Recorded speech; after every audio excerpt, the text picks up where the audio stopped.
What is up, everybody? Welcome along to the GLL Arena Summer. We are rested and we are ready for today's action. It's finals day, Dan Gaskin. We got more arenas action. We got EMEA, we got NA, and we are starting off today with a bang in EMEA, and we're going to get all the way through to our grand finals.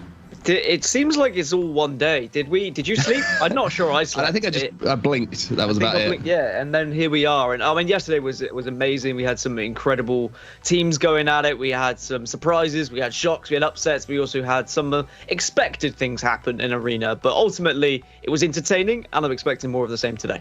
Well, let's look at the schedule, because we've got to tell you what's going down today. There's a lot to get through. There's a lot of games we've got to get through. There's a lot of best of fives, best of sevens. We've got it all coming your way, and this is where you'll be able to find all of that action. You can see we're starting off with our semi-finals, upper bracket, best of fives, all the way down to our EMEA final. That's going to kick off at 23:35. That's a CEST. You can work that out if you're one of our North American brothers or sisters across the pond, because to be honest with you, there's too many time zones. At the moment, me and Dan are kind of above time. We're beyond time at this point. But then we move over later on to North America, where yesterday, Dan, we had some incredible matches to close things out.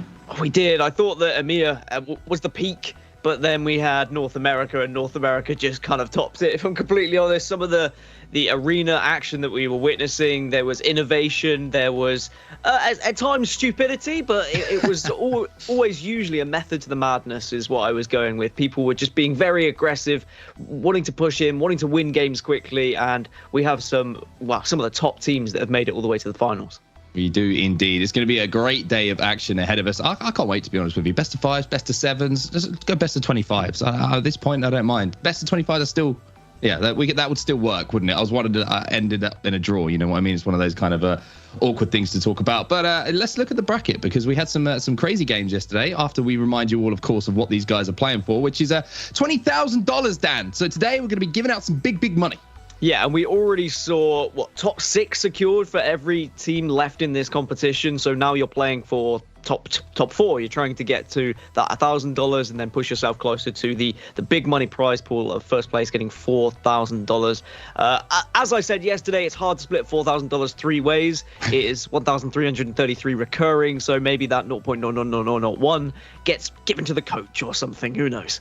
I did confirm it, by the way, everyone. I know that Dan's a genius, so I should have trusted him more, but I got the calculator out, and his calculations are spot on as always. Now, I mentioned the bracket, so do you know what? Let's have a look at the bracket. Let's show you where we got to yesterday. We're having a look at EMEA, and we're showing you exactly where we find ourselves today. And to be honest with you, Dan, certainly some surprises, but I'm going to leave the lower bracket for just a few moments, because we've got NA as well. You can see some of the NA teams down there at the bottom. This is EMEA. Sorry, this is EMEA. We switched over.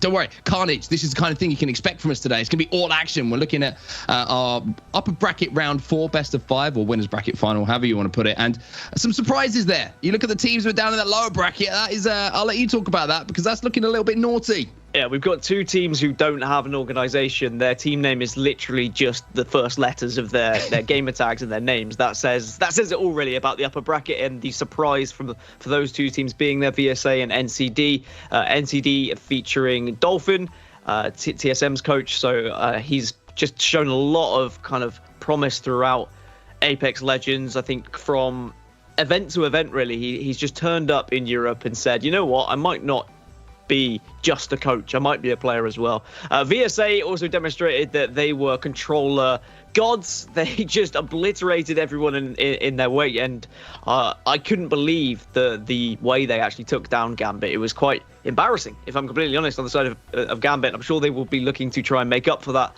And then you look at the lower bracket, and there's all the actual sponsored teams. You've got Na'Vi, Kangana, Gambit, Aqualix. I mean, that's disgusting for a lower bracket. I cannot wait to see who's going to progress. And if it wasn't like big enough, and if we hadn't hyped it enough, Na'Vi versus Kangana, that's a rematch from upper bracket round 1. Take a look right at the left-hand side of your screen there. You can see that Na'Vi did get the upper hand, but Kangana have a chance coming back and knocking them out, which would be the ultimate revenge for any team to send them out of the tournament. But yeah, that's all of EMEA. That's what we can expect today. Some of the games that be going down, and of course that grand finals is where we're going to end up crowning our champion. But it's not just EMEA, Dan, that we're here for today. We have North America as well. So we will take a look at our North American bracket just to get you up to date. If you smartly, if you had something about you yesterday where you thought, you know what, it's time for me to get some rest. I'm going to go to bed. I'm going to wake up and I'm going to catch up on everything that happened NA in the morning. Well, this is what happened. We'll catch you up right now. As you can see, once again, some surprises in our winners bracket final. If you're looking at the big names, My Little Phony, who All Out Assault was the name of their game. They're going to be taking on Dudes Night Out. And down in that lower bracket, we have the battle for the Arena Demons title. Yeah, Monas, who were originally Arena Demons, now called Monas, and Arena Demons 2, who have stolen their name. There's copyright issues that we're probably going to be looking into. I'm sure there'll be lawsuits and whatnot, but we'll get into that a little bit later. Alpine Esports and Ghost Gaming, two teams who could definitely cause an upset in that lower bracket as well. Dudes Night Out with the biggest surprise for me, if we're going to be focusing on the upper bracket being in the winners bracket final. My Little Phony kind of demolished everyone in their path as well. So I'm expecting My Little Phony to make short work of Dudes Night Out, if I'm completely honest, get to that grand final. But then it's going to be a real test of who actually is going to be able to fight their way through that lower bracket to get themselves into a grand final as well. All right, well, let's turn our attentions to where we're going to start things off today. Let's talk about EMEA, Dan, because our winners bracket final is looking pretty spicy. I'm going to be honest with you. A little bit of a surprise to see some of the teams in there, but once again, one team who are making a little bit of a name for themselves. It's almost like the EMEA Arena Demons. The Controller boys have said, hey, we've seen what you've done over in North America. We can do exactly the same over here in EMEA, and they kind of proved that yesterday. Yeah, we had a short interview as well with a member of VSA, and it was quite a kind of just chilled out interview of like, yeah, you know what, we played rank and we dominated in ranked. We thought we'd enter a tournament and we think we're going to win this one. And it was as easy as that. And it was like, oh, okay, that was confident, but it wasn't arrogant confidence. It was just true belief that actually they think they are the best team. They don't think anyone can touch them. And if Gambit Hardecki's own words is anything to go by, then maybe VSA have already won the tournament. There was some in-game chat after Gambit lost where Hardecki just said, yeah, these guys have won the tournament. You might as well just call it here, right now. It'll be interesting to see if that rematch happens as well. Maybe we'll see Gambit come through that lower bracket. There's so many different stories kind of intertwining beautifully like a lovely tapestry across the EMEA region today. So we're going to have to see if those do come to fruition, and if we're going to get revenge, if we're going to get the case of some teams, beating someone twice and really asserting some dominance. And we're going to see, of course, ourselves crown a champion. But best of fives today. It means that the series are going to be going on a little bit longer. The teams that we have left in the tournament seem to have found a way to have success on any map, to be honest with you, so far. And those wildcard picks haven't really affected the series too much. No, I think the best of five now is going to make it a little bit more solid in the results that we get. I think there were a couple in winners bracket round one, for example, where perhaps if it was a best of five, it might have gone the other way. And I think the biggest question will be Kangana versus Na'Vi. I know that when we were interviewing Kangana, just saying that again, it's got, the tingles are going. It's like I just don't think that Kangana are expected to be dropping down to the losers bracket that early. And their words were they threw the games against Na'Vi in a best of three, and now a best of five, that is a better chance to ensure that you don't throw games away, right? And even if you do have the odd mistake here or there, you're at least going to be able to have more time, more games to get back into things and ensure that the best team does go through. Well, GSD are going to be the team who are going up against them, and I love watching these guys play. They've played together for quite a while now. Whenever an EMEA tournament rolls up, if it's in BR, we always see them performing extremely well. Even though they don't put the biggest amount of practice in, we know that Dolphin's got do you know what? Full name. Apologies, G Dolphin. We've got to put the G on there. It's always putting in a lot of time with TSM, as you say, as their coach, and he's streaming a lot as well. But as a team, maybe not the most practice, but it just seems that they've got that chemistry down, and chemistry is something that you can't teach between players. Yeah, and I think this is a slight change to that roster because they're usually, NCD, and now they're GSD. So there has been, I assume, changes, or perhaps their gamer tags have just changed a little bit. So they've changed that first letter of each name. But certainly G Dolphin is the core of this team, and he has always been a very aggressive player, one player who knows how to push, knows when to push. And as long as he's got two players alongside him who are going to follow him through thick and thin, then there's no reason why they can't actually, show up, do some damage here, and perhaps cause a ruckus, because we haven't seen them on broadcast. We've been talking about VSA and how VSA have been dominating Gambit, yada, yada, yada, because we saw it happen. We didn't see what happened on the other side of the bracket, so I'm very excited to see how they play. I'm looking forward to seeing how VSA play today as well, because one thing that we saw over in North America when we had our first real, a staple arenas team come through who have had a lot of success. And I will say that VSA, you know, they play BR as well. They're very, very talented players all around in Apex Legends, as you have to have any success in this kind of tournament with the caliber of players and teams that are involved. I mean, the thing that really stood out for me was just a lack of fear. And I want to see comparing them to what happened in North America with Arena Demons, their first tournament, when they got to that final. They just slipped up a little bit against Sentinels, and maybe the pressure got to them a little bit. And we were speaking to one of their players yesterday, and he was saying, yeah, you've got a little bit more experience now. I don't think that will happen again. I don't think that will happen here for VSA. They seem really calm, composed, almost calculated, and just full of confidence. I don't think the final is going to phase them whatsoever if they get through. Maybe not the winners bracket final, but perhaps grand final. Best of 7 is a little bit more tricky than best of 5. I think for now they'll carry on with the momentum they've been able to get, but the real test for me would be that grand final. However, perhaps, you know, if they go a map down, if they go 2 maps down, suddenly they might be out of their comfort zone a little bit, and that belief might start to fade away. It was something that we heard from, as you said, Monas, when we spoke to Monas yesterday.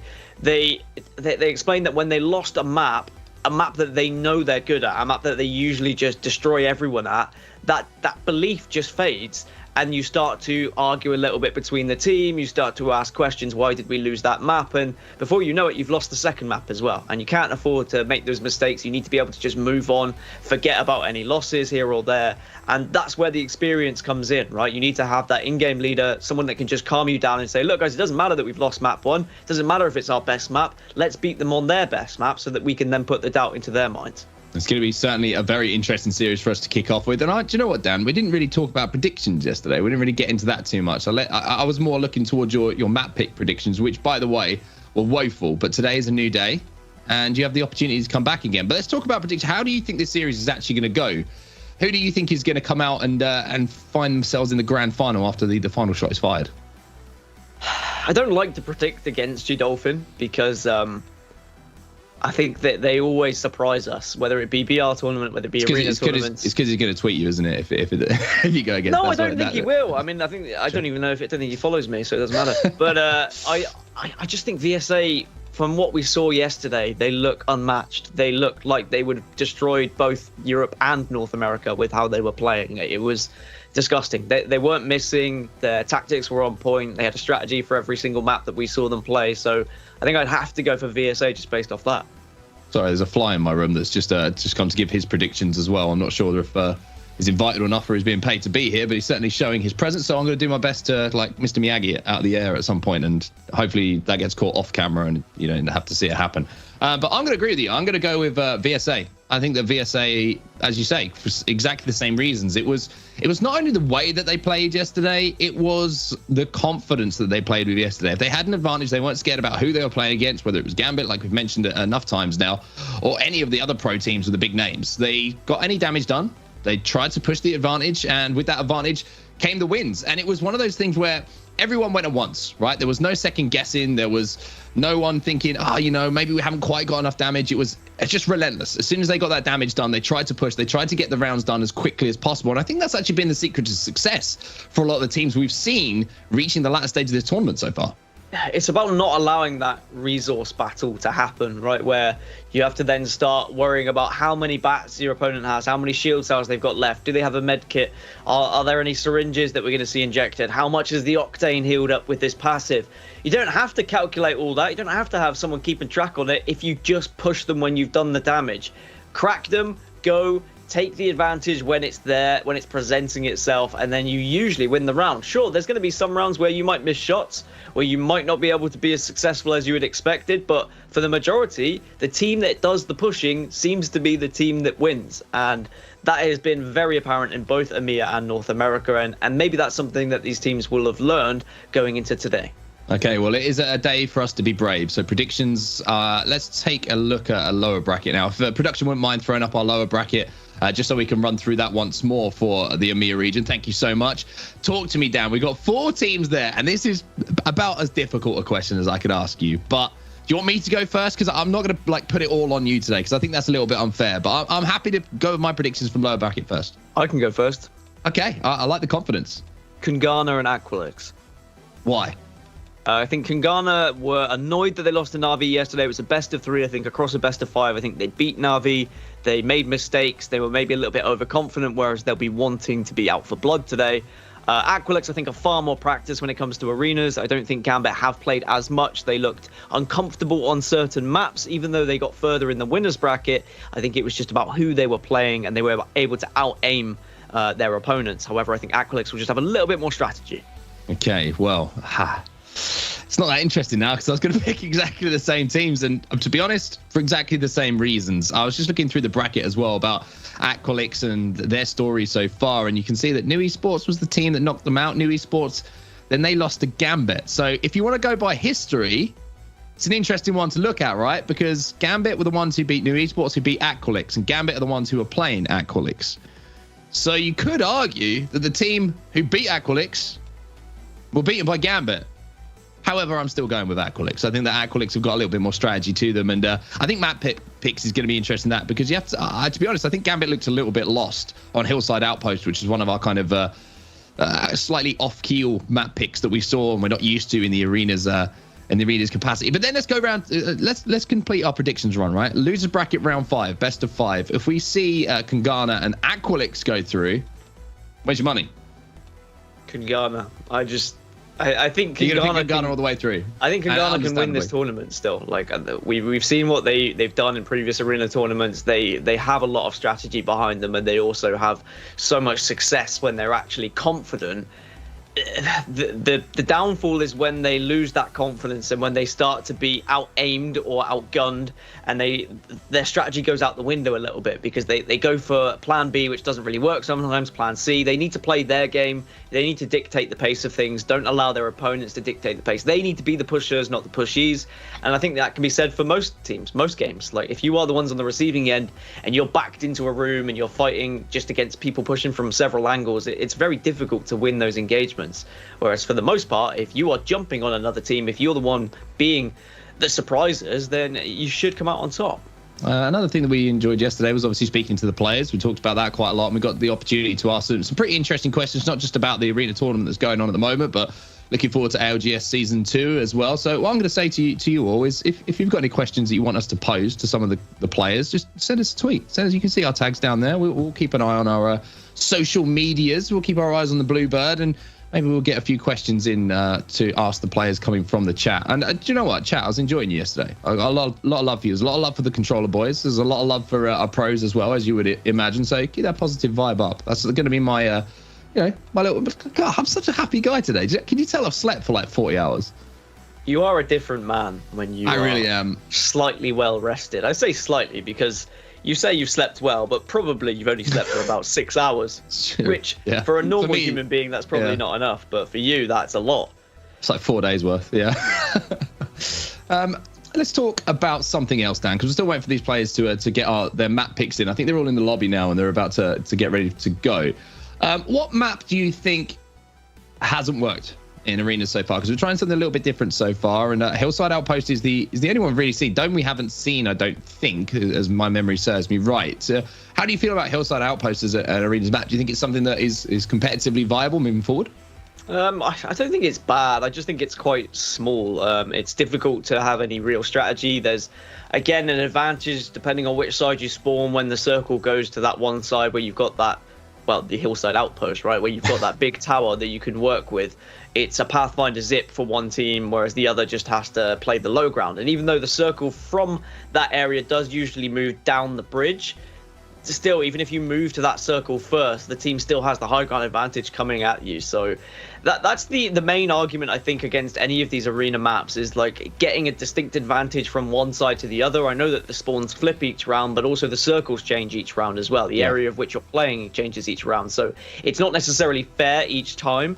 So usually I would rather a symmetrical map, right? Something that is going to be exactly the same on both sides. Doesn't really matter which side you spawn on. Doesn't really matter which side that the circle goes, because then it is completely fair, competitive integrity and whatnot.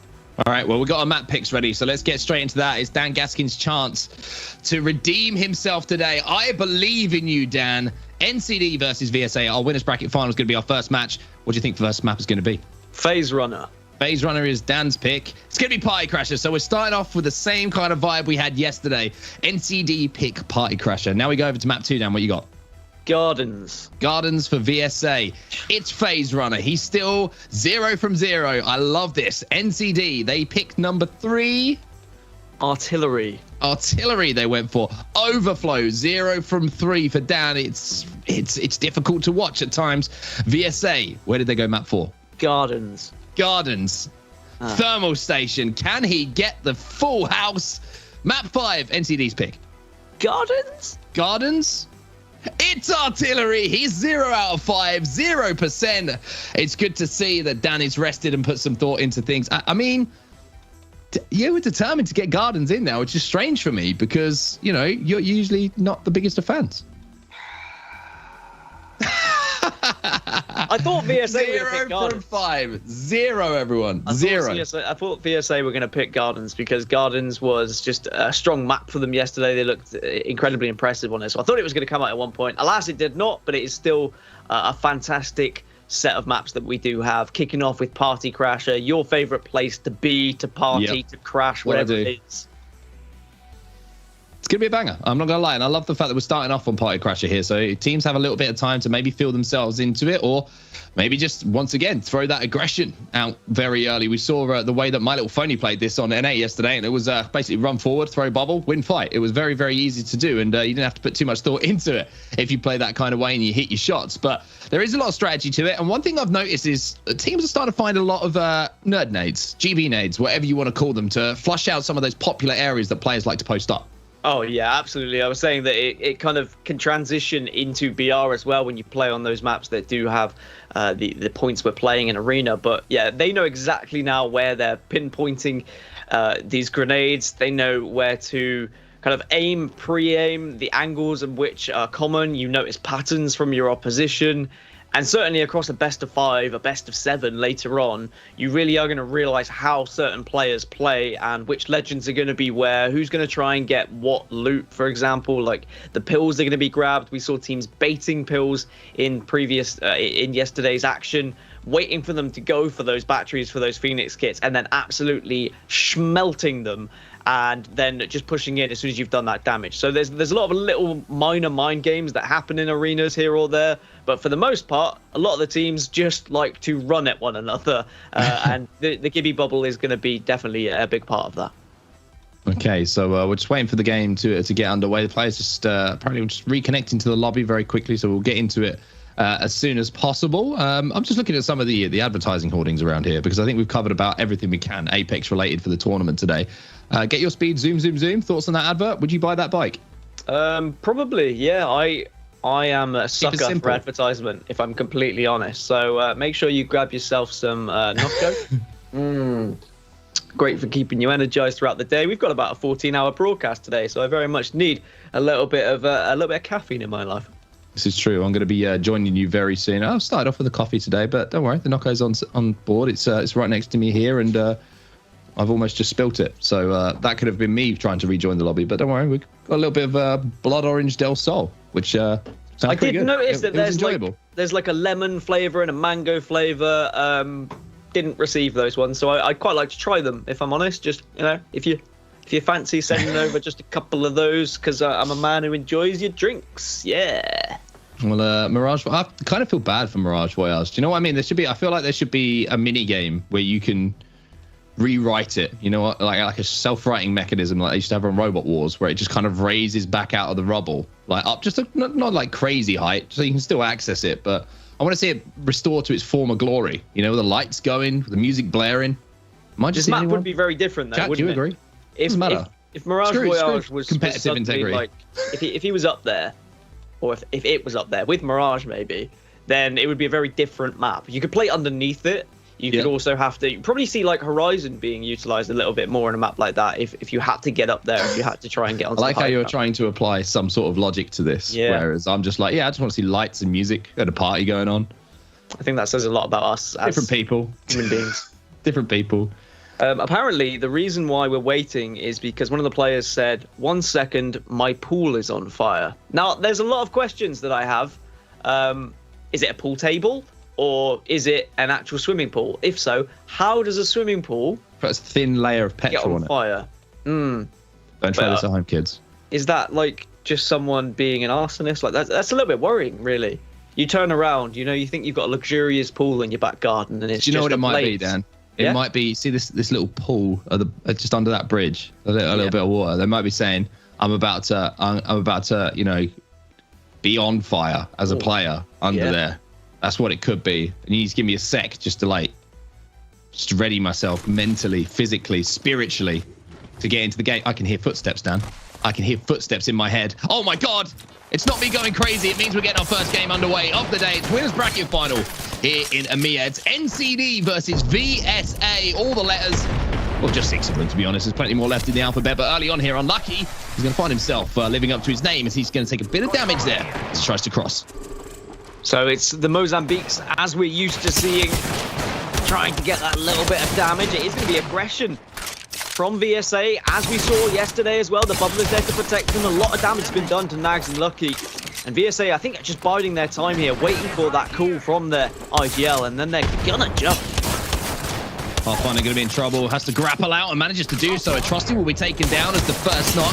That'll be G Dolphin, who does manage to do it. Slayers goes down as well. VJX is going to be left the last player alive, but he's just surrounded by the firing squad of Mozambiques, and NCD will come out on top.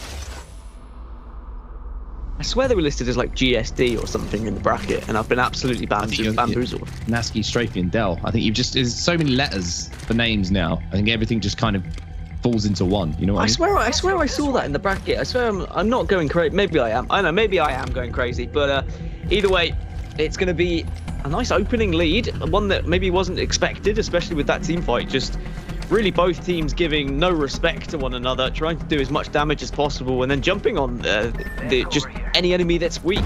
And that seems to be how Arena goes at this point. Like, some of these teams don't really want to go for the kind of long strategical game of micromanaging resources. Instead, it's just, let's take a fight. Wingman of Mozambique now for Nags as he grapples his way up onto this high ground, take a little bit of a wide swing just to see maybe if he can catch a few angles or players on the cross. Frag grenades being exchanged as well. Nags did well to avoid that initial one. A little bit of damage being done, but not too much to report here. Let's see a little bit of a slower paced game here. As I say that, Unlucky's going to take a fair amount of damage from that Mozam. Yeah, just being called unlucky really puts you in a bad spot, doesn't it? At times you're always going to have that excuse, but here comes VSA. The bubble comes in. Mozambique's equipped and ready to fire, and the damage is there. B2020 to finish things off. G-Dolphin goes down, and now it's 2 versus 3. 2 versus 3. Slayers is taking a bit of damage, so is VJX, and VJX is going to retreat up to this high ground. So the important thing now for NCD is to try and just isolate one of these players. For VSA, it's the complete opposite. Play as a 3, and you will win this round. For Nags and Unlucky, it's a case of trying to just focus on one of these players. You can see they had the opportunity to do so, but it was just a little bit of bait. VJX comes around the corner. Last player alive now is going to be the Pathfinder. He's going to be swarmed, and now we're tied up at 1-1. A nice play from VSA, capitalizing on a little bit of weakness on one of the other players, making sure they were all focusing the same target. The Mozambique doing the damage, but now we should start to get the real guns, purple armors, into the equation at the same time. And we're going to see probably purchases. Flatlines might come into things. Of course, the wingmen. I think there's a Vault I see as well being used. NCD picking them up. And then the EVA 8s are also something that can be purchased. And I think there is also a launch pad here from the Octane on the side of VSA. So I'm expecting a launch right to the top of the Party Crasher building. And then as soon as you are there on top of Mirage Voyage, you try and get that EVA 8 right in the face of your opponent. Well, the jump pad is going to go down. You see that VJX has actually placed this one very, very far up, which means that they are going to be hyper aggressive. And I think that NCD were aware. They've good knowledge of the economy and know that jump pad could be an option. So they've actually decided not to try and contest this because they would have been flying into purple, Mozambiques, and EVA 8 as well. So they're playing the off angles a little bit here. And even though they've got that low ground, it doesn't look like it might work for them as they've already taken damage. And here comes the push down from VSA. Just VSA not slowing down, not giving the chance to NCD to actually, back up, heal a little bit. There's going to be round number 3 going to VSA. So 2-1. And they put themselves onto match point already. Very, very quick fire games here on Party Crasher. Very different to what we've seen with some other teams who, just have that standoff on Mirage Voyage, a little bit of poke damage here or there. And now we're going to see defensive bombardment purchased by Slayers. So we're going Now we're going to witness what VSA tried to do on the low side of the map here. Rather than pushing all the way up on top of Mirage Voyage and having the aggression, are they going to play this one a little bit slower? NCD answer back to this match point and send it into a format where one team will need to get that 2-round lead on their side before they can call themselves the victor of Party Crasher. But Dolphin now changing things up a little bit. You can see the zip line being used by VSA. The 30-30 repeater will now be picked up by Slayers, but thinking about weaponry, Dolphin, you can see you got that turbocharged Havoc as the defensive bombardment comes in, trying to slow down VSA's progress. It's a very early defensive bombardment, if I'm completely honest, but it does mean that NCD have got to go down to the low ground, and VSA can now just wait, be patient, try and look for an opening, try and get a little bit of damage here or there, but they've also got to be careful. VSA actually taking quite a considerable amount of damage there. NCD doing well to shoot from low to high, but it's very difficult to push on any damage advantage that you have. It is, but that 30-30 breaking shields, breaking hearts. As VSA now get back to full health, you can see that Slayers is just finishing off popping that battery as we look at Atrocity's point of view. Mozambique in hand again, just looking to chip away at those shields. And that's not just going to be chipping away, that's going to be Dolphin falling as the Mozambique and a 30-30 repeater combining, but it's going to be traded out as Slayers now moves in with BJX, who will watch it, and they'll get that knock, and now it's a 1v1 situation. Slayers versus the Wraith. I'm pretty sure that's Unlucky, who's trying to get that battery off and survive long enough to make it a fair fight. Does get the bat off. Slayers hasn't got his off yet, though, but does finally get it as the bubble push comes through. Mozambique versus an automatic weapon. Can you hit the shots? Repeater comes out, and somehow VSA managed to take the round. Gibby and the arm shield just clutching up at the end. Gun shield so vital, and the 30-30 repeater up close and personal. When you mention it, get some shatter caps on that thing, and it's going to be doing some damage up close and personal. But I have to say, maybe that was a round that NCD probably feel they could have won. That 1v1 situation with the initial damage getting done, but it wasn't to be. VSA continue to storm through the bracket here, and they'll be going up 1-0. 1-0, but it is a best of 5, so they can't solidify their way into the winners bracket final too quickly, but they definitely have carried on their fine form from yesterday. They're very aggressive manner of play, but NCD also seem to like to play that way as well. We didn't get to see NCD go up against anyone yesterday on stream, but certainly they like the kind of quick, fast-paced action here in arenas, which means we just get that accumulated gunfire just at the top of buildings or on the low side, wherever the circle's going to be. We know there's going to be a team fight within 30 seconds or so. Very little standoffs, very little poke damage, and that just means we get some really exciting gunfights. I love the fact that this was played at such a pace as well. I think that sets a great precedent for what we can expect for the rest of our games, and for NCD as well. It probably just puts a little bit of fear in you, right? The fact that you've lost that 1-3-1 when it's played at that pace, and you know that means that pace is going to be kept up, kind of puts you under pressure a little bit. Slayers, though, with this Mozambique doing a lot of work and just playing around that knockdown shield as well to get that clutch 1v1 win. Very impressive from him. But now we move over to Phase Runner down, and maybe aggression's a little bit more difficult, especially in those early engagements to really push home. Yeah, there's just a lot of room for there to be someone in an off angle, someone to be flanking a little bit, maybe just hiding, going for a little bit of an ambush technique. So you've got to be careful if you try and get too aggressive here. But at the same time, if you can single out one player, then you can see people just launch themselves onto him, go for that dive technique, and really just wipe them off of the map, and then you're in a 3 versus 2. I do prefer when the map transitions over to the higher side where you've got the stairs to work with. I know that the kind of phase side where you teleport through, that can get a little bit standoffy at times because you've got a lot of head glitches to work with, but I guess you could say the same about the other side. There are always head glitches that you can get to, but either way, I think both of these teams want to play it fast, right? I think they want to be just getting into gunfights. They don't want to be playing the resource game. Neither of them are about that life. Neither of them are about working out who's got what, how many bats have we picked up, how many bats have they bought. Like, they don't care about economy, they just care about guns, they care about kills, and you know what, I'm okay with that. That's fine.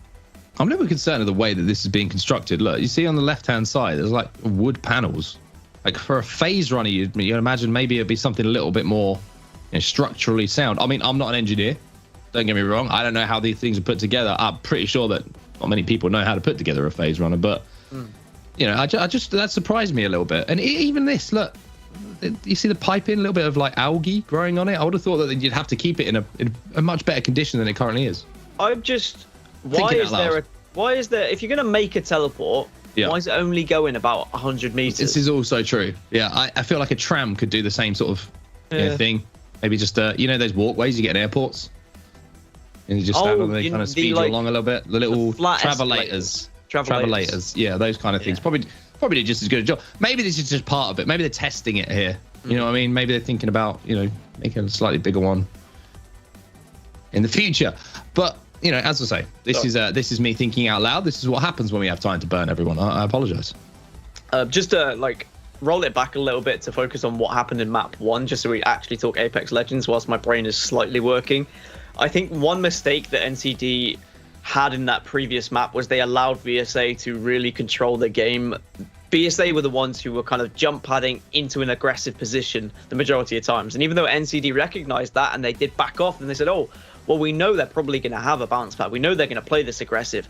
Let's just let them do it and try and shoot them as they come across, try and shoot them through the air. But then they gave up high ground. And I feel like if you play passive at all against a team like VSA, then you are going to be punished. So instead, I think NCD need to be the ones who are actually being the aggressors. But then they know they're just going to be hitting them head on, right? You're just going to get that collision in the middle of the map and you have to take the fight. And if you're losing the fight, then you're going to lose that confidence to be the aggressive team. And also your economy is not going to be as good as the other team. So then you have to kind of spend those materials on an ultimate, and that might not mean you get an extra bat. It might not mean you get the weapon or the attachments you want. So there's all these different factors that do come into it. And ultimately it just comes down to who won that first fight or who won the second round fight, when at times it just comes down to what? Just one little bit of damage, one headshot, one body shot at times. We're underway here. Map number 2 in our best of 5 in our winners bracket final. NCD need to answer back because VSA looked very, very strong winning that first map 3-1. The bubble goes down, which can allow the Pathfinder to move up here for VSA and pick up those heals. So NCD already economically at least on the back foot. Something the VSA have done quite a lot. The bubble goes down to get the material, to get the heals nice and early. We've seen them do it with the care package as well. NCD are quite spread out though now. You can see on the mini-map, you've got Dolphin here on the left-hand side. Usually that is going to be the job of your Octane or your Wraith, just to try and get an angle, try and do some damage, getting in and out of those fights. But for VSA, all 3 of them are together and they're trying to push this one player. Oh, my goodness. VTEX is doing a lot of damage with that Mozambique. Some damage is being exchanged, but you have to wonder if it's enough. It doesn't look like it will be. Will the battery be able to pop? It gets popped at just the right time, which will allow the rest of his team to move into position, and all of a sudden, that's the difference.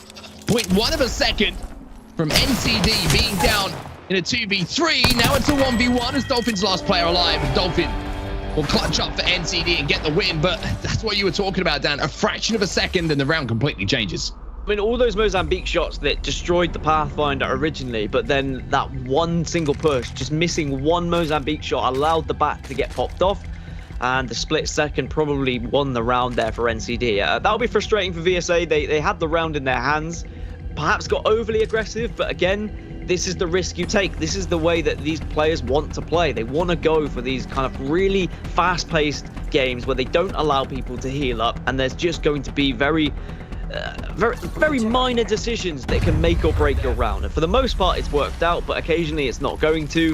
That shouldn't affect your style of play, though. You have to continue with the aggression if that's the way you want to be playing. Well, that grenade might just hurt Dolphin. The second one will, and it will send him spiraling.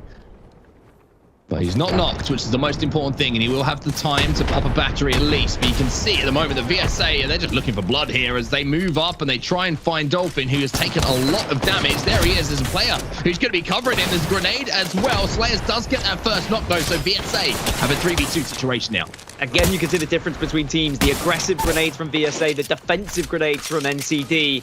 But it's going to be VSA still with 3 legends alive, whereas NCD down to just 1. But that's not going to be popped off. It will allow one player to get taken down, but it doesn't matter because he knew that his 2 teammates were on the way to swoop in and save the round. 1-1. Again, very fast-paced, very aggressive, but it was all about those grenades. They were perfectly placed. I think you called them nerdy grenades at one point. And Nerd nades. yeah, they were nerd nades. They were the nerdiest of nades, for sure. They knew exactly where NCD were going to be coming through the portal that is poorly designed, perhaps, to only take you a little short distance. Maybe the portal could have taken you all the way to the other side of the map, and it might have been a different round, but alas, it did not. It is only there. Whereas NCD, they were playing reactive rather than proactive. They were waiting for VSA to push up, and then once they realized they were on top of them, that's when they threw their grenades. That's when they used their utility. So VSA, they take the round, and they played it far better. So 1-1 then as we go back through the portal, but it doesn't look like NCD are going to be joined this time, as VSA are going to take a slightly different route here, and it's time to get a little bit sneaky, a little bit creepy, and see if they can catch someone off guard with a 3-man flank. Yeah, going to try and get an ambush here. NCD are like, hello? NCD are confused. Did they even spawn this round? What are VSA doing? I love this. Innovation. Go for something a little bit different. Will it work out? Well, I guess we'll find out. It feels like I'm about to walk into a building playing ranked. Let's go this way. The 3 players who are hard stock masters. Playing in corners, getting +2 RP every game. These guys are a lot better than that. But it's certainly causing NCD some problems. You can see the trepidation that's on their faces. We can't see them, but certainly in their moves. They're not quite sure how to try and do things. And there's going to be a push, and Unlucky's actually going to catch one player off guard. VJX will fall. So NCD doing a great job of playing together here. Nags will go down, but he's done a decent amount of damage. But this bubble has been so vital. He's going to grapple over the top as well. 71, followed by the second knock. And now the last player alive is going to be facing up a 2v1 versus NCD.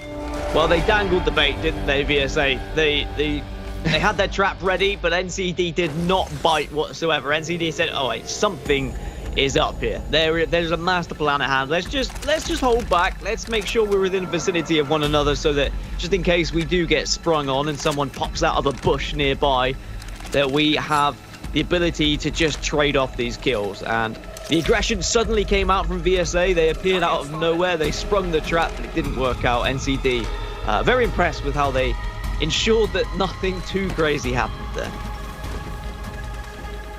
I wonder if VSA will try that strat again, or if they'll go for something a little bit more traditional, shall we say. A little bit more well-worked, more well-researched in this round. Well, it looks like the jump pad will be going down, so they'll be trying to get to those meds nice and quickly, and maybe it's aggression. It's going to be the name of the game here for VSA as they try and close the ground as quickly as possible, and yeah, it is going to be aggression. 44 is going to get the break.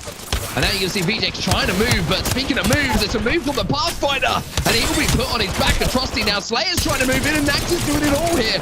For NCD, Dolphin will go down, but this should be a comfortable win. Unlucky's got a 1v1. It's a comfortable one, though, and NCD with the moves, the shimmy, the shake, and the shake and bake to win the world. Not only win the round, Dan, win the game. Yeah, win the map, tied up 1-1 in the series. NCD just said, you know what, it works out if we just stand here and aim at the sky, VSA just fall into us, then they just arrive onto our bullets. And yeah, the shots just weren't there, unfortunately, for VSA on that occasion. But I mentioned it earlier, I'm okay with it because that's their playstyle. It's risk and reward. There were 2 or 3 occasions there that if one player had hit an extra shot, they probably win the round, but they missed on this occasion, and that's going to happen. No one is perfect. No one's going to hit 100% of the shots, and NCD punished VSA because of that. And now it means we're tied up 1-1. It means we've got a series on our hands. You certainly do, and I got some respect, I've got to say, as well, for the way that they tried to play that last round. Even though they knew they were on match point, they tried to catch their opponents off guard. But I think it was Nags who was on Pathfinder. The movement from him to stay alive for as long as he did was very, very impressive. And the same can be said about who was on Wraith, which I think is Unlucky who's playing on Wraith. Just being able to jump into the void obviously gives you a little bit of extra time, but not getting knocked from that initial damage that's flying through the air with 3 players was the secret to success there for NCD to close out that round. Again, Nags as well. Just in this clip, he survived when 3 people ran at him. Survivability, I think, is everything against VSA because they very much try to dive on one player so that they can play the numbers game, turn it into a 3v2. But they just whiffed a few shots, and it doesn't matter. They can move on. I'm sure they're not going to be too hard on themselves because of it. Instead, they just say, let's go next. Let's move on. Let's focus on the next map.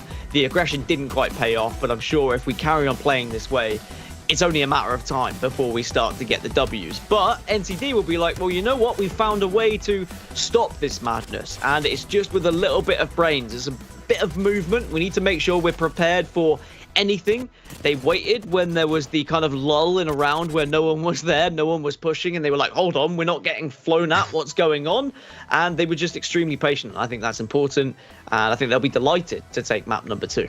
Well, next map isn't going to be Party Crash that you can see on your screen, because I'm pretty sure we've already seen that, and that was our first game of the day. So I'm pretty sure, if I'm not mistaken, we go to Overflow, if I remember correctly, or I'll have to get that confirmed. But that's where we'll be going next. And this is the kind of map that maybe will play into the favor of VSA a little bit more. Very close quarters and not really any opportunities to escape from that early damage that gets done. Yeah, it's going to be very much just a bloodbath in the middle of the map, as it was in North America as well, when we saw Monas going at other teams. So this is going to be difficult for NCD to try and slow the pace down. I mean, they were happy playing at a fast pace, don't get me wrong, but in map number 1, they weren't winning the fights. They weren't hitting their shots. But then it was the complete other way around in map number 2. So it's just going to come down to who is hitting the shots, kind of who gets the bubble down, who gets that shield bat off with a split second to go. So minor things that are making the difference between these two teams. But this is closer than I thought it was going to be. I thought VSA were just going to wipe everyone in this tournament. But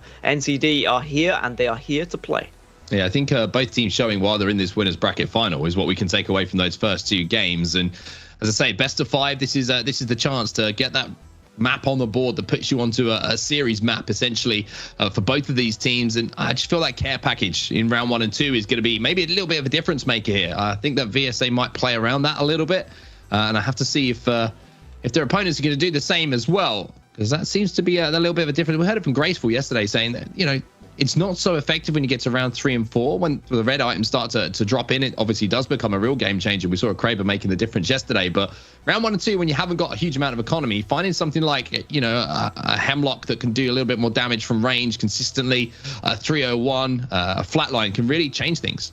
It can really be the kind of round winner, but you have to be brave to go for it. You have to use some utility to get it, whether that be, you know, just a bang smoke, whether that's a Gibby bubble, but there are ways to prioritize your legend abilities so that you can pick up the care package. Do you know what else I want to focus on is we've had our first question. You asked viewers, you asked the Twitch chat to give us some questions. Now, we meant really ask the pro players questions, but someone did tweet us and said, hey, Dan and Mark, what is your favorite cheesecake? I'm asking because I'm eating cheesecake right now watching these arena games. Jealous.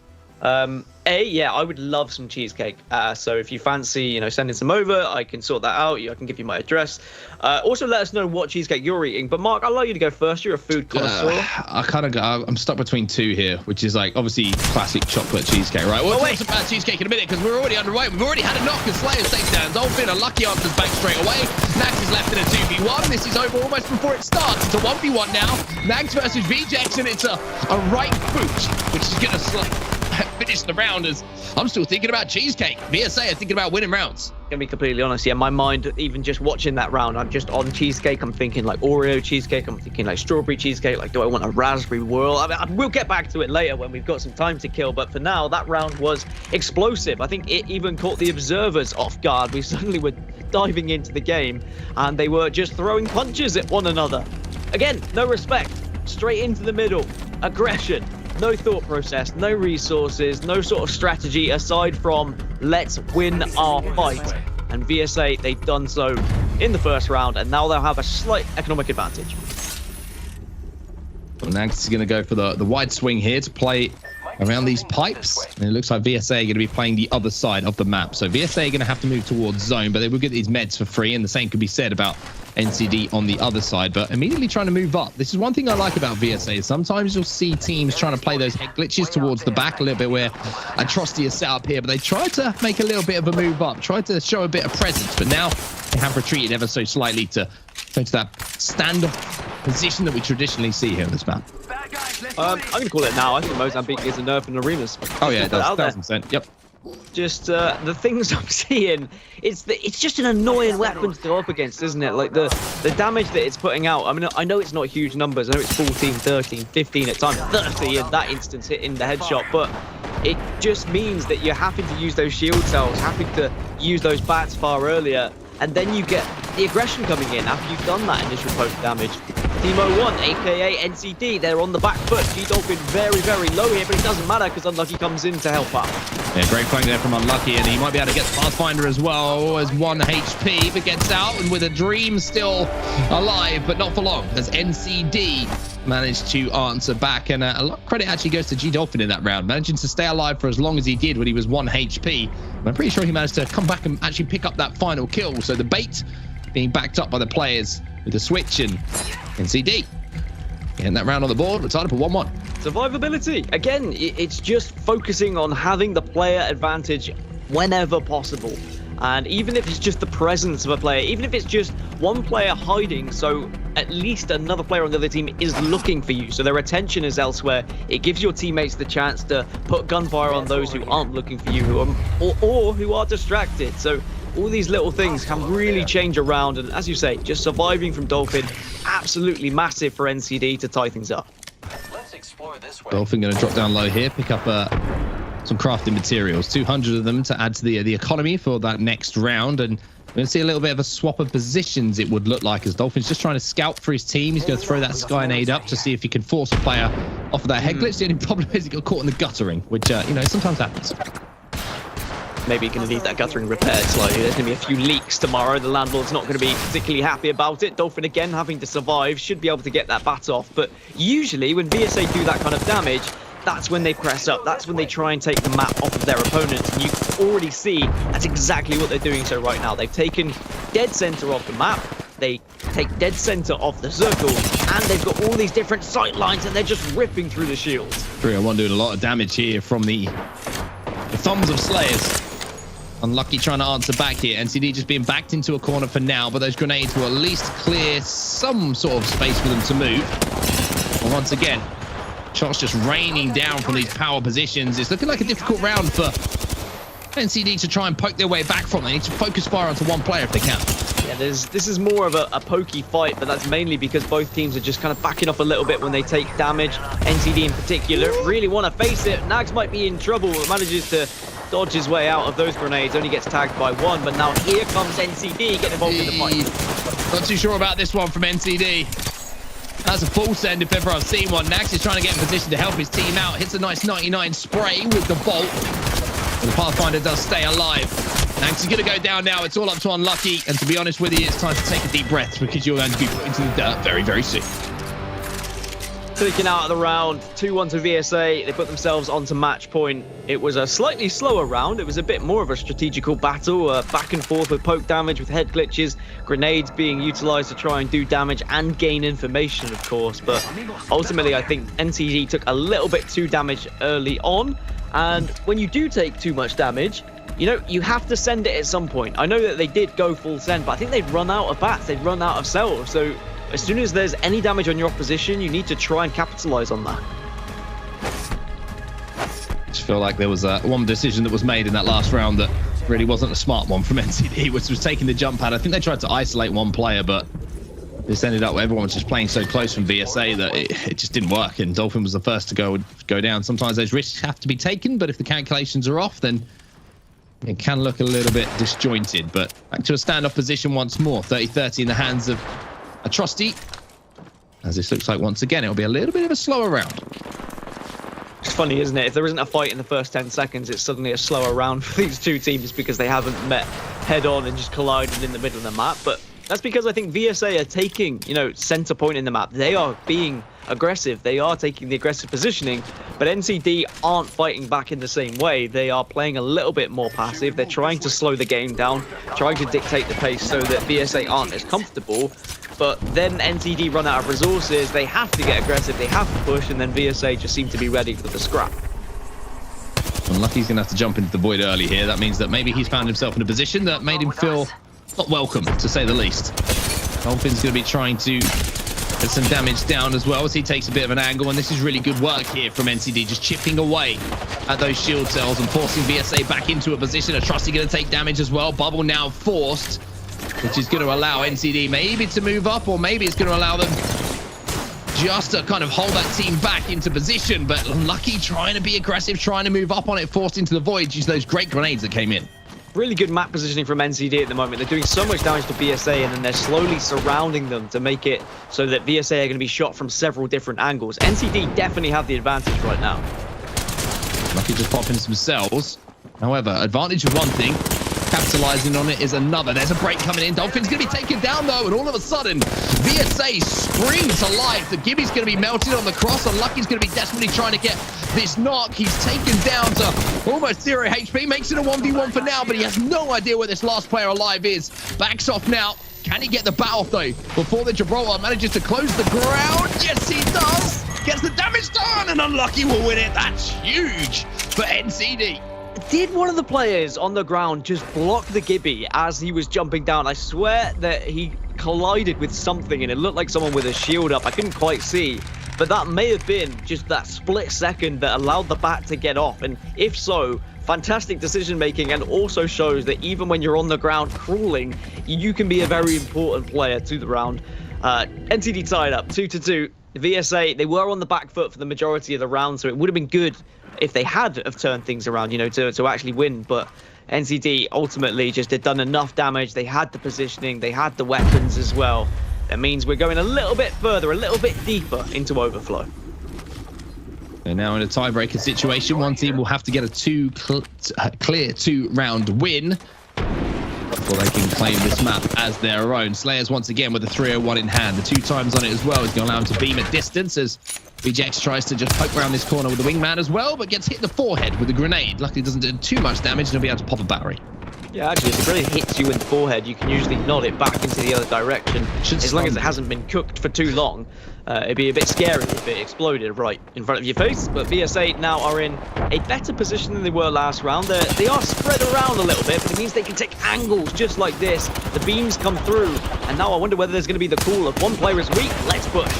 Yeah, looks like that is coming in. However, he's just going to have to be careful here because both his teammates were popping batteries. So he was the furthest forward and the only player that could have really capitalized on the damage and getting a knock done. But here comes Slayers once more. Once again, he's going to find himself having to pop a battery as the Trusty now moves in. Lovely baiting and switching inside this bubble, though, from VSA. NCD doing fantastically, really, just to keep VSA at bay, forcing them back, hitting their shots, doing enough damage just to scare VSA away from the push, and Dolphin's got the first knock. Second knock comes in as well. It's Dolphin once more. One crack is going to come in, but you get the feeling that it's not going to be enough here. Unlucky's going to be sliding in with his teammate to close this out, and NCD will go up 3-2 now and find themselves a match point. I mean, I'm really impressed with NCD. Like, VSA are constantly asking the questions, but NCD seem to have an answer for everything. A few missed shots again, though, from VSA, flying in, getting aggressive with the wingman, but shots going amiss. That allows NCD to fire back with their automatics that they're buying, and then forcing VSA to re-shield. It allows NCD then to reposition, get a little bit more map positioning, get an advantage in that manner. Let's see whether they can close this out and take the advantage in this series, go 2-1 up. It would be quite the upset, in my opinion, even though at the start of the tournament, if you had asked me who was going to win this, I probably would have gone for NCD, but at the start of this round, you said, who's going to win? I said VSA, because they have absolutely obliterated their opponents so far. Dolphin getting a nice little bit of damage done on the cross there, although this poke damage becomes a little bit less influential as these rounds do go on due to the amount of meds that can be used, or I should say purchased by teams. But look at NCD. They're going to have to retreat now, and oh my word, the shots from G Dolphin and Nax as well. This could be over here. Last player's going to be flying in, and he's going to be dealt with by NCD, who will take a 2-1 lead in the series now as they close out Overflow and take it as their own. I tell you what, NCD just seem to have found a formula here, don't they? They have really shown VSA what's up. The complaints coming through from VX. People talking about lag. The excuses starting to fire up when you go in a couple of rounds down. But very impressed with how NCD have dealt with all this. It's not easy to go up against a team like VSA who have just a sheer amount of aggression. They get in your face and they can very much overwhelm you quickly. Their targeting has been good. Their focus has been good. They're always shooting the same target, but NCD's bait and switch has almost combated that survivability to ensure that you just don't go down. You never give VSA the player advantage, and they find themselves going 2-1 up in the series. Really impressed. Yeah, I think we can talk about survivability a little bit more because it's an aspect of the game that Any player who has played a competitive FPS will know how important it can be. Sometimes forcing a player to overextend to get your kill is the difference between staying alive and falling. You know, it's better sometimes to just turn your back, get your head down, run away towards a teammate, and if you can force them to just overextend and let that teammate do a little bit of poke damage, even though you're low HP yourself, if you reach out with that help, then all of a sudden a situation where maybe you should have gone down initially, or at least the team could have taken map positioning and re-engaged, becomes one that you can work in your favor. But this clutch from Unlucky, I think, was definitely the play of the game for me, and I think this was the one where you were saying you think that the player on top got blocked, maybe? Yeah, wait, just watch the Gibby. Watch the Gibby drop down. Hits the Octane, lands on the shield, gets stuck, and that just gives the time for the bat to be popped. It's so unfortunate that you fell onto the shield, right, and you get the slow drop because you're coming off the dome element of it. But, I mean, if that's planned from the player on the floor, then, you know, hats off to you. Very, very impressive stuff. As now we will see some of these final highlights from the round, and it just felt like NCD after that particular round started to find confidence a little bit, and they weren't afraid to take these straight gunfights. Nags and Unlucky both playing on controller as well, so they'll have no fear whatsoever to have a controller flying at them. But some of these shots from Dolphin as well, very, very impressive. That recoil control on the Havoc was superb. I mean, look at the weapons that NCD are using in that final round. R9, Havoc, Volt. It's not the Wingman. It's not the kind of the single fire bolt weapons that we've seen utilized so often in arenas that do hit very hard. Instead, they've just said, let's go full automatic here and let's just shred them when they push us, because they've been winning games where they've got that little bit of poke damage and then they push in with the shotguns. Let's not allow them to get that close. And by the time they do get that close with the shotguns, we've already obliterated from the map. We move into map number 4 then, which is going to be your favorite map, Pizza Map, aka Thermal Station. But it does allow us to quickly go back to the cheesecake question because we never got to finish it. Mark, what would be your cheesecake of choice? I'll be honest with you. One of the worst takes I've ever seen on the internet is Nicewig saying he doesn't like cheesecake. Yeah, like, he hates it. In the bin. Like, it's the greatest food on earth, one of the greatest foods on earth. But I don't know, man. I'm not really picky, to be honest with you. You know me, put cheesecake in front of me, it's disappearing by the time it's hit the plate. But yeah, chocolate, maybe like a strawberry and, you know, vanilla, something like that. You know, I really don't want to really talk about food today, to be honest with you, because I ordered some food to arrive before the show started. It arrived on recommendation of a friend, new place that had opened up. It was a crispy beef wrap and a chicken wrap, right? I asked for no salad. I just wanted, you know, the meats. And I also ordered some fries. What turned up was a salad-filled wrap with like 3 pieces of chicken in it and corn. Corn isn't chips. And you can't tell me otherwise. So, I mean, yeah, like in America, there's like suspect for me. There's corn chips, isn't there? So maybe there was some confusion. Yeah, but they're crisps. Like it was like corn. Yeah, sweet corn. That sounds like a really fun day to me. Can I say my favorite cheesecake? Yeah, sure. I think the base is very important for a cheesecake. I like a Biscoff base. If you've had Biscoff biscuits, you know what I'm talking about. Very important. You need to get a buttery biscuit base for your cheesecake. But I think something, you know, you can go for something quite refreshing like raspberry, strawberry. But I also do like, you know, kind of cookies and cream. Maybe like a chocolate orange cheesecake would get me going as well. I tell you what, I just think you haven't given me your favorite yet. Cheesecake. You've just listed cheesecakes. Yeah, I think all cheesecake is just my favorite. If I'm completely honest. Okay, fair enough. It's difficult. Anyway, right, back to Apex. Thanks, Ganji, for the question on Twitter, by the way, and I hope you're enjoying whatever cheesecake it is that you're eating. It does mean that NCD have a 2-1 lead here, then, in the winners bracket final, by the way. Probably shouldn't be talking about cheesecake because it's the winners bracket final. It's a chance to get to the grand final, a chance to secure yourself a minimum of $3,000 because it's 4,000 for first, 3,000 for second. And we get to jump into map number 4. Perfect timing. Cheesecake sorted out enough, and NCD have the chance to close out this series on this map. Not just Apex on this stream. We give away money, crown champions, and we address all food issues in the world. BSA. Backs against the wall now, though, but that's a great start as the 30-30 is going to do some chip damage from a Trusty, a headshot, and a little bit of body damage as well. But NCD do have early map control here. You can see controlling that dome. There's a couple of frag grenades that are going to be moving out as VGX is going to be having to use a Phoenix kit pretty early here, which means damage is going to be exchanged by NCD. It's not just VSA who are being able to do a little bit of chip away as they now move towards that care package. touchy subject talking about chip damage with you, isn't it, really? Corn damage. Corn damage is what we'll go from Emotional now on. damage is what it was. A little bit slow this round compared to other previous first rounds, but I wonder whether that's now VSA accepting and realizing that they are on the brink of being knocked down to the lower bracket. But at least they do have the lower bracket, right? At least you've got that cushion if you fall.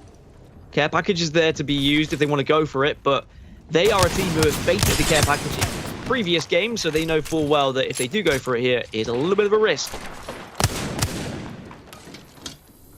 So no knocks so far. VJ's down to just cells now, and I'm looking at the economy, and I wonder if there's too many opportunities to do chip damage now, as Dolphin's going to be down to low HP as well, and it doesn't look like he's got anything to work with for shield. So there's going to be, you would feel, a little bit of brawl about to occur between these two teams, as there's only so long that you can stay in this kind of position before you kind of giving the round away if you take a little bit more damage. So HP damage, HP advantage, I should say, definitely VSA's right now.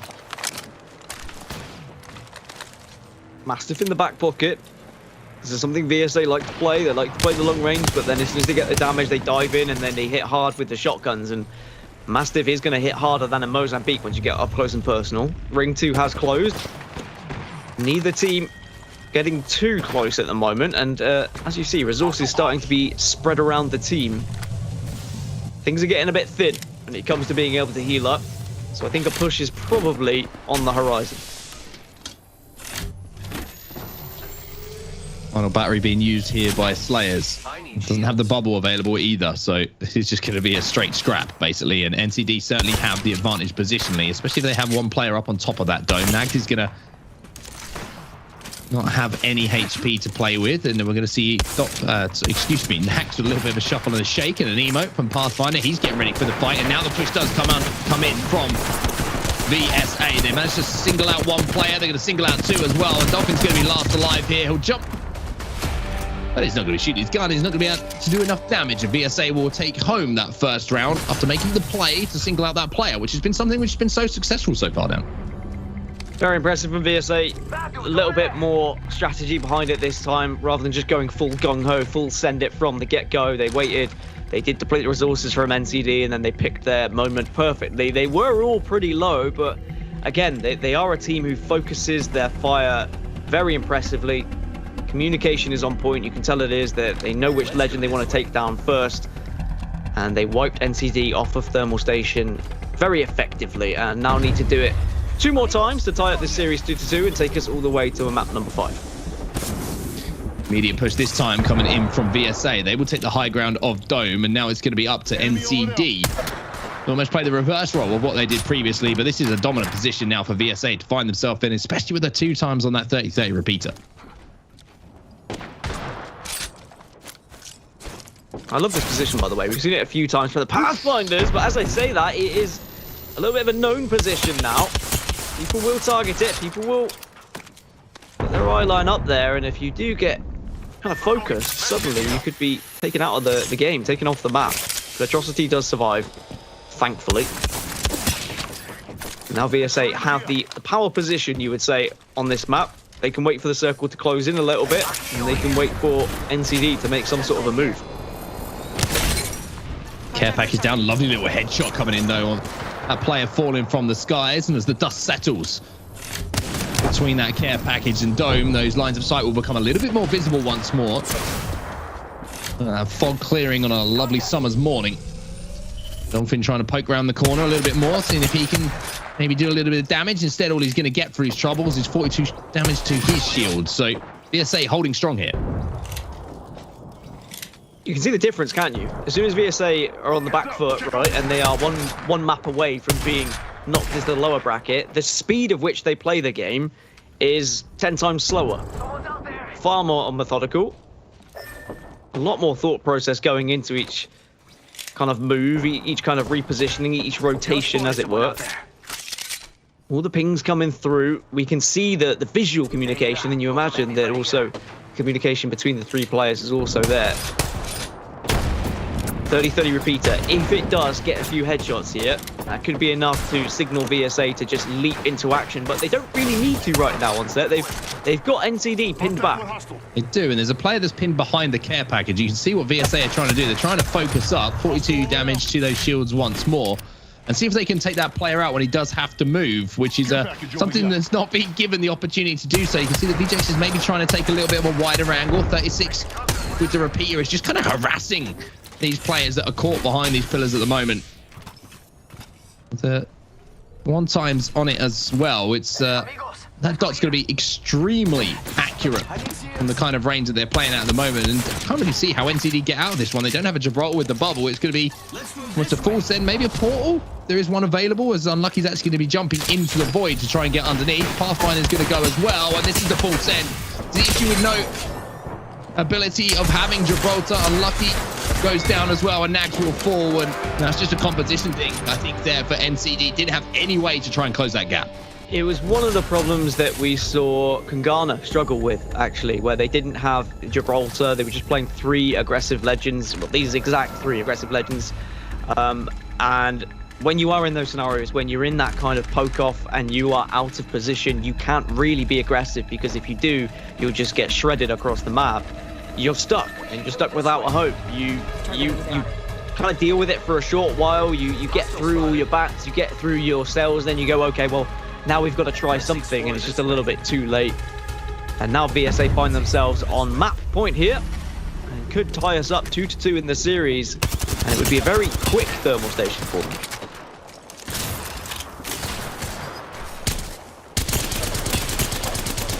Havoc back in the hands of Dolphin though. G Dolphin trying to do some beaming. VSA taking this high ground position, and this is where it's very difficult to deal with VSA. When they got those 30-30s in hands and they get that high ground advantage, there's not really too much you can do as they just lock these angles down. And Atrocity's doing exactly that again. He's going to have that frag grenade in his hands as well. He's going to be cooking that one up to about 180C, I think it's going to be, and see if he can land it. But it doesn't look like it's going to be getting the damage he would have wanted. The VSA completely in control here. This plane on the stairs is going to have to be dealt with though. 45, 45, 45. Add them all up. No flesh damage though, as the shield gets cracked. Go on, add them all up. There you. No shots though. VSA doing the damage, but can they get a knock? Yes, they can. Make that 2. And this is going to be the round. This is going to be the series tied up right here, right now. We're going all the way to map number 5. Arguably one of the closest series that we've had here in EMEA. NCD, they pushed VSA back. They forced them into a situation where they had to play a little bit differently, but VSA adjusted, and they adjusted in a way where they won 3-0 here on Thermal Station. Very, very impressive from them. I just felt like NCD gave away map positioning very, very easily, and they were just fighting uphill battle for the entirety of the map. It was very difficult for them to try and work any angles, especially against the 30-30 repeaters when they had the angles locked down. There's not really a way that you can poke without taking a minimum of like 35 damage to the leg or the body. And if you get a headshot as well, then it's pretty much game over. So very difficult situation for NCD. And I just feel like Comp let them down a little bit there. They weren't able to bubble forward to close that ground here on Lava Fissure. And Thermal Station, excuse me, Lava Fissure. We're not there yet. But spoilers. It's one of those things, right, that you have to adjust composition, I feel, map to map. There's some maps where you can kind of carry a composition across because you're so comfortable with the legend, but I just feel like Gibraltar was so vital on this map. Yeah, it was the same conversation we had with Kangana, where they said, you know, we don't want to change comp because we're all comfortable on the legends. There are certain maps where we feel there would be better picks, but we are more confident in our ability, and it's just unfortunate when it goes that way, right? Where VSA are able to get the positioning off you early and you don't have a way to get back into things. Artillery is going to be map number 5, though. And this is, again, another one where composition can change. We've seen Horizon be very important. Gibraltar also, too, can be very important. We've seen Fuse used a couple of times here or there. We've got some statistics as well. I love this from the API, just being able to see how much damage is dealt, how many kills. I mean, look at that from NCD on Thermal. No kills whatsoever. They just weren't able to keep up with VSA. Very different in the previous rounds, though. But when we look at maps 1, it has been the maps won by the teams who chose them. VSA chose map number 1, went 1-0 up. Then they chose map number 4. They've tied up 2-2. So we'll see how Artillery goes.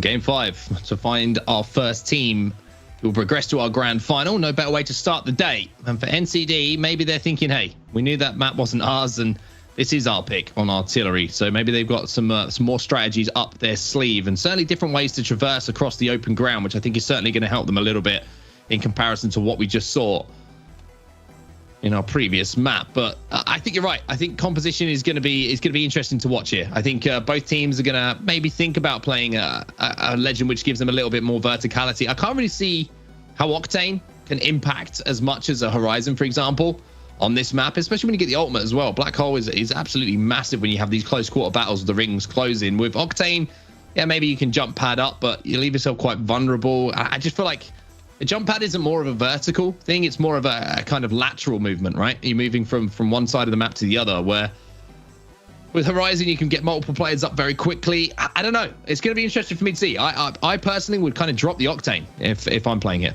I think the Octane is good, though, for the speed of which you can, from the start of the round, you can pad and you can get to the high ground, all three of you. Very similar to the Pathfinder Zip, and you can alternate in rounds. We've heard a few pros talk about that. That's really why Octane and Pathfinder are the main two, just for the speed of which you can move from the get-go. But we've already seen Horizon is very important on this map, because all the engagements you can see on the map there on the high side of artillery, when that circle is on that side, it's so important to be able to have legends that can not just get up there, but they can drop down and get back up, and also surprise the opposition as well. You can get one player who just sneaks around, pops their head up, and does something. VSA have gone for that switch. They have taken out the Octane, they have gone for Horizon, whereas NCD, they're staying true to their comp. No, so that's got the Gibby now. We've got the Gibby now, NCD. You can see Dolphins moved over. They've got rid of Wraith. So a little bit of change in composition on both sides of things for now. A little bit of stability on both sides, but like you're saying, VSA have got two characters that can take vertical height very, very quickly now, which could be somewhat of a difference. But VSA going to take the bunker side of things at the moment. It looks like NCD will be trying to face up against them on the same side, so we don't have to worry about the great wall of artillery at the moment, as the bubble will go down, allowing VSA to pick up those meds. This isn't going to be a kind of high ground battle, not just yet. This is more of a central circle. Dolphin in a little bit of trouble. He's not really playing the Octane this time, as you say. Switching over to the Gibby, so the hitbox is going to be a little bit different. This is where you need your players who are comfortable on flex legends to know exactly which positions they can put themselves in and which positions they can't put themselves in. I know when I personally play Gibby, I suddenly find myself caught out numerous times because I don't have the ability to escape like other legends. Here comes Slayers, though. I mean, the Mozambique is doing some real damage here to NCD. It really is, and they're taking a little bit of damage themselves here, VSA, so it's not going to be a case of just sending it and pushing. However, it might be now, as Dolphin will go down first as VJX gets that Mozambique to start singing a tune that he enjoys. Unlucky going to have to back up to Nags here to give a little bit of protection he's going to be looking for those cells to get popped. So now you're seeing the Horizon Q being used to get a little bit of high ground. Dolphin should be finished off, and these two players from NCD just trapped down on the low ground. This is tough to work out from. You'd imagine that it's just a matter of time before VSA win this round, but we have seen 2v3 clutches. We even saw a 1v3 clutch in North America. A lot of damage being done, but Nags is not doing enough to be able to get the knocks. VSA will go 1-0 up on artillery. NCD were just on the back foot, really. As soon as there was a lot of damage, VSA were able to pressure. They caught G-Dolphin out as the Gibby, and they take a 1-0 lead.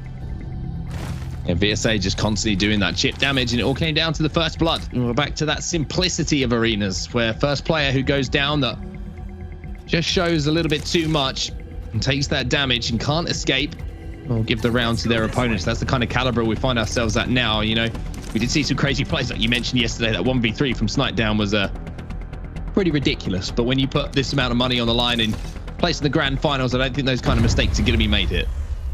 Yeah, I mean, we'll probably touch upon it later when we look at highlights from North America, but mistakes were the key word, even though I will always praise the player who was the 1 versus the 3, but you have to question the 3 in situations like that. VSA, though, bubble goes down, they'll be able to get the resources, they'll be able to get the back to the Phoenix kits, so they've done the job in the initial stages of this game, and now they can just back off ever so slightly. They can start to poke with the 30-30 repeaters, but then here comes the counter bubble. NCD trying to get a little bit more aggressive. 83 is going to get the crack onto Horizon. Can they get the knock though? There's 45 flesh damage, and this should be the key to the push coming in here. But that Horizon is bobbing and weaving and somehow managed to get away. More cracks coming in. There's the first knock node from Nags as Atrocity will go down. And now it is the call of send it, boys. We're going in. We're going to clean this one up. Horizon, last player. She's in the skies, but she's going to be falling to the ground with a bump. That's NCD. We'll tie this up at 1-1.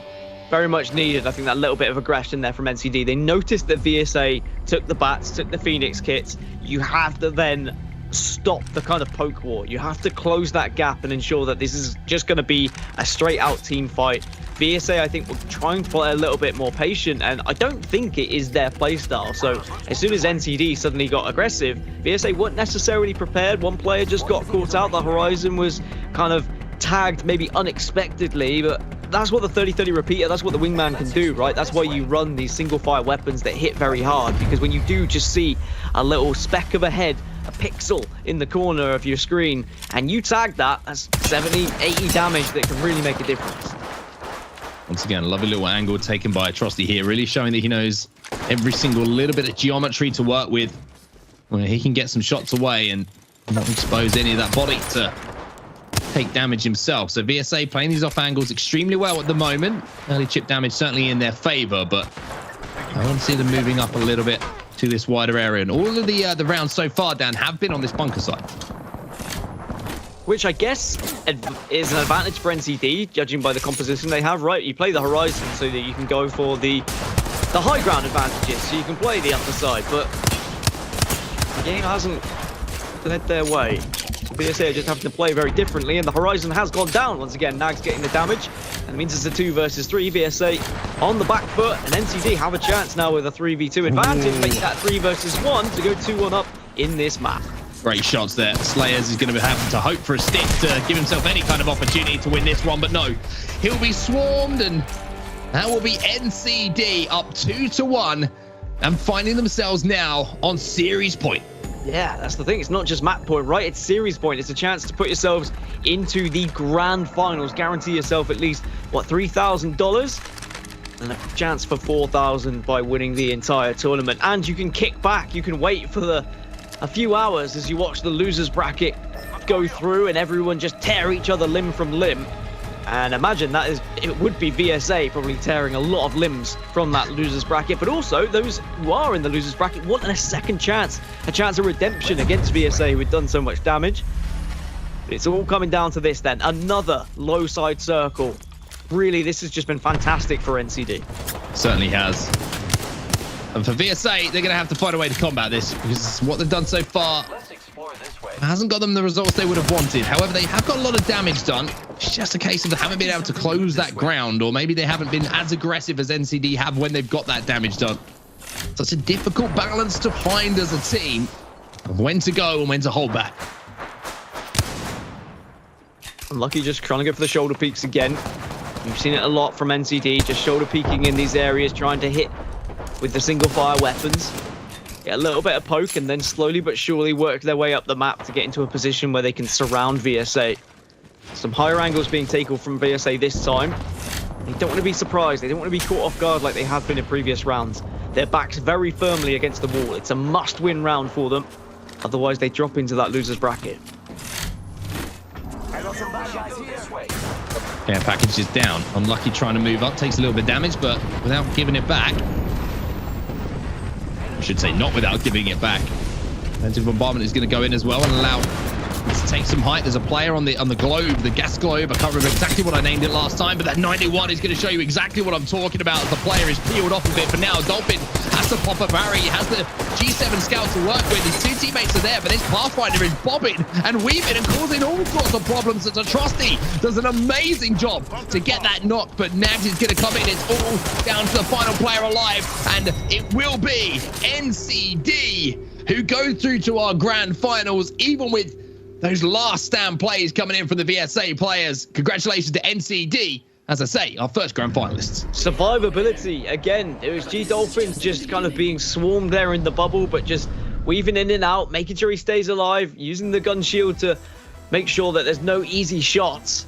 And NCD, I'm really impressed with how they played that series. I thought it was going to be a comfortable victory for VSA based on what we'd seen in the previous series from them, but NCD had an answer to all the questions posed from VSA. I think that the circles definitely helped them out in artillery. It was all low side, very much tailored towards their composition. Horizon is much more for when the circles are on the upper side of artillery, but you can only play what's in front of you. NCD will be delighted. They find themselves in the grand final. And just some of the replays we saw in that last game as well. It was a really, really good series, extremely tight between the two teams. I think the fact that we went down to that game 5 really does show it, but I think you're completely right. I feel like we talked about how composition really affected NCD on the previous map where they didn't have the Gibraltar. Well, unfortunately, I don't think it was VSA's fault, but I feel like maybe they found the same thing here on artillery just because of the fact, like you mentioned, that we had so many low side, bunker side circles and we didn't actually see that bunker wall come into effect where they would have to worry about the verticality so much. So unfortunate, but at the same time, all the credit in the world has to go to NCD for, as you say, closing things out. And to be honest with you, doing it in a real authoritative way on this final map. Yeah, and I mean, it shouldn't make too much of a difference. I mean, on an Octane versus a Horizon, but you've got to think hitboxes, you've got to think the speed of which an Octane can just push in and out of fights, and also very difficult to tag when you are trying to get into a 1v1 engagement. Some of those precision shots that you're trying to hit with a wingman or with a 30-30 repeater become all more difficult when you've got an Octane whizzing around. But map number 5, as you see, will go to NCD. They do take the series, they do go into the grand final and guarantee themselves a nice juicy amount of prize money. They can now kick back, put their legs up on the table and watch everything unfold in the lower bracket. VSA still got some work to do, though. They're not out of the tournament. As you say, the lower bracket is where they will continue their run, and they will have to do some more work to fight their way back for a potential rematch against the team that just went down to in NCD. But I was really impressed with NCD. I have to say, every single map that they picked, they won. You saw this pattern, and it was the same for their opponents. So maybe having that little advantage of getting that first map pick was the difference for them. Yeah, I think map picks are extremely important indeed, but for the most part, it seems like at this stage in the tournament, everyone is comfortable on their maps, their picks, right? They know what they like to play. People are avoiding certain maps. When we get to best of 7, are you going to be able to avoid those maps? Probably not. We're going to see them start to creep up. Hillside Outpost, we might see a little bit more of. Will we see any of the Dome? Is the Dome even in the rotation at this point? I don't even know, but we haven't seen it so far. But I think I'm okay with that. I think we're a gentleman's agreement with all these players now where they know which maps they want to be playing. All right, well, it is time for us to jump into a little break before we get the next series set up. But in the meantime, head over to gloot.com and sign up for a free account so you can start competing and tracking all of your stats in Apex Legends, because there's loads of stuff to do over there. You can do all the challenges. There's loads of stuff. Just go and check it out, all right? GLOOT.com. That's where you need to go. So in the break, that's what you're doing. In the meantime, we're going to get our next match set up. So we'll see you in just a few. Welcome back, everybody, to the GLL Arenas Summer, and we're going to kick things off like we like to do when we come back from a break with a little interview brought to you by HyperX Quadcast. And we've got a man who's going to find himself in the grand finals in a couple of hours. It's Dolphin. He's waving at the fans at home. I saw you got some fans in the chat. How you feeling, mate? Grand finals? Easy. Yeah, easy. I don't know about that. I feel like I'm kind of getting carried here. Next and Unlucky are mechanically just better than me on maps such as these. They take the close range fights, they win the close range fights, and I'm just kind of like, I adapt, I flex, and I try to help them any way possible. There was a lot of adaptation to be had, right? We were a little bit worried about you guys not switching legend composition throughout maps, and then artillery came around and we saw you jump onto the Gibby. All the circles went to the low side of artillery. There was no kind of high side circles. It meant that Horizon didn't really come into the equation. Do you think that helped you out because they were playing Horizon in the last one? Yeah, they were definitely gonna try to make some kind of play with Horizon, like for the high ground, because this is almost a free tactical. But we were trying, like with the Jibby pick, we were trying to pick counter plays against that. Or we had counter plays in mind because Dax and BJ, they're always playing together, so they kind of know how each other plays. And Dax was already saying before the game started, they're going to do this, they're going to do that. Let's just try to pick the Jibby for this one and play as best as possible. Yeah. Okay, my question is, let's talk about Thermal Station. because we're talking about all the positives. We know we're putting smiles on faces out here. You're in the grand finals, which is fine. You know, we can talk about it now because you're in the grand finals, but you didn't get killed, boys. You didn't really do anything on Thermal Station, and you didn't pick that map. Is that something you were aware of? This isn't something you've played much as a team? We never played it before. I personally never played the map before. Like not even once. I haven't played Arena. Simply haven't played it. But Nags actually called from the once again from the before game started saying they were going to do this, and we didn't really have a counter for it. And I think we realized as we played the game that okay, playing against people that just play 30-30 repeater and like poke you to death, and you don't have the ability to respond to that or anything else, we just couldn't do anything. We just couldn't do anything, and was that all? Take the L. Try to go again. Dolphin, we keep seeing you get further and further in tournaments, whether it be battle royales, whether it be arenas. Your stream kind of popping off a little bit at times as well. Like, I mean, is there a point where you just become a full-time player? Like, and obviously you're coaching at the same time. Are you going to focus more on play? I honestly, I would very much like to have that sensation of LAN again, as well as you guys. I think go to a LAN and participate and make it to the grand finals, etc. Because it was a great experience. I would prefer to play if given the opportunity. That's also why I'm playing with Nags and Lucky right now. I believe in this roster. They're both very mechanically skilled, and with the obvious benefits of being controller as well. And I kind of play the long range game, and they kind of have the short range game, and I think that's the dynamic we're going for here. We'll have to see, because I enjoy what I'm doing right now. I can kind of play two fronts. I can help the team that I idolize, and there's always something new going on in terms of how we perceive the game and how the game kind of develops from an analyst perspective. Just found out a bunch of new things recently, and I was like so excited to share with the team. Like, look at this, we never knew this. So that's amazing. But I'm just on for the train, and I'll ride as long as possible. And if one day TSM goes like, oh, we don't need you anymore, then I'll take that L, and I'll probably continue comp play at that point. Let's not talk about L's. You're not taking any L's right now, mate. You're coaching TSM. You're in the grand finals today, and trust me, when we get to LAN, I imagine you'll be in the grand finals as well. Just doing everything. The man only does W's out here. He's got a G at the start of his names, but he's going to have to change it to W Dolphin soon, because that's the kind of man that he is. But thank you for joining us, mate. We'll let you go and get ready and watch the lower bracket, because obviously you got the grand finals to get ready for. So congratulations, and we'll commentate your game soon, and hopefully pick up that W. Cheers, guys. Have a good evening. Awesome. That interview, of course, brought to you by HyperX Quadcast, the beautiful thing over my shoulder and the beautiful thing over Dan's shoulder as well. So shout out to HyperX for supporting the show and giving us the opportunity to do this. But Dolphin seems very positive. As I say, W Dolphin. That's what I'm calling him now, officially. W Dolphin, I think it has a ring to it, doesn't it, really? I think that's something that we can get behind, especially considering there was a while where I didn't know if it was G Dolphin or Godolphin. There was a few people who said Godolphin for a while, as if like it was almost. It's actually a place near me. There's actually a place near me called Godolphin. Really? It's a stable. Which like racehorses and stuff. There we go. In fact. Not cheesecakes now, but we'll move on to racehorses and stables. Yeah. Like that's something we could dive into for sure. But where do we go from here? We go into the lower bracket, Dan. That's where we go.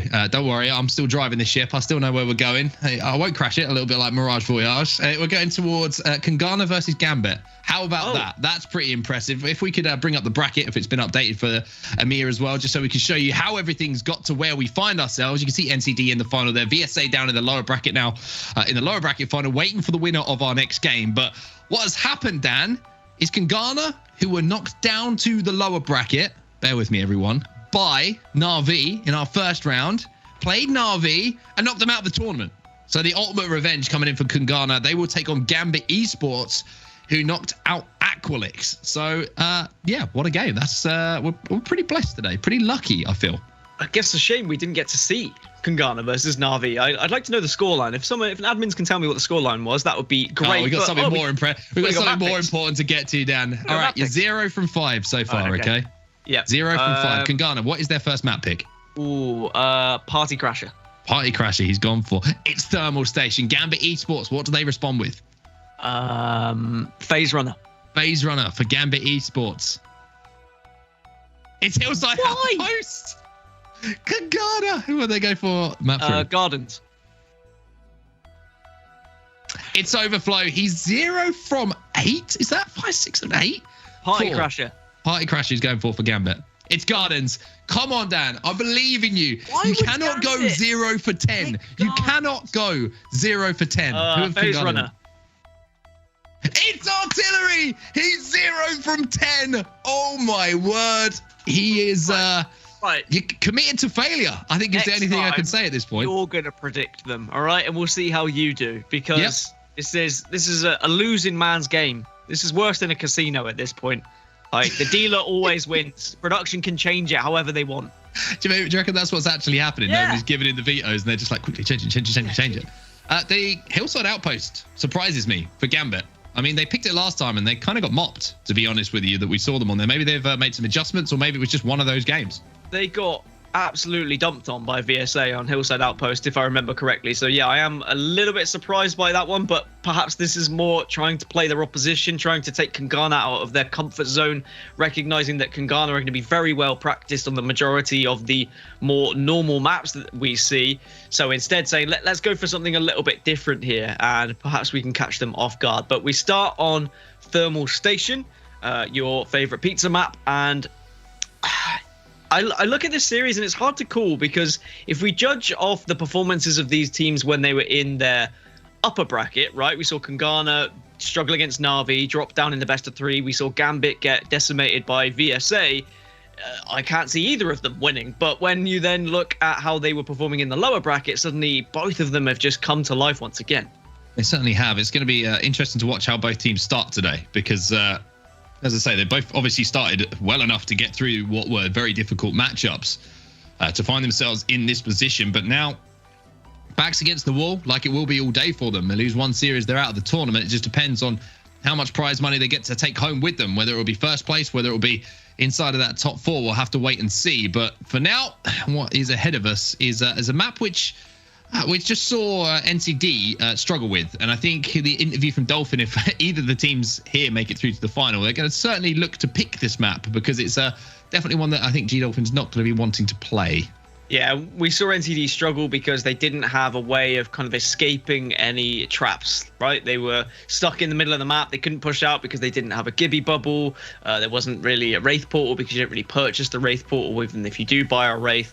So you need to play it a little bit more aggressively if you've got a composition where you don't have a Gibby. You need to be the ones being like on top of the building. You need to have that God spot. You need to get there first. And if you are not prepared to take that fight straight away, then you need to play a composition which allows you to play a little bit more slow, a little bit more defensive. You need some defensive legends. You need someone like a Gibby, maybe even like a Bangalore that we've seen on Thermal sometimes, to cut off those sightlines, allow you to pick up the package, allow you to cross where you're not just going to be beamed from those God spots. So I think legend composition is going to be very important here in map number 1.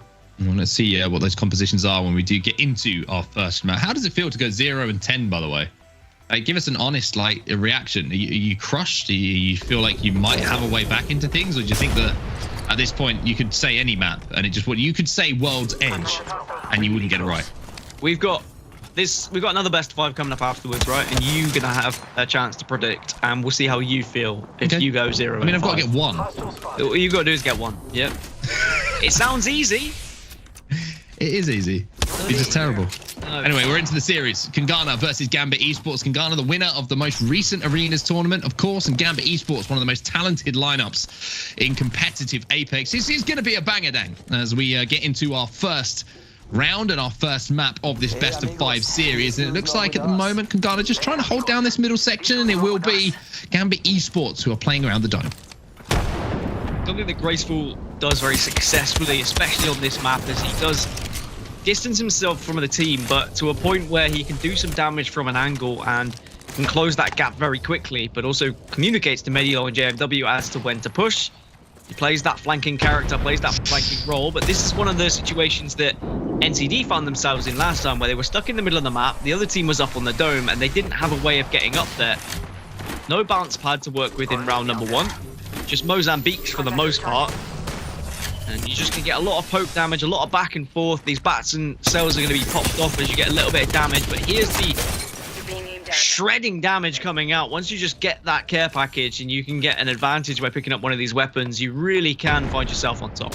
Yeah, Graceful's certainly going to be the player to watch here, as he does have that devotion in his hands. Doesn't have the turbocharger, but he is going to be able to maybe isolate a player and win a 1v1. But for now, he's going to be backing up towards his teammates, because it looks like Gambit have had enough of sitting around and they want to get nice and aggressive. However, Graceful meets them with the machine, the shredder, whatever you want to call it, and dumps 2 players. One on their back and one to low shields, and now it's going to be up to JMW just to fly forward, find a little bit of time, as the last player alive will be caught behind this care package. This should be the round going to Kungana. However, it's made to look a little bit more difficult than it should, as finally they get the job done and they'll be up by 1.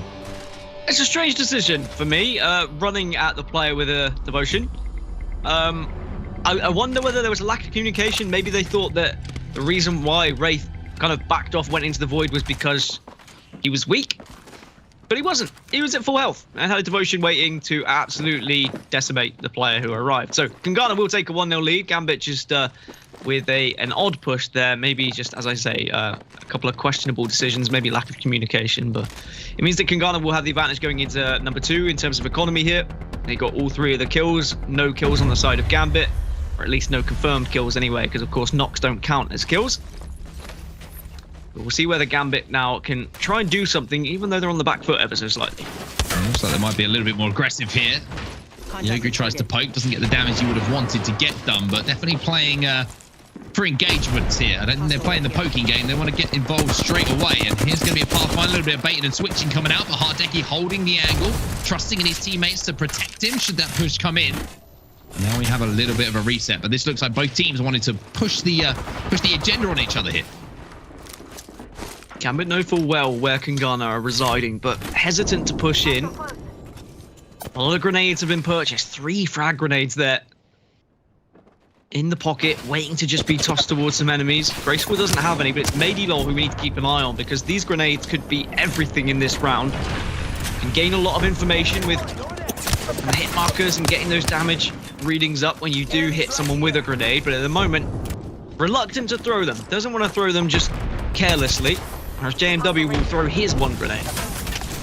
JMW is trying to get a little bit of an off angle there and just got spotted as he was throwing that grenade. So Gambit were able to retreat, take not a huge amount of damage while they did so as well. Kungana now back in control of that dome as Graceful tries to take one of those off angles. Now you see him crouch walking as well, trying to give no audio cues to any members of Gambit. This is something he's done so well. There's just so much cover here on Thermal Station that you can play this way. There's a lot of sight lines that are being blocked, and just like that, you can appear out of nowhere and just pop your head, and you can really shred and do some damage into the side of an opponent, give your team the advantage. Here's the grenades now starting to come in. First one doesn't connect, no information gained from it either, but I think just being able to force that 1 player out maybe is enough for Maydilol. Still 1 grenade to work with, and now all 3 have been thrown, and Graceful was there trying to mop up, and that's going to be big damage, and actually good timing, because it allows Graceful just to get out of dodge. Yeah, that was so vital, that grenade hit, because otherwise, like you say, Graceful was pretty much dead to rights. That player would have been able to wide swing without showing himself to any of the other players. Would have been able to probably, you would imagine, with the talent on the team, secure that first knock. But for now, it's a 3v3 once more, and the utility has now been used by both teams. Not sure if anyone has any grenades left to try and force players down off height. So we're back to that kind of chip damage game. No openings to be gained unless someone hits some big headshots. Well, this was the same problem NCD had, right? They were forced back. They didn't have a way to bubble in. But at the same time, neither team has a Gibby. So Kungana also will have to move off that high ground, and they both meet in the center here. Gambit, if they hit enough shots, maybe that will give them enough room to push in. But they're the ones who have to move first with how this circle's going. This is the trouble here for Gambit. Once again, they just don't have any protection. They don't have a Gibby dome. They have no way to close this ground. And even though 1 knock does come in, once again, Gambit Esports just showing that they didn't have either the legend, the abilities, or, to be honest, the map knowledge to find themselves in a position where they could really do anything effective there. It was just, Kungana playing the patience game. They had that dome control. Just waiting for Gambit Esports to have to make that move in the open.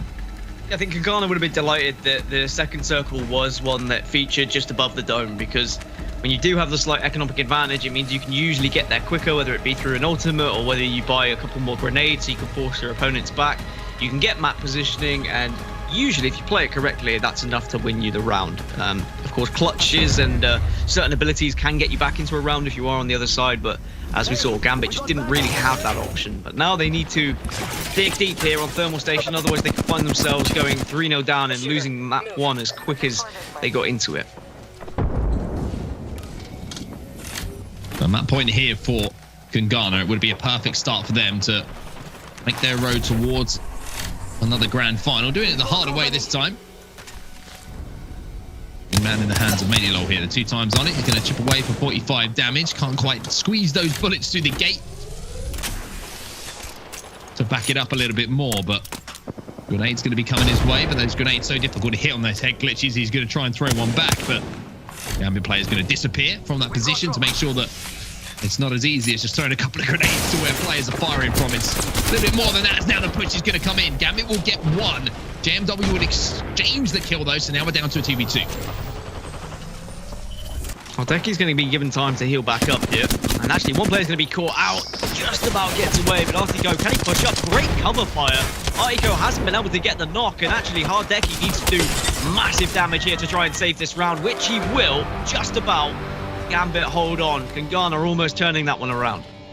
Well, Leogri might have got a little bit of a dead slide there as he tried to slide in to finish off that kill, but he managed to get enough damage to leave Hardeki with an opportunity to push up to get that final knock, and Gambit back into this now. Once again, that one was an interesting round where they didn't have to rely on map positioning so much, and it's going to be moving away from the dome once more this circle, so they won't have to worry about dome being effective again. So the pattern continues. Every time we've gone to dome so far, Kungana have won it comfortably. Gambit have answered back with the first round we've seen away from it. Well, this one's going to be away from it again. Be a little bit more central. You're going to be playing around the bottom of the drill. Graceful does like to play on the edge of the doors and just try and be a little surprise factor. He hasn't been able to catch out Gambit just yet in this game, even though they've won a couple of rounds. Most of it's just been from straight out team fights, a little bit of poke damage here or there, depleting those resources. We haven't seen that round where, you know, Graceful just comes out of nowhere, destroys an opponent, but maybe this could be it. Might have got the jump on a couple of players here for Gambit. Just have to be careful. And there's the shredding damage. That might be enough to allow the rest of the team to push up. Well, that's the opening. JMW probably feel a little bit aggrieved. He maybe didn't get a little bit more damage done there. He had 3 shots onto the back of that Gambit player. But just couldn't control the spray the way he would have wanted. However, Graceful going to slide in. JMW is going to get that second knock as well. And now it's all up to this final player up on the high ground. Kungana, the champions. They get it done. And that was a dominant final round from them. Yeah, it does seem like Thermal Station just does snowball out of control. Even though Gambit got 1 back, Kungana then had an idea of how well they wanted to play. Sent players on the flanks, got the angles, knew that Gambit would be watching maybe the wrong areas. Maybe Gambit not quite as comfortable on Thermal, but Kungana, they win their first map pick, and that's job number 1 done, right? You have to win your map pick. You have to put yourself in a situation where you at least say to your opposition, we are comfortable in the maps we are picked, so you need to be winning your map picks. Otherwise, we're going to take this series and we're going to be the ones progressing to that losers bracket final. Yeah, it was pretty simple, to be honest with you. Like you say, it was their map pick. They looked very comfortable on it. You can see why they picked it. Gambit just seem to be missing something at the moment. I'm not quite sure what it is. I don't know if it's just not being aware of the zones so much. They've been caught out by the zones a few times, even though, you know, you do see the zone at the start.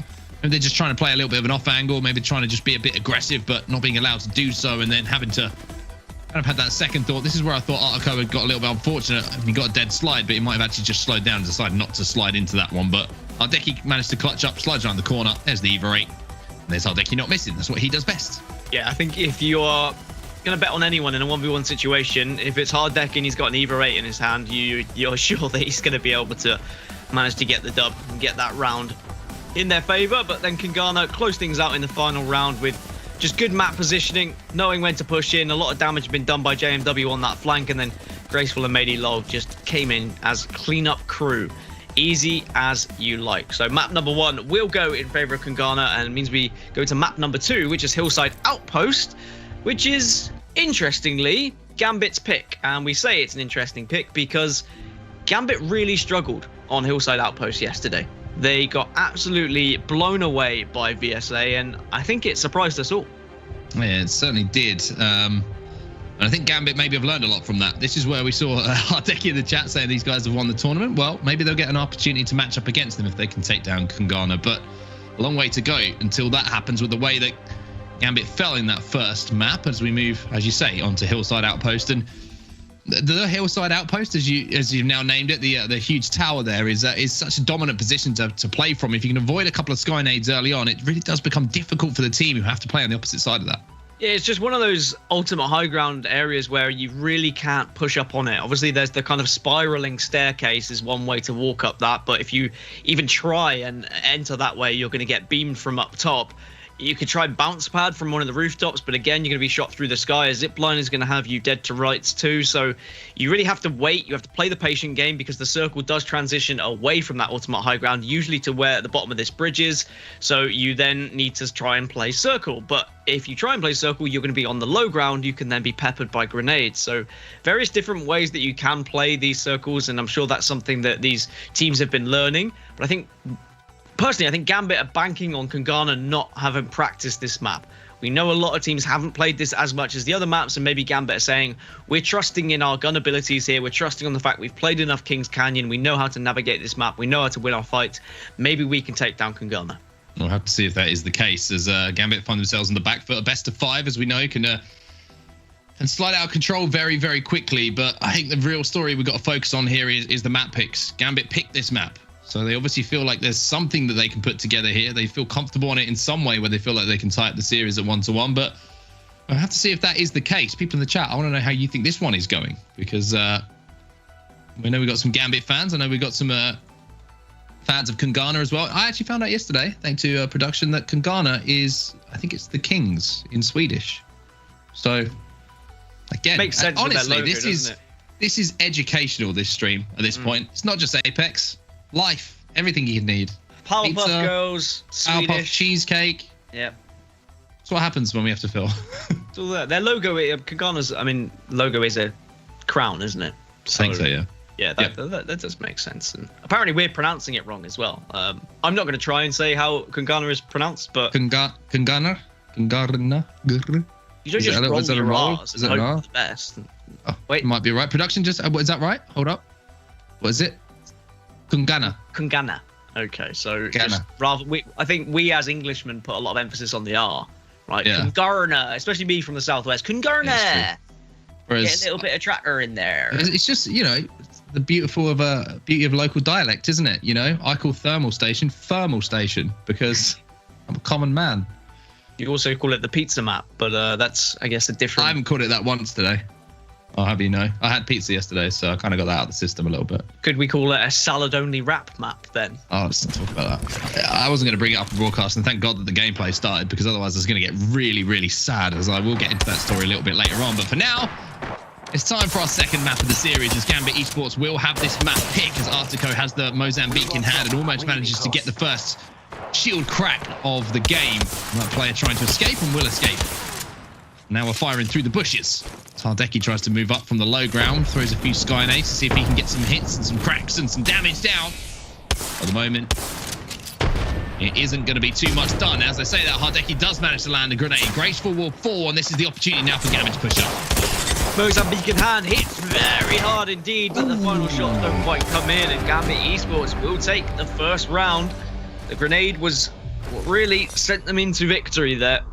There was a lot of distance Mozambique shots. I still don't think that Mozambique should fire that far, but alas, here we are.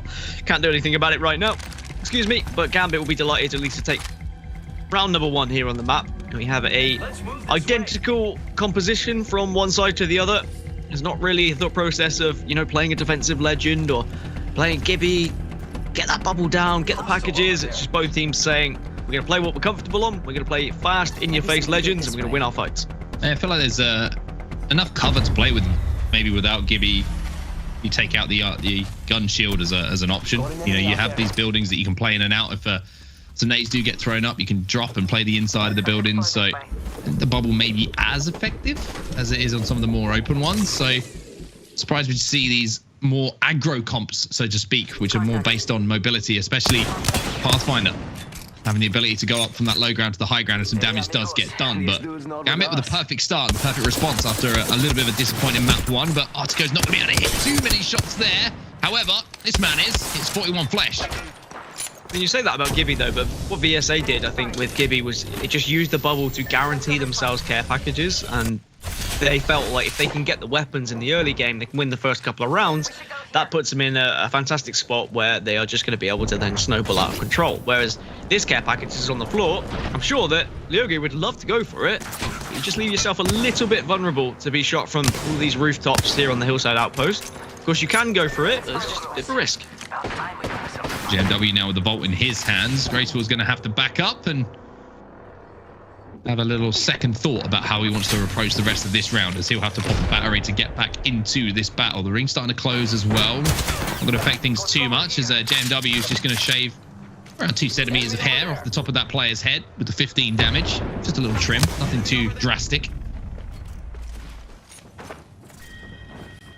Does it count as shaving your head if you have a little trim like that?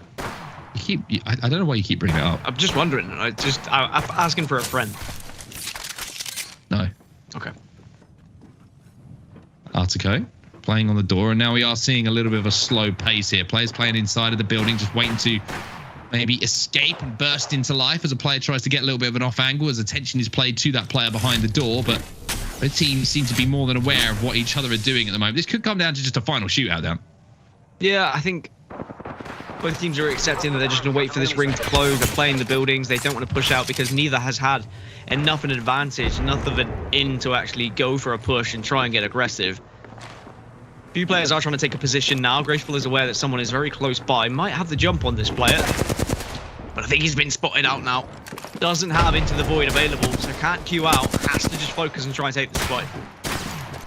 Yeah, he's out there. Graceful doesn't like that angle whatsoever, and now he finds himself trapped in a little bit of an awkward situation. Here comes Graceful once again, though. Awkward situation turned into very, very positive situation as he does a huge amount of damage to the player up on height. He's trying to get back into the fight as well, just popping that one shield cell to see if he can get that knock. And Graceful says he has the best flatline in the world. Well, he's trying to show everybody who's watching right now exactly what that is.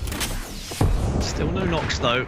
This circle's going to be moving in very shortly, so we're going to see everything collapse, and this is going to be like World's Edge of old, sorry, King's Canyon of old.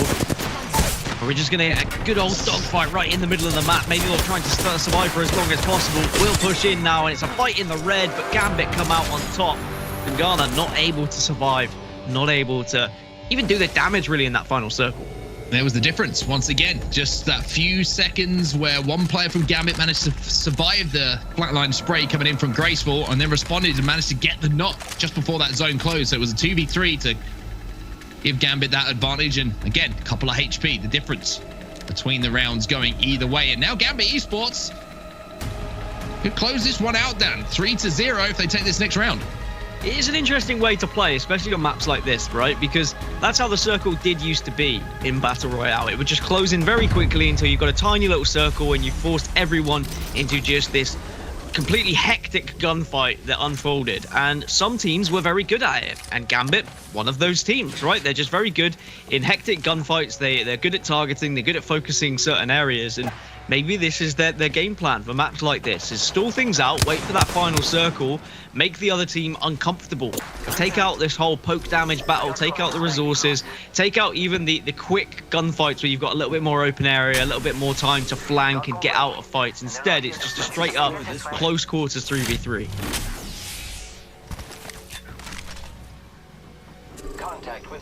I wonder what Graceful's doing right now. He is the kind of player who tries to make a play at the start of games to create an opening for his team. And there he is. He's got his sneakers on once more as he's trying to leave no footprints and leave no audio cues as he tries to sneak his way across. And look at this cheeky little angle here, just baiting out that care package, seeing if anyone from Gambit fancies rolling the dice. Graceful's going to be there, and with that flatline at that range, you know he's going to be doing a huge amount of damage that maybe one of his teammates can pounce on. Does anyone bite, though? Neither team has been desperate to jump onto the care packages. As I say that, there's a little bit of movement towards one, and Graceful does get the jump on one player. Isn't enough to get a knock, but it might be enough just to give Kungana the chance to push up and gain some map positioning gear. Great escape, though, from that player. 2 Skynades going to be going up onto the communications tower. They get a little bit of damage done as well, as the shields will pop up on the screen of JMW. That player manages to escape for now, but he was down to flesh damage, and now Gambit having to play on this low ground, shooting up against the high ground of Kungana. Kungana completely in control of the map. Nade's coming out as well now. I think it's just a matter of time until Kungana take this round, as long as they continue to play it the way they have been. Graceful again, just creepy crawling, trying to get an angle, trying to be a sneaky beaver. Gambit have reset ever so slightly, but their resources are going to be somewhat depleted, I imagine. Can't see them having many more bats or cells left to work with.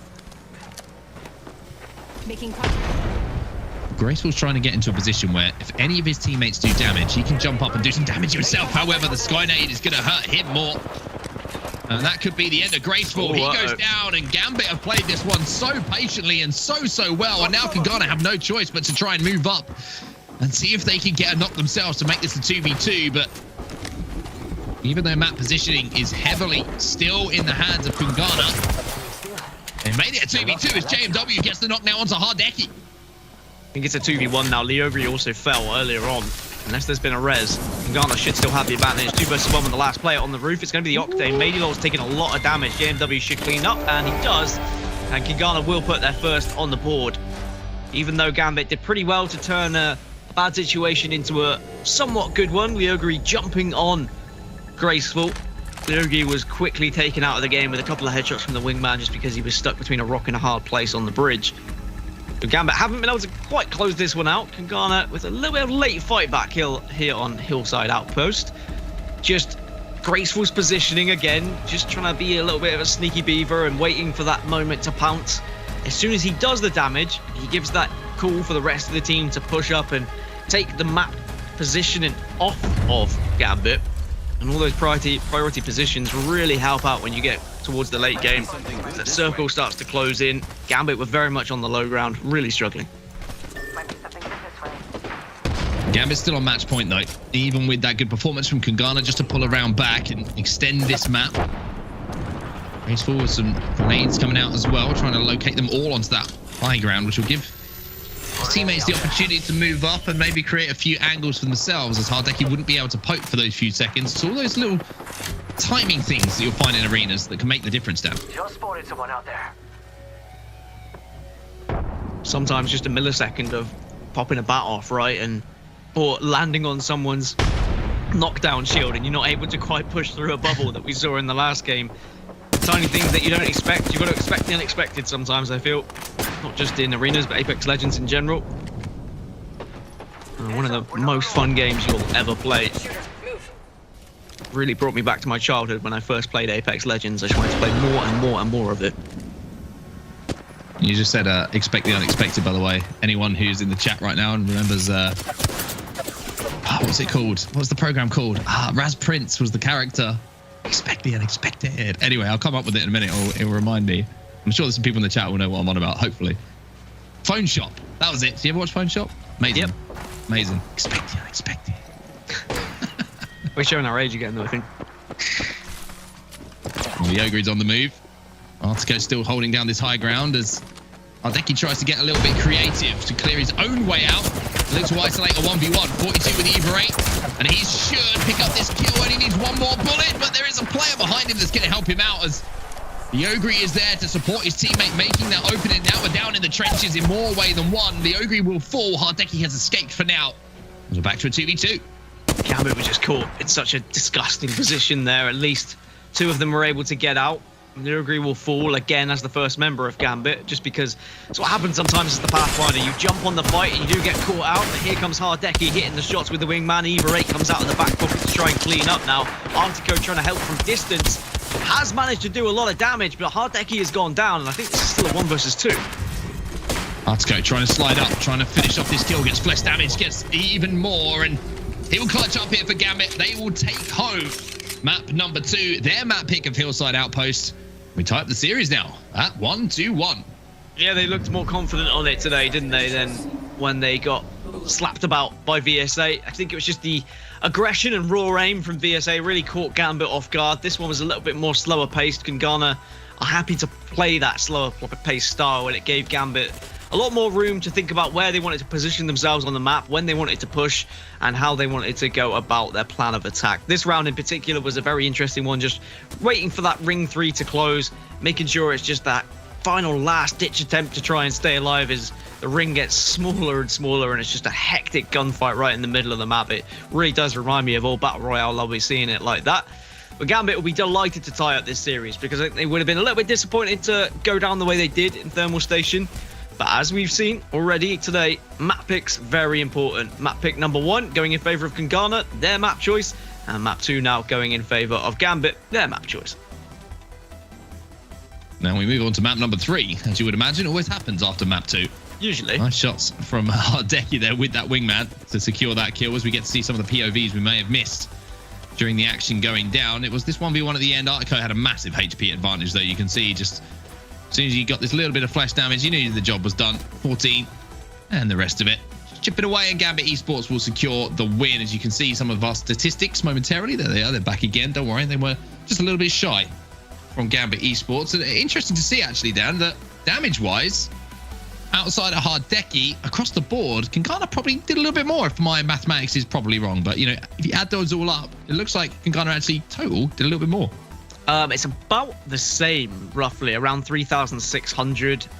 But yeah, it's considering it was a 3-to-1 advantage for Gambit, you'd expect there to be more damage on the Gambit side. You're completely right. Hardeki did hit very hard, but Kangana, despite the damage they were doing, they weren't getting the knocks, right? A lot of it was poke damage, whereas Gambit, when they did the damage, they were pushing on those kills and ensuring they actually were able to pick them up, clean things up, and gain the round. So it means we go to map number 3, which is going to be Overflow, as you can see there. And, you know, I'm really struggling to call this one. I was very much confident in the Kangana camp, but Gambit looked like a completely different team than what we saw yesterday. No, it's very, very true. I agree with you. I can't really pick which way this one's going to go. I feel like it's just two very good teams at this point who kind of have similar experience in arenas. And I hate to kind of highlight more, you know, one player more than another on the team, because everyone has to produce results in arenas. You can't really rely on one player to just do it all. But the Graceful versus Hardeki battle for those opening kills, I feel it's going to be really important, especially with both players playing on Wraith. If they stay on Wraith as well, the ability to get in and out is going to be vital. And I just feel like that battle could decide who actually ends up winning this series. Yeah, we've seen already in this tournament how important survivability is, right? Just being able to do that damage, get out of the fight, and then allow your teammates to re-engage, and then you join them when either you've healed up, or if you feel like you're confident with the health total you're at, then you just join them without healing up to make sure that you don't allow the opposition to pop some bats and whatnot. So the Wraith has been really important in a lot of these maps. Now, I know not everyone is playing the Wraith. We've seen other compositions favored, but Wraith, for these two teams in particular, with Graceful, with Hardeki, I just think is such an integral part of the team, and without it, it would look entirely different.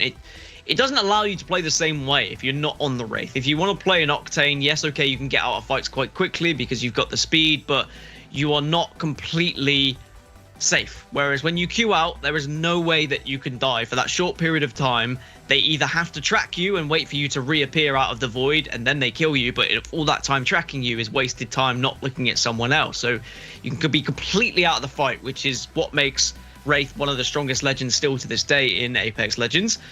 Map number 3, though, I think I'll go with Kangana, considering it is their map pick, considering that they looked very comfortable on Thermal Station, and judging by your theory of lava maps teeing up and combining well, then maybe they should be good on Overflow as well.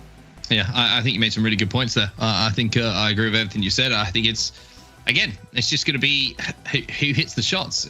I don't think there's much more to break down, to be honest with you, about these two teams. It's going to be who can make the opening play, who can get that initial damage down, and who can take advantage of it quickly. I think we might see a slightly slower pace at the start here, with both teams taking a side of the map and kind of just doing a little bit of poke damage. It's something we've seen already from them both. I don't want to see the gun-ho approach we've seen from the likes of My Little Phony over in North America, for example, as the Ogre. You're going to have to back up here for Gambit, as he's going to pop his first battery. This way.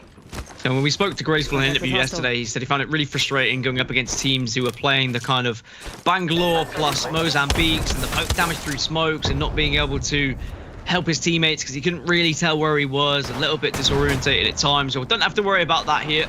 Again, just a straight fight, same composition, aggressive legends, no smokes to worry about. JMW is down to a slither of health and he's slid right into more damage from Artico.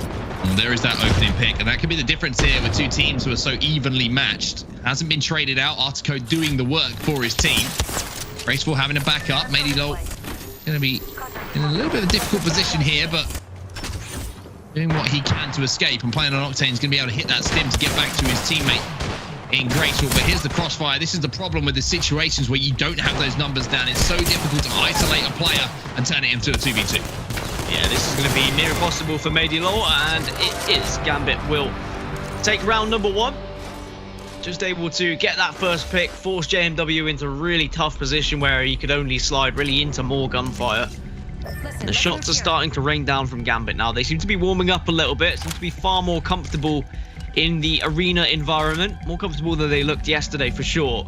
This is the Gambit I wanted to see. When I saw Gambit on the list, I was so excited because they're one of my favorite teams to watch in Battle Royale. I know we talk a lot about Hardeki, but the team in general, just as a 3, great bait and switching, great focusing, great targeting. Then yesterday they got surprisingly embarrassed in the winners bracket by VSA, and it looks like they're out for blood here today to make up for it. Yeah, they're really starting to find their flow again. Like I mentioned yesterday, took a little bit of a break over after ALGS Championships to just recharge the batteries. As speaking of batteries, JMW is going to pocket all of the meds here on the lower side.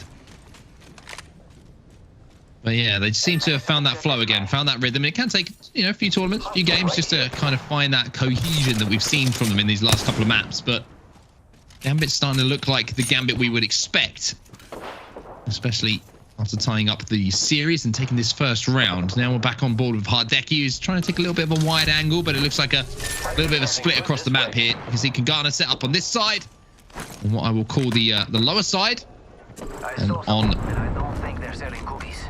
the middle room side, I'm going to call that.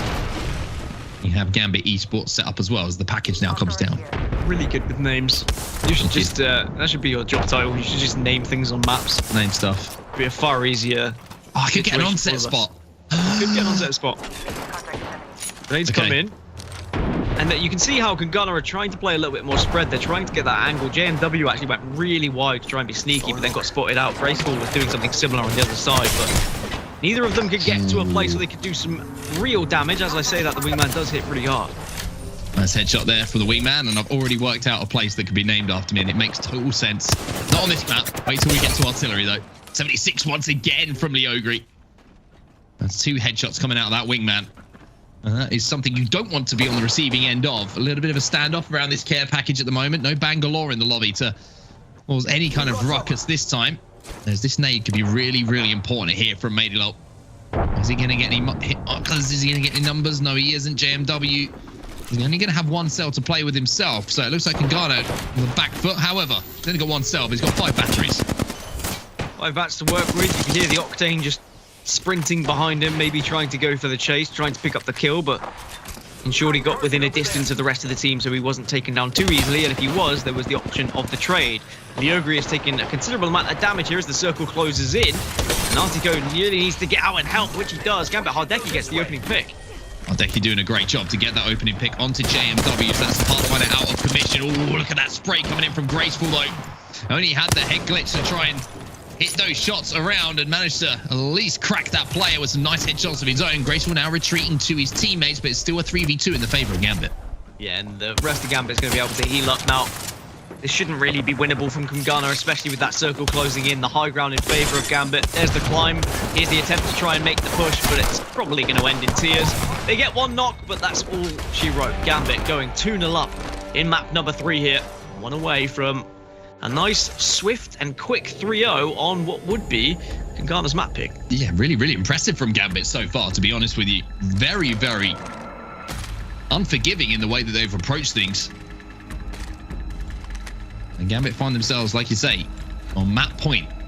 And then moving on to, if they do manage to close this out, what could be the map to take the series and knock Kangana out, which, as crazy as it sounds, somewhat of an upset with the history that Kangana have had in Arena so far. Yeah, it would be an upset. I think Kangana are expecting to get to the grand final here. Graceful was very confident when we spoke to him yesterday, but you know, when you go up against a team like Gambit, with the individual ability all these players have and with the cohesion between the three, you've got to expect them to be able to put on a show, and they have done just that. Of course, it's not over just yet. Even if they do win, it's best of 5. But it is lower bracket, so your last chance now. And this is a match for top 3. Winner goes into the lower bracket final. And a best of 7 later. EMW just about survives. Hardeki tried to overextend to get that kill and was very, very close to doing it as well. So you can see he's going to have to take a few moments just to get those heals back on board. And JMW had to grapple out there and just about managed to get around the corner. I'm pretty sure he would have landed close enough to a teammate to maybe have a res executed before Gambit had managed to close that space. But nervy moments there for Kangana.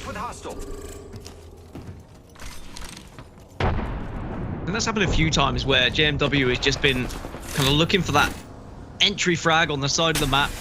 Usually Graceful's been doing the similar job, but JMW has the ability to fly away as a Pathfinder, but it's a game of fine margins. Graceful's very low. Medial also taking a considerable amount of damage. Graceful will fall, but the shredding from JMW equals things up. 2-2, 71 on the headshot. It's all down to JMW. Can he get this knock? No, he can't. And that might have been the opportunity that he was looking for to give himself a chance to win this one. Still has the vault in hand. That grenade's going to be vital. Flies in, trying to make sure that res doesn't get executed, and Gambit Esports won't let it happen. They will close things out. And that was ruthless from them, Dan. I think that's the only word I can really use as a best adjective to show what Gambit just did. Just pure aggression at the right times, not allowing Kangana to breathe. As soon as there was any sort of real chip damage, Gambit were slowly but surely moving their way up, and then they weren't afraid to just shred. I think there was times where in any other game, Kangana probably get away, probably reset, but it was just that final bullet was always connecting to the head from Gambit. Fantastic aim from them. Really, really good from them. As you say, some of the highlights once again, and it was all about the opening picks. Every single time it seemed to go to Gambit, to be honest with you. And with two teams this quality, that's going to be the decisive move, to be honest with you. I talked about the Hardeki versus Graceful battle of the players who are trying to be those impact fraggers, those entry fraggers, if you like, for their teams. Well, one player who did extremely well, actually, in that round to get those opening picks was Leogri. Saw him a few times in the kill feed getting that first pick. Yeah, I think you have a big responsibility when you're playing as a Pathfinder, because you can really engage on a fight that has been going on, or you can just jump on someone who's taken a considerable amount of damage. And I mean, that is one way to win map number 3, right? Not allowing Kangana to get any kills, so no confirmed kills. Yes, okay, they got knocks at times, but they didn't get any confirmed kills. A straight up sweep from Gambit Esports, which sends us into Gardens, which, you know, I've seen Kangana perform well on. Like, I know Kangana are very comfortable on Gardens, but it wasn't their pick. This was Gambit's pick. It was indeed, and taking away a map from your opponent is certainly going to fill them with confidence, especially now that they are just one map away from closing out the series. So for Kangana, it's slightly worrying moments, and I'm just looking across the stats there. Graceful not having the impact, and I talked about the battle between Graceful and Hardeki, and you compare the damage done, 1,286 for Hardeki versus the 726 for Graceful. Probably the difference maker looking across the board. I don't know how Gardens is going to go, though. I think if Gambit have got a game plan here, and if they know how to get into the face and heads of Kangana and kind of stop that strategic element that Kangana seem to have on most maps, then they could walk away with this and progress into the losers bracket final.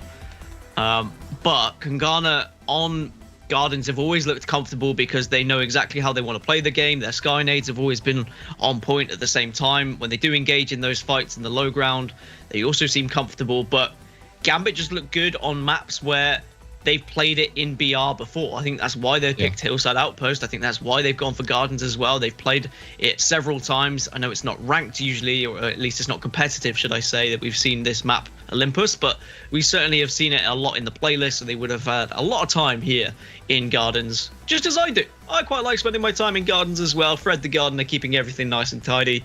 But this has been a very eventful losers bracket semi-final, as we should expect at this stage in the tournament. Yeah, similar diet as well. You can see you've been spending a little bit of time in one of those little retreats. Bananas and wine. That's what Dan lives on. It's just a fact. It's how he survives. Like a Kungana, I am. Like a king. Yeah, it's Kungana. We're learning, everybody. We're learning, okay? I apologize to our European friends who maybe, don't get the accent. We try our best, okay? Like, we're very simple people, the English. It's kind of like our way or we panic, essentially. So we're trying our best. We'll work on Kungana, okay? The R isn't. It's not pronounced. I'm thinking out loud again, Dan. I'm thinking out loud because we're waiting for the game to start. Yeah, stop panicking. You're panicking like an Englishman. Panic, see what I mean? Yeah, you don't really know what to do. I can save you. We can talk about Kungardens. Oh no, Kungardens. Hey, if they win it, Dan, it could be Gamdens. Oh god. No, we can rename it Kungardens if Kungardens win, which is much better. They need to if they're gonna bring this series back. Otherwise, they're out of the tournament, right? That's their tournament over. Even though they'll walk away with a bit of prize money, finishing in 4th place, it's not going to be the chance to try and double it, if not triple it, getting all the way to the grand final and trying to win and become our victors. We already know that there is NCD waiting in the grand final for these teams who are competing in the lower bracket. They're going to wait a couple of hours, I would imagine, as we still got to play for the lower bracket as well. So a nice time to rest up. And I guess that's their reward for being in the winners bracket, because there's no sort of reset in the best of 7 at the end. There's no sort of map advantage. It's just a straight best of 7 once we get to the grand final. So the advantage for the winning team is that they can rest, they can watch things, and they don't have to play that kind of grueling lower bracket process. That's very, very true. In the meantime, we'll give a bit of shout out to our sponsors who are helping us put on this amazing event. Shout out to GLL, the production team, and no carbs. No carbs, still marbs, as they used to say on The Only Way is Ethics, keeping me alive and awake and working my way through the games that are in front of us right now. But early on, Sky Nades, up to the heavens. Anyone want to catch it? No idea where that actually landed, but Graceful's going to be very low on HP here. But it doesn't matter because Maidol's going to get that first knock onto Leogri. There's a Sky Nade. There's another one as well, but just arcing a little bit too far away. Kungana do have this advantage for now. Just looking up to the skies, watching the grenades, just hoping that no one is going to land on top of you. Here comes the push from Kungana now. Stuck with the door, the Q comes through. Maidolo has finished off Leogri elsewhere. And now Kungana have actually forced themselves into a room here. They still do have the player advantage, but they just need to be careful. And careful they are. Maidolo gets the knock onto Hardeki, one remaining player. There's the finish. And there's the complete wipe. No kills for Gambit as well. That's important when it comes to economy. Kungana will be in the advantage when it comes to that position. They can have more materials. They should be able to buy a couple of better weapons, or at least more resources to heal themselves up later in the round. Why do I feel like this is going to map 5? Why do I feel like every single series is going to go the distance? Is it because everyone's really good, Mark? Probably that. That would be the answer. Yeah, I think you said it perfect yourself. You know? Like, we've got the best Get team that feeling, right? the tournament, right? Everyone's matching up really well. I think the surprise for me, though, is that if Kungana win on Gambit's pick and Gambit win on Kungana's pick, like, you don't expect that to happen in most esports with map selections in like kind of arena game modes. Usually one team is dominant on one and then not so dominant on the other, but I think everyone knows how to play these maps for the most part. There isn't too much you can dive into strategy. There's usually just a few ways that you can play it, a few different styles. But Kungana looking to get aggressive here, looking to try and double up their lead in map number 4. I do have the high ground. Trying to take some off angles as well, as Gambit once again are just kind of caught out scarpering a little bit, trying to escape. Caught down in this low room. If they can get one grenade in there, they might do some damage. However, Graceful's going to be sliding in. That's going to be JMW and Mady getting the first kills, and that one was over almost before it started. Gambit just really didn't seem to know what the plan was there. This must be close to record pace if Kungana win the 3rd round. I don't have my timer on, but it's up there. 3-0 on Gardens is very much close to happening right now if Gambit don't shake things up. I'm sure we'll see the zip line and the bounce pad purchased as both teams try and get to the high ground now in this round number 3. We have seen Gambit go 2-0 down already. It happened in Thermal Station, but then they managed to get one on the board afterwards, then to go on to lose 3-1, but then came back and won 2 maps on the bounce to take the lead. Whereas for Kungana, this is a huge round. If you win it, tie the series up, go to map number 5. If you lose it, suddenly you start to worry a little bit that maybe Gambit can come back into things. Ghana really do have a chance, a massive chance. 2 map points here. Tie up the series. There's a zip line coming in from Gambit, so they'll have high ground, but they've got to avoid those sky nades, as we know, but doing a good job to actually spread themselves out a little bit and get some different angles, which is something that sometimes teams can be a little bit guilty of. You know, they all stack up on that height, the ultimate height, so to speak, and one decent sky nade and all of a sudden you're in trouble. So Gambit just trying to make sure that they're covering as many lines of sight as possible. Making contact with the enemy. It's not the typical way you'd see Gardens played, especially on this circle, but Gambit do have more high ground. Hardeki trying to reposition to get an angle on Kungana, who are just hovering around the low side, waiting for their time to try and pounce and take advantage of any sort of damage. There is a lot of damage onto Hardeki. Can they single him out? Probably not going to be able to close that gap. Just being watched from above. So Kungana having to just accept they're playing low ground right now, but they do have a bounce pad to work with. You agree, retreating back to the ultimate high ground, trying to see if there's a flank coming in. He's managed to spot that one off. There is a nade indicator on his screen, but it's not going to do a huge amount of damage as he tries to bounce one off himself. But speaking of huge damage, Leogri will go down, and Kungana, who only need the 1 round here to close out the series, only have to deal with Hardeki. Easier said than done sometimes, but even he can't get this done. The Kungana are the champions. They will tie up the series at 2-2 here on Gardens. I did think it was an interesting choice from Gambit. Kungana have always looked good on Gardens. Even in previous arena tournaments, they know how they want to play it, right? They played it enough times that they look very comfortable, and even with the low ground there, they still were able to get the victory. Gambit probably shouldn't have thrown that round away. High ground usually gives you the advantage, but it just seemed like they jumped in at the wrong time, and Kungana were more than happy to mop things up, which does send us to a map number 5, which is everything that this series deserved. We knew that there was always going to be the possibility of this happening, but Kungana were quite, well, graceful in particular when we had an interview with him yesterday. He was a bit hard on himself when they lost against Na'Vi in winners bracket round 1 in that best of 3. They said they threw it away and they should have won it, and they're going to come back and they're going to get to the finals, right? Well, if this was a best of 3, they would have lost again, but alas, it is not. It's a best of 5, and they've got their way to that map number 5, and now it's crunch time. They need to make sure they make up for those losses they had in the earlier stages. Gambit needs to show something a little bit more. I feel like the closer range maps really aren't working in the favor of Gambit, where the aggression can be forced by the other teams. I think they're working a little bit better on the chip damage maps as we take a look at damage stats. Leogri not having the best of games, but it was a very quick one, so I can't really put too much in that. No kills to be reported either. No rounds going to Gambit, so no kills were confirmed for them to be put into those statistics. But now we go over to artillery, which is going to be Gambit's map pick. If I'm correct in remembering, is it? Pretty sure. Or is it Kungana's map pick? This would be Kungana's, isn't it? Yeah, pick, so Kungana have a real opportunity. Yeah, and this is a poke damage map, right? Especially if it's on the low side where you're just kind of fighting in those bunkers where you're shoulder peeking from side to side and just trying to do damage before then you fly and take the little bit of high ground there is on top of those bunkers. In the previous series we had today, we didn't see one on the high ground, one round on the high ground. It was all on the bunker side. It was all in the middle of the map.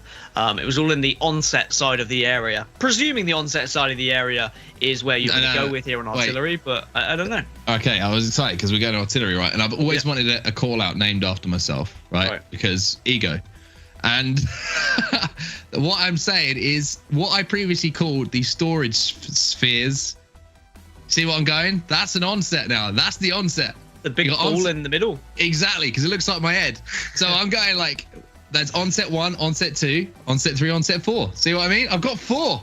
Top onset. It's a call out forever. Oh, there we go. Well, I know what to shout to my random teammates in matchmaking now when I play arenas. It's exactly the same. They're probably going to have no idea what I'm on about, but maybe we can get it to catch on. We'll see whether the plays around the onsets in this map is going to favor either Kungana or Gambit. If it does go high ground, then of course composition is going to come into things. Is there a team that plays the horizon, for example, so you can get that up and down element? But we did see in the previous series today when VSA lost, they went for horizon. They didn't get any of the high ground because the map didn't go that way any of the times. You'd imagine that it at least will surely once throughout this series. But Poor, difficult to call. I'm going to stick with my Kangana pick from earlier, though. I think that they are going to close it out here in map number 5. Well, you know, you missed an opportunity here, by the way. You could have had 2 of those named the Gaskin. Could I?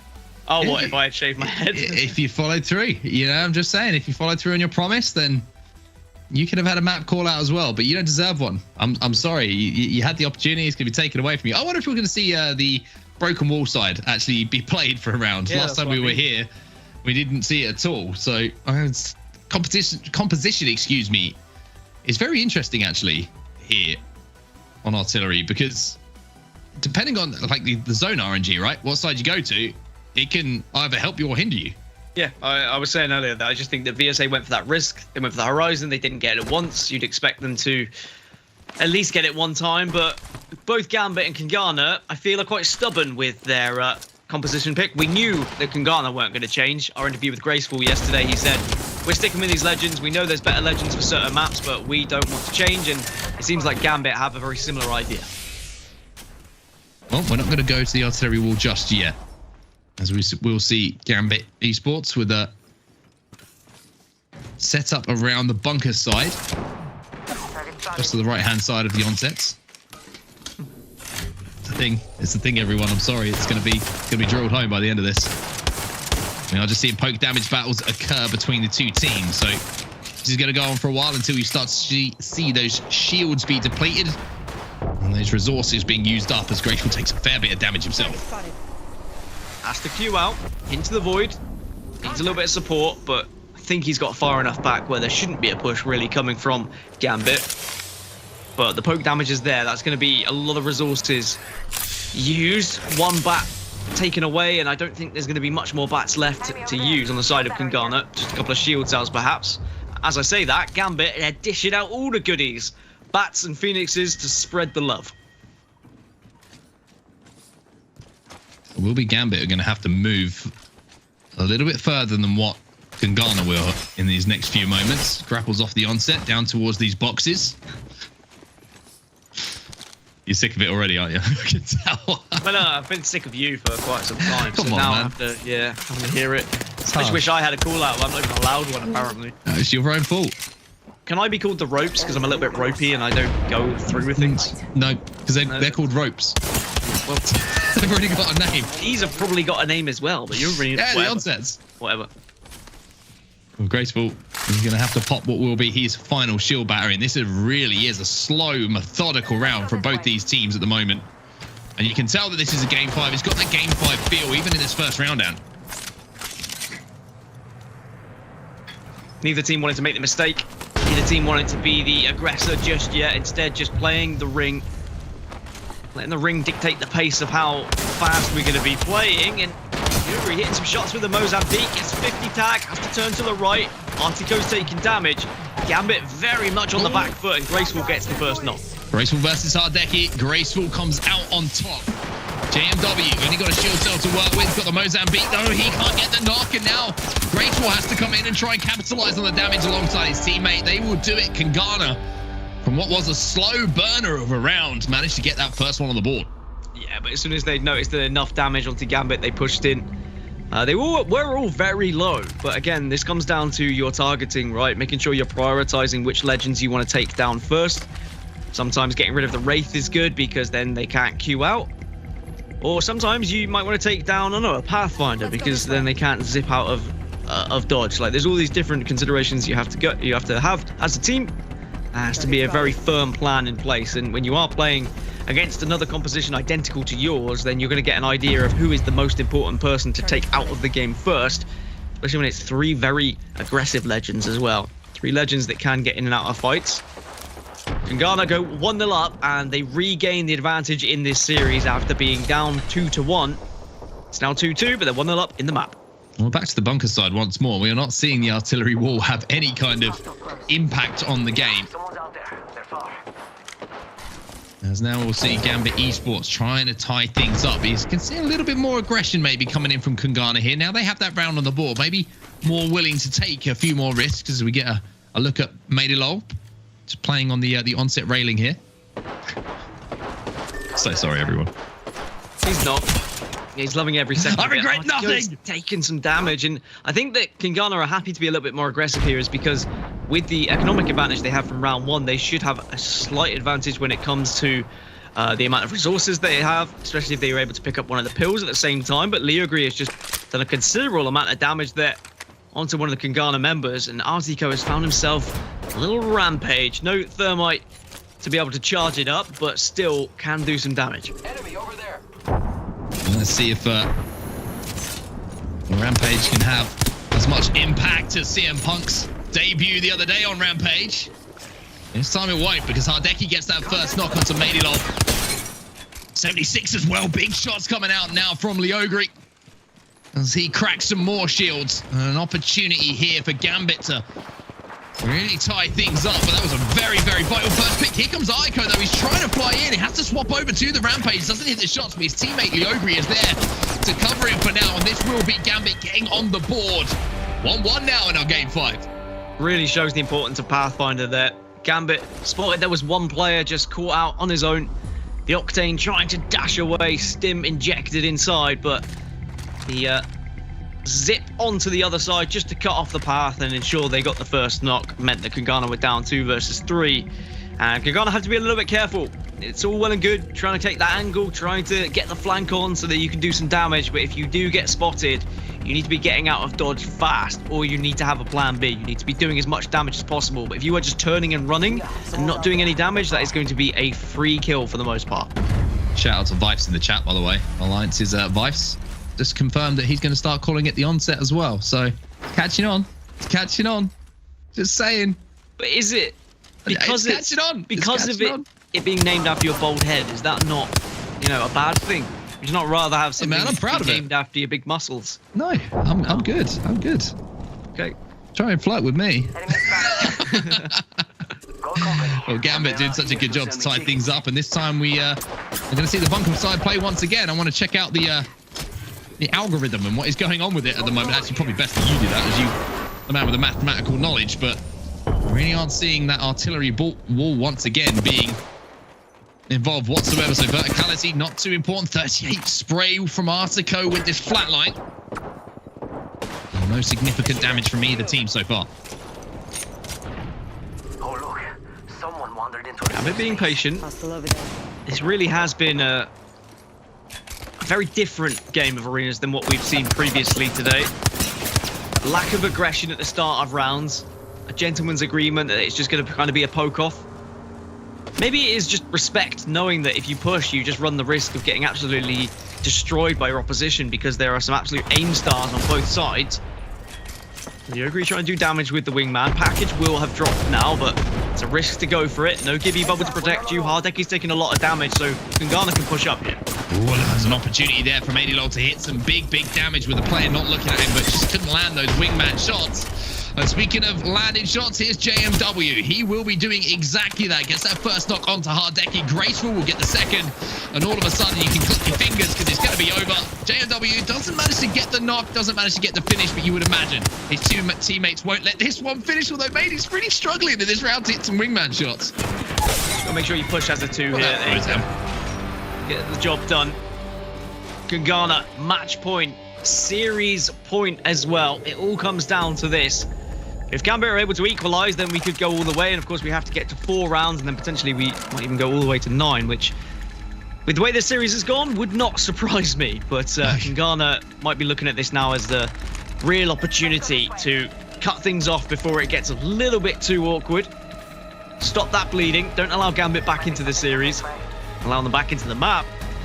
And their success has been when the flanks have come through, right? Where one player from a distance has done the damage, and then the flanker has pushed in, been able to get the knock, and get that player advantage. So much about arenas has all come down to player advantage. And finally, on set, we get this side of artillery. It's taken, what, 8 rounds?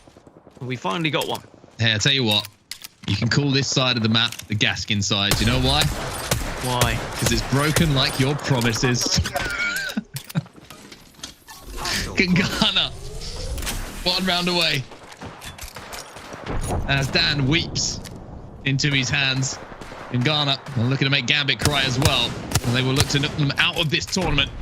Mady Lowell this time taking a little bit of an off angle. And this is something we used to see in Graceful do, Dan, but it looks like Mady's trying to make it even more difficult here for Gambit to move anywhere apart from up on this high ground. Production told me I'm not allowed to get someone else to cast in with me, so I have to stay with you. But here we are on the Gaskin side of the map, but actually it's got a nice ring to it, hasn't it? I'll take it. I don't even care of the reasoning. Kagana are at a distance, except Graceful is just here, waiting, lurking, wants to bounce, and there's someone right there next to him, the Octane. You can see the outlines. Has he been heard? Maybe there's a little bit of a spot. Can he actually do some damage here? There's railings in the way. Only about 60 damage done. Is it enough? Doesn't look like it. Graceful's going to have to retreat, but his teammates are moving up towards him now. Mady's kind of pinching here, and it's going to be an interesting moment where the players from Kungana try and collapse. Two players might actually send it onto JMW. He's going to retreat now and use this audio cue from the zip line. Maybe think, or maybe try and fool the Gambit players that he's actually retreated all the way. But I'll tell you what, he's got some grenades to worry about here. Graceful down to the low ground. JMW's got to hold the line. I don't know if he's going to be able to get out with his life. He's not Artico with the first knock. Yeah, just I think a little bit too slow there. Thought he might be able to just hide behind the wall and not get spotted. There's the bait of the res. Is it going to be enough to force a drop? No, it's going to be enough to force a grenade, though. Now comes the drop. Graceful will try his best with the flat line, but there's three players collapsing on him. Mady Lowell with some grenades has to go massive here, otherwise we're going to tie things up. And that's going to be it. Gambit tie things up 2-2 from what looked like a Kungana victory parade towards the next round of our lower bracket. Now Gambit say, hey, we've still got 2 maps to our name as well. And with a couple of rounds here, we could be moving forward and sending Kungana out. This has been a really intense series between the two. I want to know what Gambit heard when Graceful was just there, lurking, waiting, and hoping to just get a free pick. Artico was right around the corner, and it almost looked like it was going to be a guaranteed kill for Graceful. But then suddenly Artico turned and looked towards where Graceful was. I don't know whether he heard like the character breathing, moving, whether it was just some movement elsewhere on the map that made him look that way. But anyway, he dashed back down the stairs. Graceful tried to respond by following, but didn't really get the jump. Could have been an entirely different round if he had have done. It means we go now to a first to 4 here at least in this tiebreaker in map number 5, the last map, because it is a best of 5. This is the losers bracket semi-finals. Winner goes into the losers bracket finals. VSA are there waiting, and NCD are in the grand finals to await whoever progresses from the lower bracket. This time we're going to see the broken side involved in our circle once again. Graceful's taken the high ground. Gambit seem to have played the complete opposite side of the map here. So height is controlled by Kungana. Or Kungana, sorry, I keep getting it wrong. Our Nordic followers and Nordic viewers. And the zone's starting to close, and you can really feel down how important this round is now for both these teams. Yeah, try and give you that advantage. Try and give you that chance to put yourself onto series point. Make your opponents squirm a little bit, knowing that they can't afford to lose the next round. But Gambit did well, considering they were in that exact position in the round prior. Kagana have decent high ground to work with here. They're worried that someone's behind them, I think. Very much checking all angles. JMW separating himself from the rest of the team to try and do some work with the 30-30 repeater here. Now Gambit will be fully aware of that. So JMW has to be kind of careful that he doesn't leave himself too vulnerable to a potential push. And you can see Gambit are making their way around just so they can try and get an angle on him. Yeah, JMW is going to have to be very, very careful here. He's going to be the player that Gambit are trying to focus. Mady's in position to maybe give him a little bit of support here, but not hitting those shots is going to deny that line of sight for just a few seconds, which might leave JMW once again having to fend for himself. And here comes the push now from Gambit. You can see there's a grenade indicator on his screen. He's also going to have numerous members in front of him. There's another grenade. There's a third. There's a fourth. There's all sorts of grenades. And to be honest with you here, Dan, JMW's done a great job of just surviving for now as Graceful beams with that flatline once more. There's only one player left up top, and actually all 3 players of Gambit are stuck in a really difficult position where a lot of them have taken damage. So here comes the push through. Graceful has to shred, but Hardeki wins the first engagement. Really, really important from Hardeki. Vital.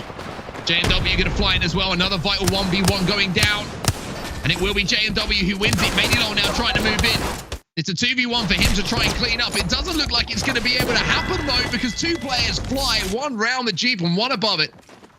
And it will be Gambit now. On to series point. And what a comeback it's been from them. Well, this could be Kangana kicking themselves a little bit. Graceful saying how they threw away some rounds, some maps yesterday when they played against Na'Vi in Winners Bracket round 1, and they had the chance at series point. It was taken away from them by Gambit. Gambit get their own chance now, and I wonder how Gambit are going to play this one, because they've played it very slow. They haven't been too aggressive. They've kind of played the waiting game like Kangana have been doing so. This could be the time, you know, where you just suddenly bust out a little bit of aggression, just run at the other team, catch them off guard, because I don't think either team would expect it at this point, because they've both been playing so slow. It all comes down to this for Gambit. 1 round, 1 knock. Kangana on the back foot for what almost feels like the first time in the series. They've in a couple of maps where you felt like Enemy over there. Gambit have had the better of them, so to speak. But this one's been really tight, and the fact that they were on series point themselves and then kind of let that slip through the fingers, and now the pressure will be on them, especially with the reputation they put on their own shoulders with that win in the most recent Arenas tournament. Gambit really would be potential favorites moving through if they do manage to take down Kangana here. Hey, amigos.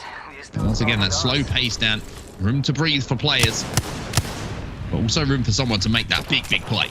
Player on onset 2, just head glitching at the moment, but Artico... We call it 0-2, by the way. 0-2 is what we're going with. 0-1 to 4, okay. Alternator is going to be in the hands of Artico now. Gambit getting that care package. You could argue this is advantage Gambit. This is their chance to try and take this series. This is their chance to try and progress into the losers bracket final, where they would have their rematch against VSA. VSA who slapped them down to the lower bracket, may I add. I'm sure they'd love a chance at revenge. The crazy thing here is Artico and Gambit, I was going to say, can afford to let this one get close range now with that alternator in their possession, because that thing is just going to shred through shields. If your 2 teammates can get any sort of damage down at the same time, it's almost going to be an insta-knock for them. So don't be surprised to see Gambit actually kind of huddle up here and try and play around that alternator to see if they can get a pick. Artico now going to slide out towards his teammate. There's going to be the drill coming in from the alternator again, but Artico just being focused here so well by Kangana. Yeah, Kangana have the map advantage at the moment. They've forced Gambit into a really tough position, but Gambit are doing well to fight back, to try and regain some positioning. Artico getting low. Alternator in hand, and now he can go for the surprise. First knock, though, goes in favour of Graceful. You've got to get responsive if you're Artico, but he's not able to just yet. Looks like he's probably going to fall, which he will. Graceful gets the second. Gambit are going to go down. Kangana should take this round as long as they can close out the final kill. It should be simple, but I have seen a 1v3 already in this tournament. Not going to happen now, though. 3-3, going all the way. We really are going the distance here, everybody watching. As Gambit, they seem to have the advantages with weaponry and with positioning initially, but Kangana just constant harassing damage coming in from distance. Made everybody sit up and take notice, and now we go to the same situation. We're all tied up. One team has to get ahead by 2, or we go to that tiebreaker round if we can't get it done in the next 2. It's the confidence from Kangana there, from Graceful. Graceful was playing very kind of apart from his team, just crouching around corners. He was trying to be that entry fragger, trying to do that damage early. If he had got caught out, if he had got spotted, that was the series done. That was their tournament over. I think that says a lot about Kangana. There's a lot about how they think they should be playing and how far they should, how far they think they should be progressing in this tournament. They know that they have the capabilities to win tournaments like this. They want another stab at that grand final. Take down the likes of VSA, take down the likes of NCD waiting in the final. Oh. It's an onset nade. You know, I'm happy to, you know, self-deprecate as well. You can see he's throwing against that railing, almost killing himself. Look good, though, which is 90% of my Apex gameplay. Doesn't matter how it turns out, as long as it looks good. You like the flashy plays? Exactly. The montage clips. I'm a YouTube player. In your montage, it shows the first kill you get, but it doesn't show the 2 other players then beaming you and your whole team dying afterwards. Onset goals, skills and assists compilation 2021. That's what you got to look forward to. Well, here's Graceful on that low ground, trying to see if he can work some sort of opening here for Kungana. But at the moment, it's just been both teams, once again, a similar pattern of play to what we saw in the previous round or so. You can really feel the importance here and the edginess of these rounds down. Nobody wants to show, nobody wants to give any opportunity, but also nobody really feels like they want to make a play here. I like this positioning from both Mady and Graceful, though. Not playing the high ground, very much playing the low ground, trying to take the high ground away from Gambit by just constantly forcing them back. But that does leave JMW on his own. He's getting naded from the high heavens at the moment, but still is being able to hold his position. Very important that he does so. Keep this area of the map, force the rest of Gambit down low, and then you can allow your teammates to crawl up and join you. Having to escape now, as you heard the audio cues from below. He knew two players were on the staircase trying to isolate him. Decided to drop down low. Hardeki's going to look to make a play as well, and it's going to be JMW with that longbow who makes the difference here for Kungana. Graceful now, trying to isolate this player who's in all sorts of trouble. Can he hit the shots to get the knock, though? Somehow the Pathfinder stays alive. Just about stays alive, should be able to reset. The grenade comes in as well just to keep Kungana at bay for now, but they do have the 3 versus 2 advantage, and they know where the final 2 players are. It should surely be a matter of time. And actually Graceful says, you know what, it's time to go. Dives down onto the Octane, doesn't quite get the knock, but the teammates are there to ensure that the knock comes through. Both knocks do. The round goes in favor of Kungana. They put themselves onto match point again. It looked like they were down, it looked like they were out, and they were going to give it away to Gambit, but now 1 round away and continuing in this tournament. Awesome stuff from Kungana. Once again, holding off Gambit Esports. Their backs were against the wall, but now they've got 1 foot in the next round. Gambit, can you find that resolute mentality that's brought you through to this point? Or will this be the final round? Kungana with a chance to take home the series now. Surely they have to take advantage of this now, because they've had so many kind of map points, series points to work with. They just haven't been able to close it out. And you'd imagine with a team with this much experience in arenas, right, and with this much confidence, like, surely they deserve to go on. But Gambit, every time you think that they're gonna lose, they just pull out something a little bit magical, and that's what Gambit has always been about, even in battle royales. Like, the clutch ability that this team seems to offer has transitioned into arenas as well. He's gonna be the playmaker, though. Skynade coming in. Those ones being thrown up. There's a little bit of a prayer. And prayer's not answered this time as Kungana now. JMW going for a little bit of a cheeky flank here. Look, making no audio cue whatsoever. Just walking, tiptoeing. Scuttling his way around the outside. As Graceful is going to be playing back. Maybe this is a little bit of a change of strategy actually coming in from Kungana, where Graceful thought, hey, I'm getting called out a little bit here. I'm going to let one of my teammates actually take up that flanking role. This is ever since Thermal Station. JMW's been flanking and Graceful's been playing more of a direct kind of challenging role of poke damage. And maybe that's because they feel, rather than just kind of queuing out and only going a short distance, actually with the Pathfinder Zip, you can travel so far. Yes, you're more vulnerable, but you can get back to your teammates a little bit quicker. Graceful just hovering as well at the moment, looking to see whether he can get into position to do some damage. Spot someone on 04. 01. Can't change. No. I'm joking. No. Here comes the push though. Graceful. Oh, he's going to run into a player. It's a close range battle that Artico is going to win. I'm pretty sure there's a turbocharger on that Havoc. JMW will answer back though. 2v2 on the map.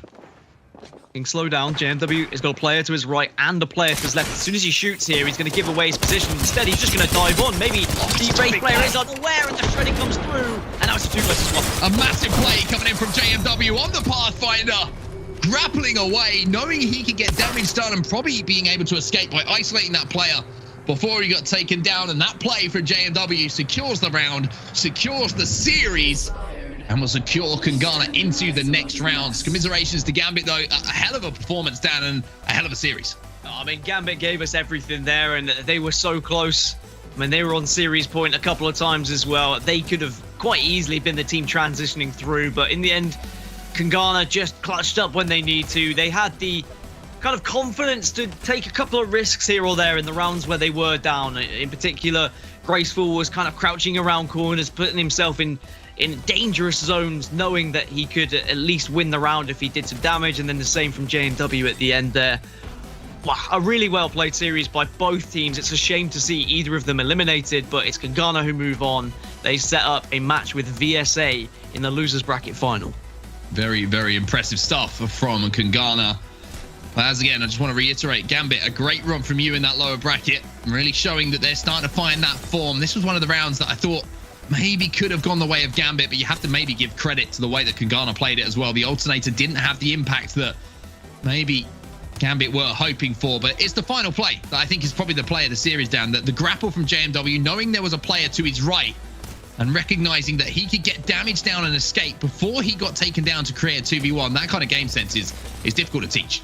Yeah, knowing full well where his teammate is and just probably making the communication that as long as his teammate pushed with him, they should be able to do enough to win the round there. Going back to the alternator, it's all well and good having an alternator, but when Graceful's got a flatline, you know, a flatline is just as good as an alternator when it's in Graceful's hands. He just doesn't seem to miss, doing some incredible damage. Really was the key to victory at times, but the same can be said for both JMW and Maydilol, doing equal amounts were all three of these players, and they are very deserved of their position in the losers bracket final. As you say, Gambit, I mean, I'm sure we're going to be seeing a lot more of them as ALGS Season 2 does approach, and I'm excited to see what they do in the next season. But for now, this is the end of their road in the arenas summer here at GLL, but Kangana carried on. Very, very impressive. Kangana will look to defend the throne almost, it feels like, at the moment when it comes to arenas. And that was the play I was talking about. JMW getting a huge amount of damage done, helping out a teammate, and then being able to turn and burn the final player alive. And I talked about JMW, well, every single player, to be honest with you, on Kangana, putting up over 2k damage. Very impressive from them. But as I say, damage is one thing. The result is the more important one, as they will take home the series in Game 5, 3-2. It's also the assists as well. It just shows that the team shot was on point from Kangana. They were making sure that they were really focusing the legends correctly, prioritizing very effectively, and that's really the main reason why they're moving through. They just won more team fights. The strategy was there. At times, they looked a little bit lackluster. There are certainly weaknesses that I'm sure VSA will look to expose in the losers bracket final, but they'll be delighted that they do progress to top 3, and they guarantee themselves a little bit more prize money. All right, well, that is that series done and dusted. Congratulations to Kangana. They will move through. Time for us to go for a break, though, Dan, and catch our breath once more. In the meantime, don't forget to head over to gloot.com and sign up for a free account so you can start competing and tracking all of your stats in Apex Legends. When we get back, plenty more Apex Legends arenas coming your way here at the GLL Summer Arenas. Welcome back once again, everybody, to the GLL Arena Summer. What a series we've just had, Dan. A lot of fun. I've seen you've just taken a few seconds to make yourself a nice brew, which is, I've got to be honest with you, it looks like a lovely color, good amount of milk in there, very well brewed, and another team who are going to be feeling very, very good at the moment, almost looking as good as that brew, is going to be Kangana after that win. And we have Graceful joining us. The interview will be brought to you by HyperX Quadcast. Here he is. Oh, dude, that is an awesome t-shirt, by the way. Show that to the people at home. I love it.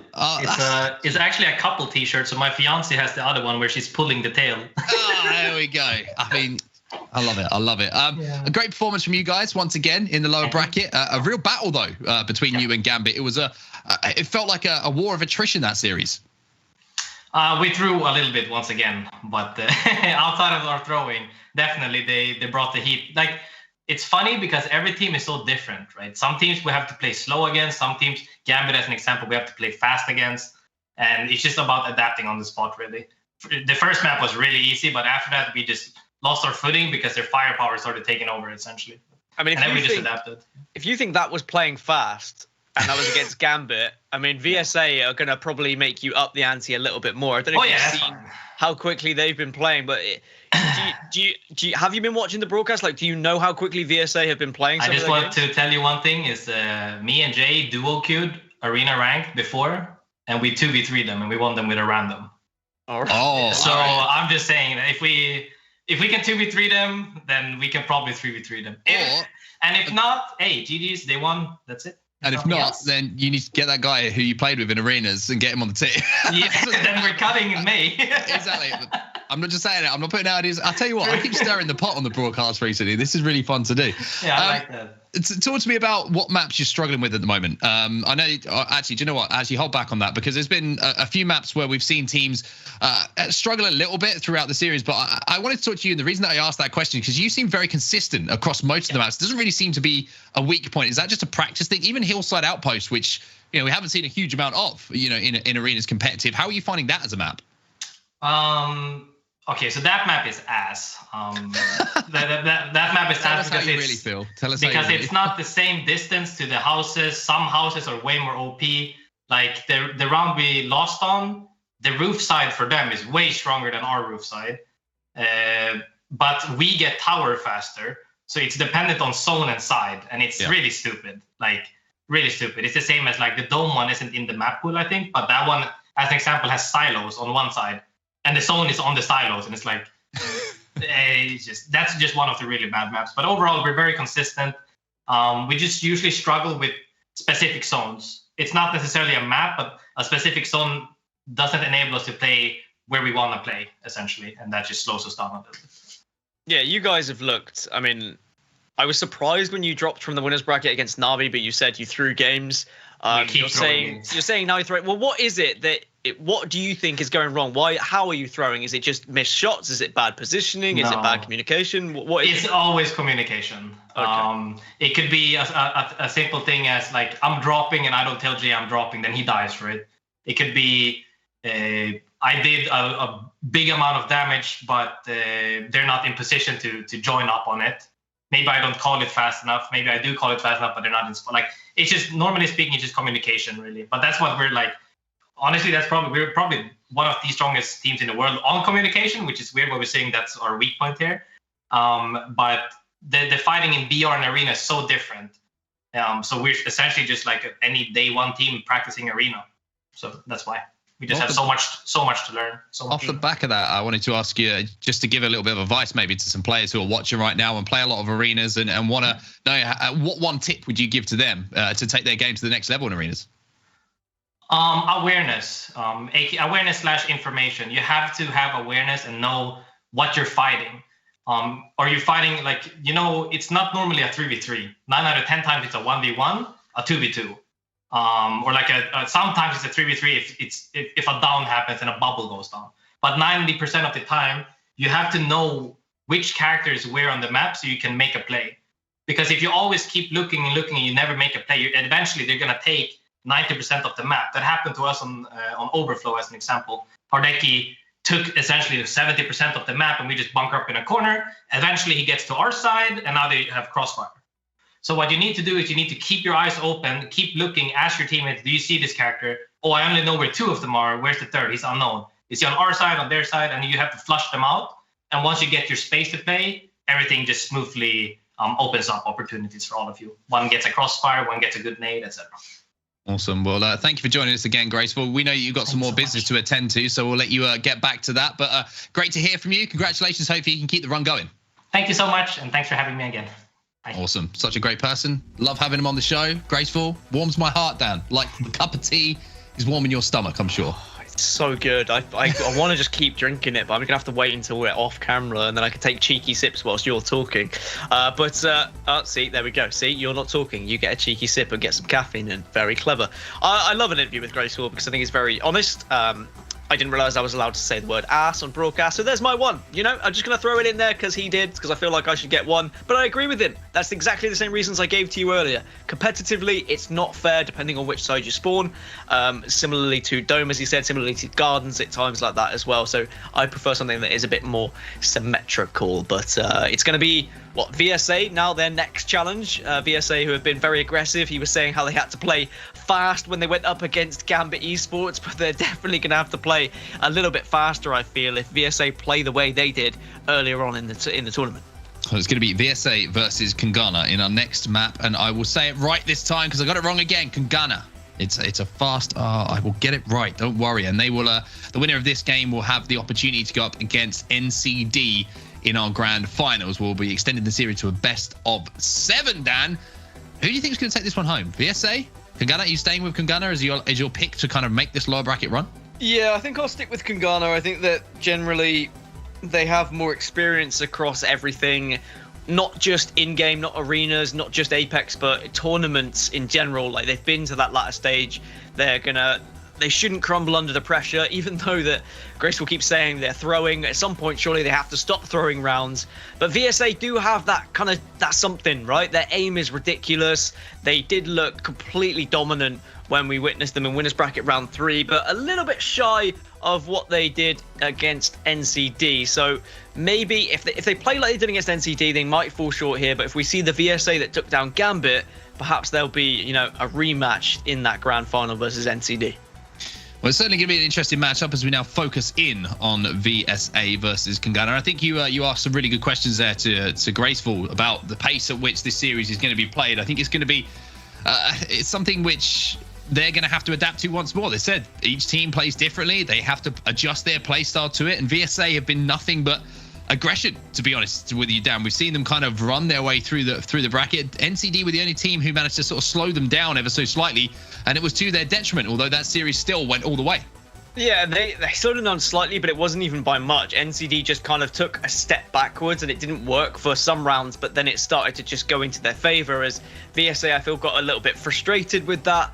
They were just trying to play that aggressive style. They were trying to jump on NCD, and it wasn't really going their way. They were losing the fights, but a lot of it came down to a few missed shots. And I think as long as they're hitting their shots, then the aggression is going to pay off. And Kangana need to be well aware of that. They need to be aware that they could be jump padded on at any point. They could be zip lined on at any point. They could be kind of Pathfinder grappled on. You've got to be paying attention. And Graceful said it perfectly. When you're playing a map, you need to have your eyes on every single direction. Look for those flanks. Look who's pushing where, who's controlling the map, and not give too much map to your opponent. Otherwise, the crossfire comes through.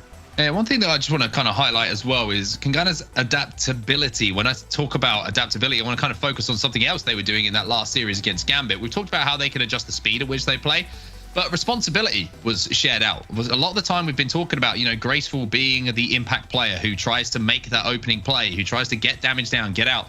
But they switched it up a little bit, and I just wonder if that's because Gambit were trying to call out Graceful on what he tried to do, and they gave that responsibility over to JMW, which then kind of poses two questions, right, for a team. Who are we looking out for? Who is that player who is going to be making those wide flanks? I think it was for a couple of reasons. I think it was because Graceful had been spotted out a few times, and as I've mentioned before, you notice patterns in people's play, and once you're out of ideas, let's change it up a little bit. But also the amount of damage he was able to do with the flatline. As he mentioned, a lot of times it's 1v1s or 2v2s.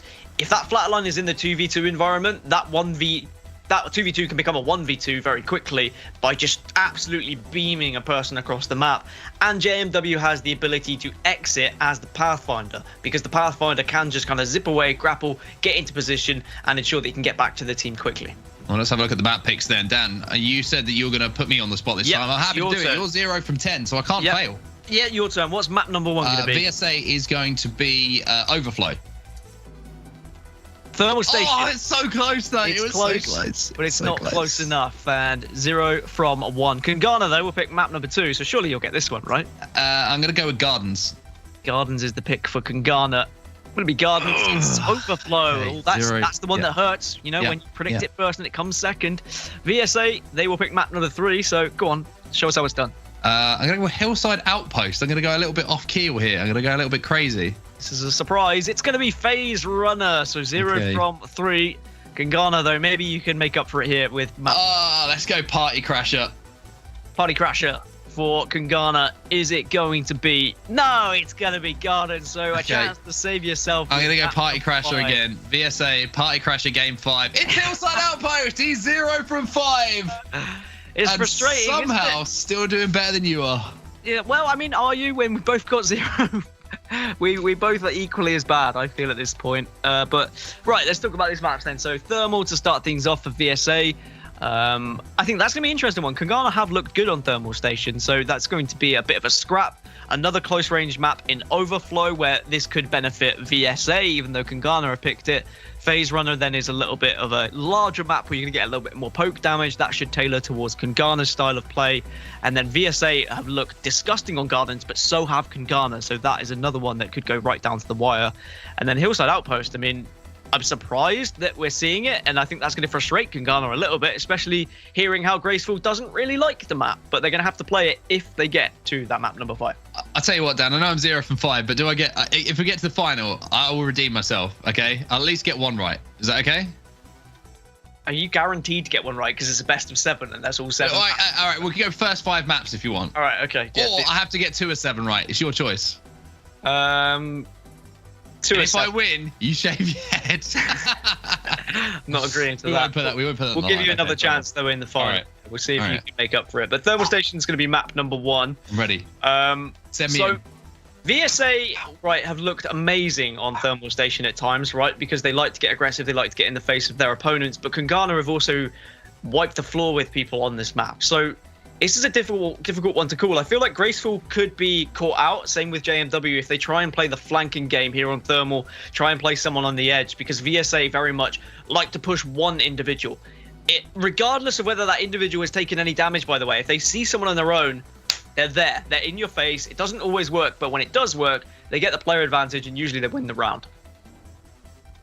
Well, I think I think map 1 is very important in this series. I feel like we're getting to that stage as well. We talked about this a little bit earlier, right, where we were saying some of the less experienced teams, when they get to these crunch matches, you know, tournament life on the line, 1 game away from grand finals, and also 1 game away from, you know, a lot more money as well going into the back pocket.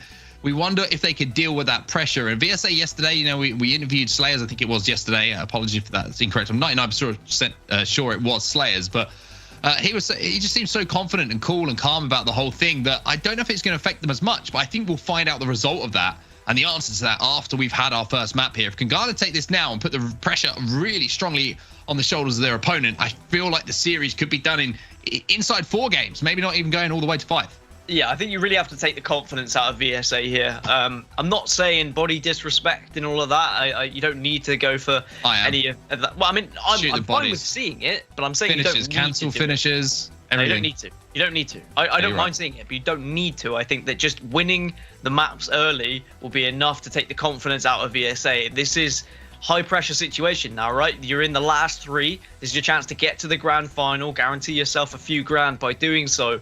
Whereas if you drop out here, then it's a disappointment because you've come from the winners bracket. It's not so great if you drop out of the winners bracket and then the losers bracket final. You'd be expected to go back to that grand final. So the pressure technically is on VSA. Whereas Kangana, they might feel like they've got nothing to lose after the run they've had. They dropped into the losers bracket after winners bracket round 1. They have been on quite the run through this lower bracket. They certainly have. And this map is going to be very, very important for both teams for numerous reasons that we've gone through now. And hopefully we get into it pretty soon. We do have this little bit of a delay where the map picks gets done and all the players get into the lobby. Everyone makes themselves comfortable, get through that buy phase, and then we end up right here, which is into our first round here on Thermal Station. VSA, we're going to start off with their point of view, and as I catch my words, one player is catching a bullet to his dome as 76 is going to be hitting hard from the wingman. We've seen the Gibby on Slayers. Can't quite see the composition on Kangana just yet, but we've seen how influential Gibraltar can be on Thermal Station. However, Kangana not going to go for the Gibraltar. They are, of course, sticking with their comp. They're not changing for any map, it would seem. Medilol just having a little bounce around the map, and Graceful has been spotted out here. I don't know whether that was grenade damage or whether it's just rifle damage, but he certainly is very low, having to bat up. And they're spread quite thin, Kangana, and that's always a scary thing when you're going up against VSA, a team who does like to dive. Tell you what, you heard Graceful talking about awareness, and JMW's awareness there was so good. Graceful's also going to have to bail here. He's going to have to jump into the void just to give himself a few seconds, but it's just a few seconds until the inevitable knocks at the door. And now it will be a 2v3 in the favor here of VSA. And surely they don't throw this one away at this point.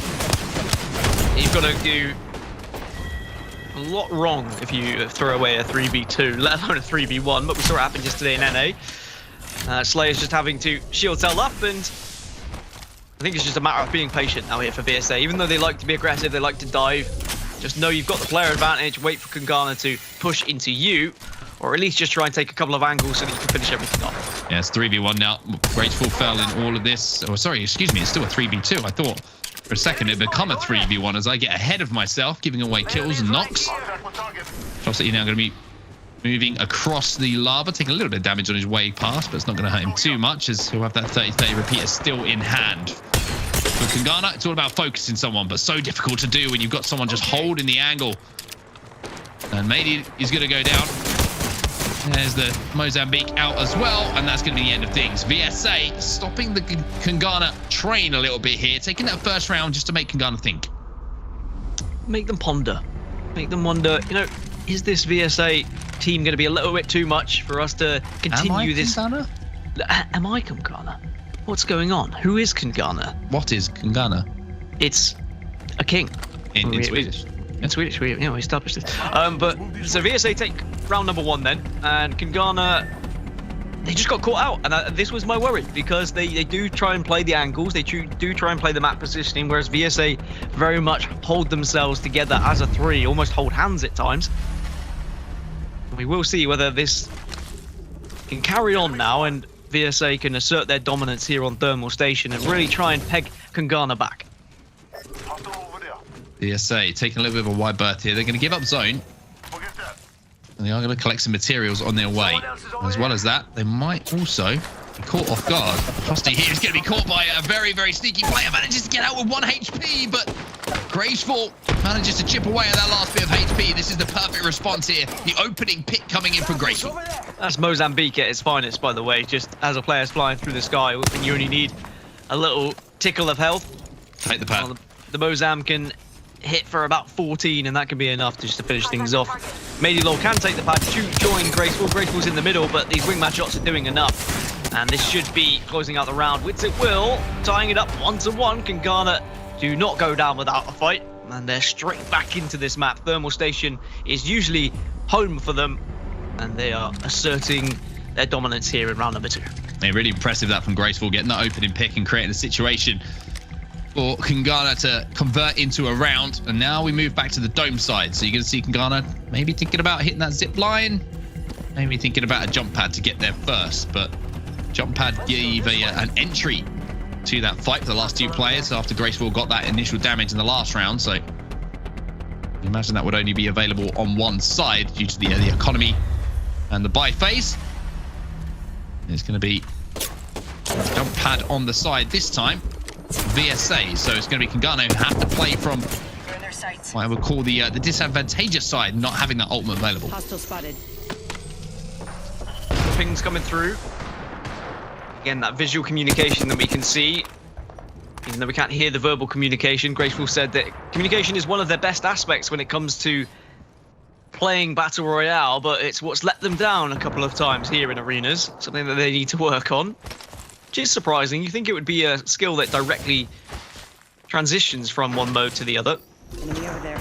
But just when you are in a straight 3v3 fight or a 2v2 or a 1v1, as Graceful was talking about, that, you know, just one poor bit of communication could be life or death for your teammate.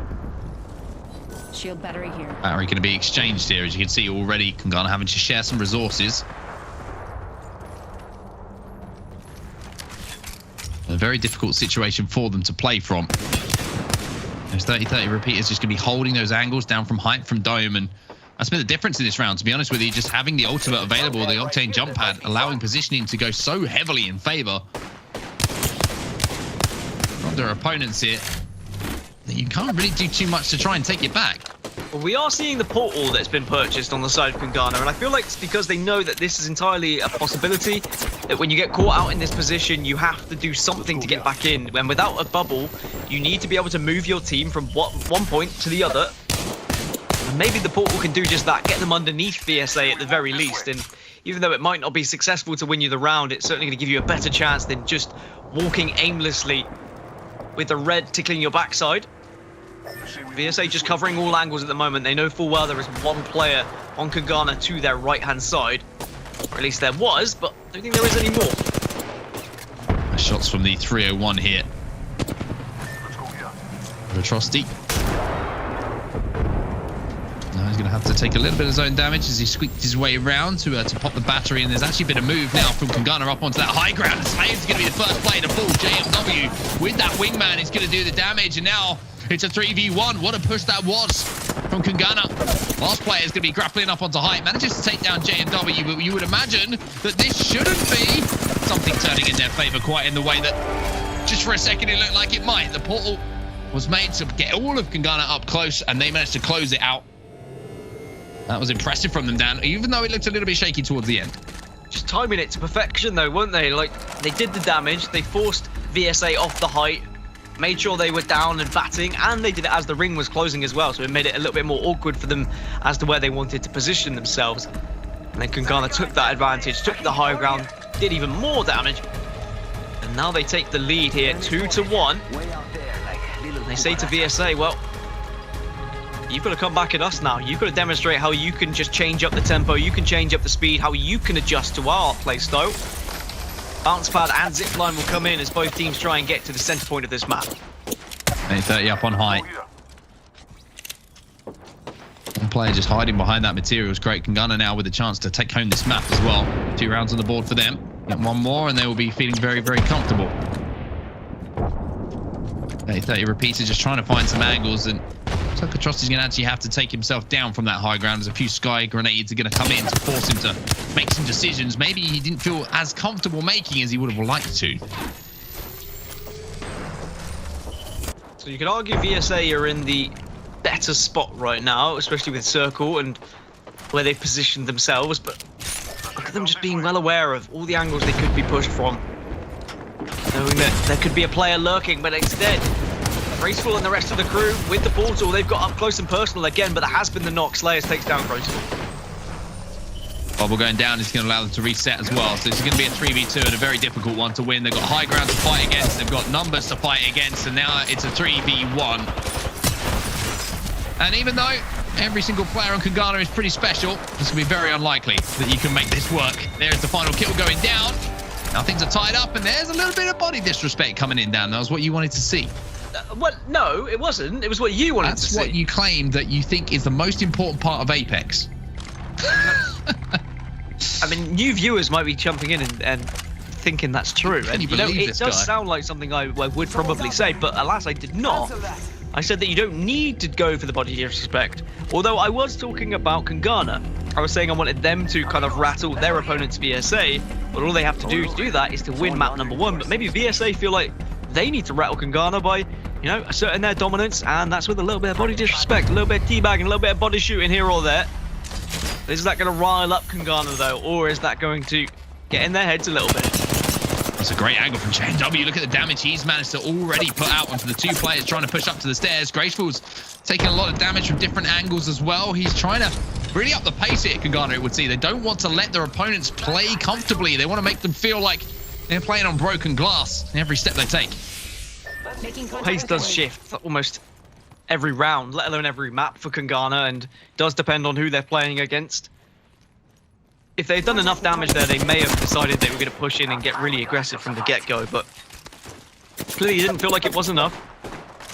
Having to back off ever so slightly here, reposition. Ring 1's going to be closing, but still plenty of this map to work with.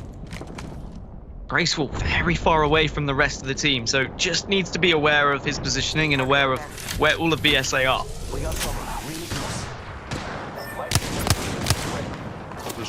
Really trying to peek with that wingman, see if he can chip away with a couple of 45s, maybe 70 pluses if he can hit a headshot, but VSA holding strong here. There's one man who knows how to hit some wingman shots. It's been VJX, the man has been very impressive so far. There's 45 to add to the collection. Trusty, though, might be caught out himself. He's going to have to scarper away on the Pathfinder. Slayer's trying to take some cheeky angles and see if he can squeeze bullets through spaces tight up. And maybe they're meant to go, but at the moment, it seems like HP advantage is with Kangana in this round.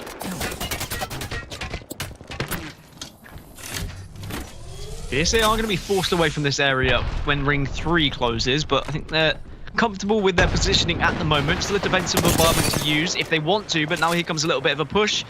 Kangana trying to close in, trying to do some damage, but it looks like they're going to be forced down low, and there's a lot of gaps here to work with, so it's all going to be down to Graceful from a distance, really, to be a nuisance at this point. Not allow VSA to just get free shots of the 2 players below them. Bubble going down. Oh, that's a big bubble as well. Slayers is going to have a great angle. However, having an angle is one thing, hitting the shots is another. They seem to do so, but no knock still. VJX is taking a wide angle. Maidilo is actually going to get the first knock here. So even though both these players are weak, he managed to get the damage done. Slayers manages to finish off one. He also managed to finish off the second. And Communication very, very impressive there from VSA. Even though it was a 2v1, he definitely had the HP advantage and certainly the angles to work with. There we go, all tied up, and VSA very much needed that round. Couldn't allow Kangana to get away with things and just comfortably march on to the next map. And Kangana did have a game plan there, right? They had Graceful in the middle, they had 2 on the other side, but it was the bubble that really just cut things off for them. It meant that Graceful couldn't apply any kind of supporting fire there. Offensive bombardment will be purchased again though for Slayers. Has 1 single bubble, isn't going to purchase more than 1 bubble, but does have the R301 to work with. Now we go into sudden death. VSA first ones to the dome again, and this is well, they had some success, but you have to say they let a round slip as well. Kangana made a late push up to that high ground, and I think it looked a little bit too easy, to be honest with you, than when they did manage to do it. And there's actually one player being spotted out, so that player trying a wide flank, which was Graceful. He's going to have second thoughts here. These shots from JMW pretty good, but maybe not quite as accurate as he would have wanted them to be. He heard what I said, and he said, don't worry about the 11s. How does 100 tick you fancy? Still trying to take the same angle though. I feel like once you've already done damage from a certain angle, you need to trust in your ability to move in a different position. Otherwise, you're just going to be refocused by the other team from different positions because they're going to know exactly where you reside. But he held strong, still did some damage, but was forced off that spot. Kangana are going to be playing outside of the dome, whereas VSA are going to have dome control. At least for the moment, anyway. They're not on top of it, though. They're certainly behind it right now, and there is a care package coming down near to Graceful if Kangana decide they want to try and play that care package.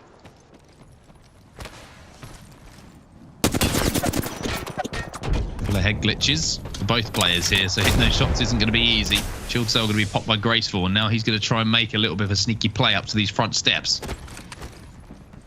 And just to get close, and if he can do a little bit of damage, what it's going to do is just take 1 set of eyes off of the rest of his teammates who can then try and move up to support him. So a lot of pressure on the shoulders here of Graceful. He's made that move as well with those sky nades going down. Also going to avert the attention and certainly open up the high ground, but he's been spotted out now. Graceful makes his play, tries to climb up, but Kangana at least have managed to get underneath it. They've got underneath, but maybe missed their window of opportunity to try and take the high ground there. I think when you jump peek and you see that no one's currently in the middle, maybe you could try and push the high ground. They didn't necessarily have the information. Graceful gets the initial damage. Medilol tries to follow up, but not enough to go for a knock yet. Bubble comes down to try and give the reset. Graceful popping a battery as well.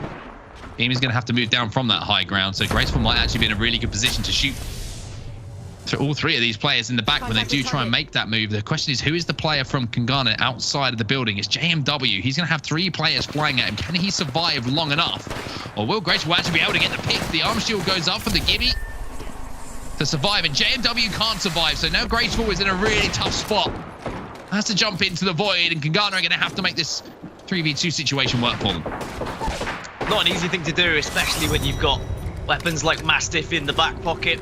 As VSA will take round number 6. Excuse me, I thought it was round number 5, but we lost the scoreboard temporarily there. But VSA take map number 1 in a somewhat comfortable fashion, I guess. There was a little bit of pushback, there was a little bit of worry in the early stages, but then the body disrespect came out. And VSA asserted their dominance, and they will take map number 1. And I think that there might be a little bit of frustration from Kangana. There's probably going to be the Graceful saying they threw that one again in certain rounds. Yeah, I agree with you. I think there was a few rounds they threw, but one thing that always impresses me is VSA's patience. You know, they're not willing to overextend if they don't have to. If they get one knock, that's great. They will just hold positions and make their opponents who are playing as the 2 in the 2v3 make some decisions. And it was only when Kangana really tried to up the pace, I felt like they had opportunities to win rounds there. And it was very interesting to see. It was almost like Graceful was talking about how they want to play fast and they want to play aggressive. Well, they kind of, I don't know if they let VSA play where they were and didn't try and put enough pressure on, or if it was just VSA holding these angles, making it difficult for them to do so. They were holding a lot of angles. They were certainly getting the better positions, VSA. Whether that's just more knowledge on thermal, or whether it was just being a little bit more brave with how they wanted to position themselves from the start of the round. There was a couple of really nice pushes, though, from Kangana. This one in particular, where they did win the round after taking the high ground off of them, but it felt like Kangana were constantly fighting from the low ground, round after round. They just weren't really able to get that position they so desperately wanted. These are some of the highlights here from our first map. This series a best of 5, remember, so we've got at least another 2 maps to go. VSA would love to close it out in 3, and I'm sure their fans in the chat would love to see it as well. For Kangana, they've got to send this series to at least 4 games, though, and well, the difference really for me was just positioning, being able to utilize the ultimates, and Economy actually came into it a few times, Dan. You saw investment into zip lines and jump pads to get to those positions first, coming in from VSA more than we saw from Kangana. Yeah, and that would be VSA just having a little bit more economy to work with after getting the wins, after getting the kills. The materials would have been there to allow them to buy up more freely and also spend their materials on weapons and resources. Whereas on the side of Kangana, you probably have to focus more on the weapons, and they definitely are a team who trust in their ability to play the game rather than their legend abilities, that's for sure. Still not going for that Gibraltar, still sticking with the composition they have done throughout the entire tournament. But ultimately, they now have to move on to map number 2 and really find a different way of playing, I think, against VSA. The pace the VSA are playing is slower than we've seen against other teams, but I think that's because Kangana are happy to kind of sit back and play the poke damage. But it does mean that VSA, with the confidence at the start of the rounds, they're taking the better positions off of Kangana, and Kangana are going to need to match that by just playing a little bit faster. I'm pretty sure that the next map is Overflow, if I'm not mistaken. I might be wrong. I'll have to double check that one when we do see the graphic pop up. But if that is the case, it's an opportunity for Kangana to push the pace, so to speak, and see if they can put the pressure back onto their opponents. For VSA, it seems like they have the success when they are holding those angles, when they're doing that poke damage and allowing a team to close the gap onto them. And yeah, we are going over to Overflow indeed. So if I'm on Kangana right now, I'm not. I'll be honest with you. I'd love to be, but it's about pushing the pace for me, trying to put the pressure back onto your opponents who are less experienced in this kind of game. Yeah, you need to match their aggression in the early stages of the game. You can't afford to give up map positioning that easily, because it just means that VSA were so comfortable just sitting in the best parts of the map and then saying to Kangana, you have to make a play now. You have to do something to try and regain this high ground off us. And even though it worked a round or two, ultimately it's not going to work round after round after round. You are going to win if you play the high ground for the majority of the game. Yes, okay, there's not really high ground on this map, so maybe that is a good sign for Kangana, but there is definitely better positions you can play on this map depending on where the circle is. And I wouldn't be surprised if we see VSA just beam straight towards those positions right at the start of the round. Like Pathfinder zipping and bouncing his way towards it. Octane's going to be stimming towards it as well. So you've got to be careful here if you're Kangana. You've got to either match that aggression, or you need to play a very aggressive angles game. And what I mean by that is you have 2 people flanking on either side. Do what Hardeki was doing to them originally by taking the map off of you and then getting a crossfire on the go. I'm going to have to say that is the case. Let us know in the chat who you think is going to take this series. Well, sorry, my attention was taken away for just 2 seconds there as I was actually paying attention to the chat. So apologies. Just trying to see what everyone's saying, who everyone's supporting, who is everyone showing some love to. But let us know who you think is going to take this series. I know that, as I said previously, there's a lot of VSA fans out there. There's a lot of Kangana fans. I want to see who's representing most in the chat. So let's do the classic, Dan. Let's take it back a little bit. Twitch chat. If you want Kangana to win, let me see some 1s. If you want VSA to win, let me see some 2s. Okay, and we're on a delay, so I'm gonna have to wait to see this come in, but it's gonna come in. Don't worry, it's gonna come in. It's gonna be there eventually. Yeah. I think that VSA have not only got the map advantage here and of course the series advantage, but I think they have the aim advantage right now based off what I've seen and based off the fights that we've witnessed. They seem to be hitting their shots a little bit more consistently. It was something that let them down against NCD in the upper bracket, where they would push, they would get aggressive, but then just like 1 or 2 Mozambique shots would miss, for example, or a wingman shot would miss here or there. And that was enough for NCD to close out a round where things could have been so different if those shots had hit. But they seem to be a little bit on the ball now, a little bit more on the ball. They're hitting more of their shots. They're not missing as much. And I think that's very important when you are a team as aggressive as VSA. But Kangana are giving them the room that VSA just take it for free. Like, honestly, yeah. They aren't even having to fight for map position at the start for the most part. There isn't really a poke off because they can just take the high ground. They just wait. They force Kangana into a position where they then have to try and take the high ground off them. So Thermal Station is going to be an interesting one. This loot pill that you see on your screen right now, that is definitely one that VSA like to just instantly head towards. They swing and they've got that down to a T with the Pathfinder to pick it up within a matter of seconds. But then there is often a little bit of a scrap, both Pathfinders in a 1v1, and winning that 1v1 on set will be huge. Yeah. A question to you, Dan. How hot do you think that lava is? I'll give you like a range of 50 centigrade. I reckon it's equal to the temperature of my office right now, and probably your office, because I haven't heard your air conditioning in a while. So I think yours going to heat up in there. Everyone at home, if you want to hear an air conditioner constantly in the background of this broadcast, just let me know. Put a 3 in the chat.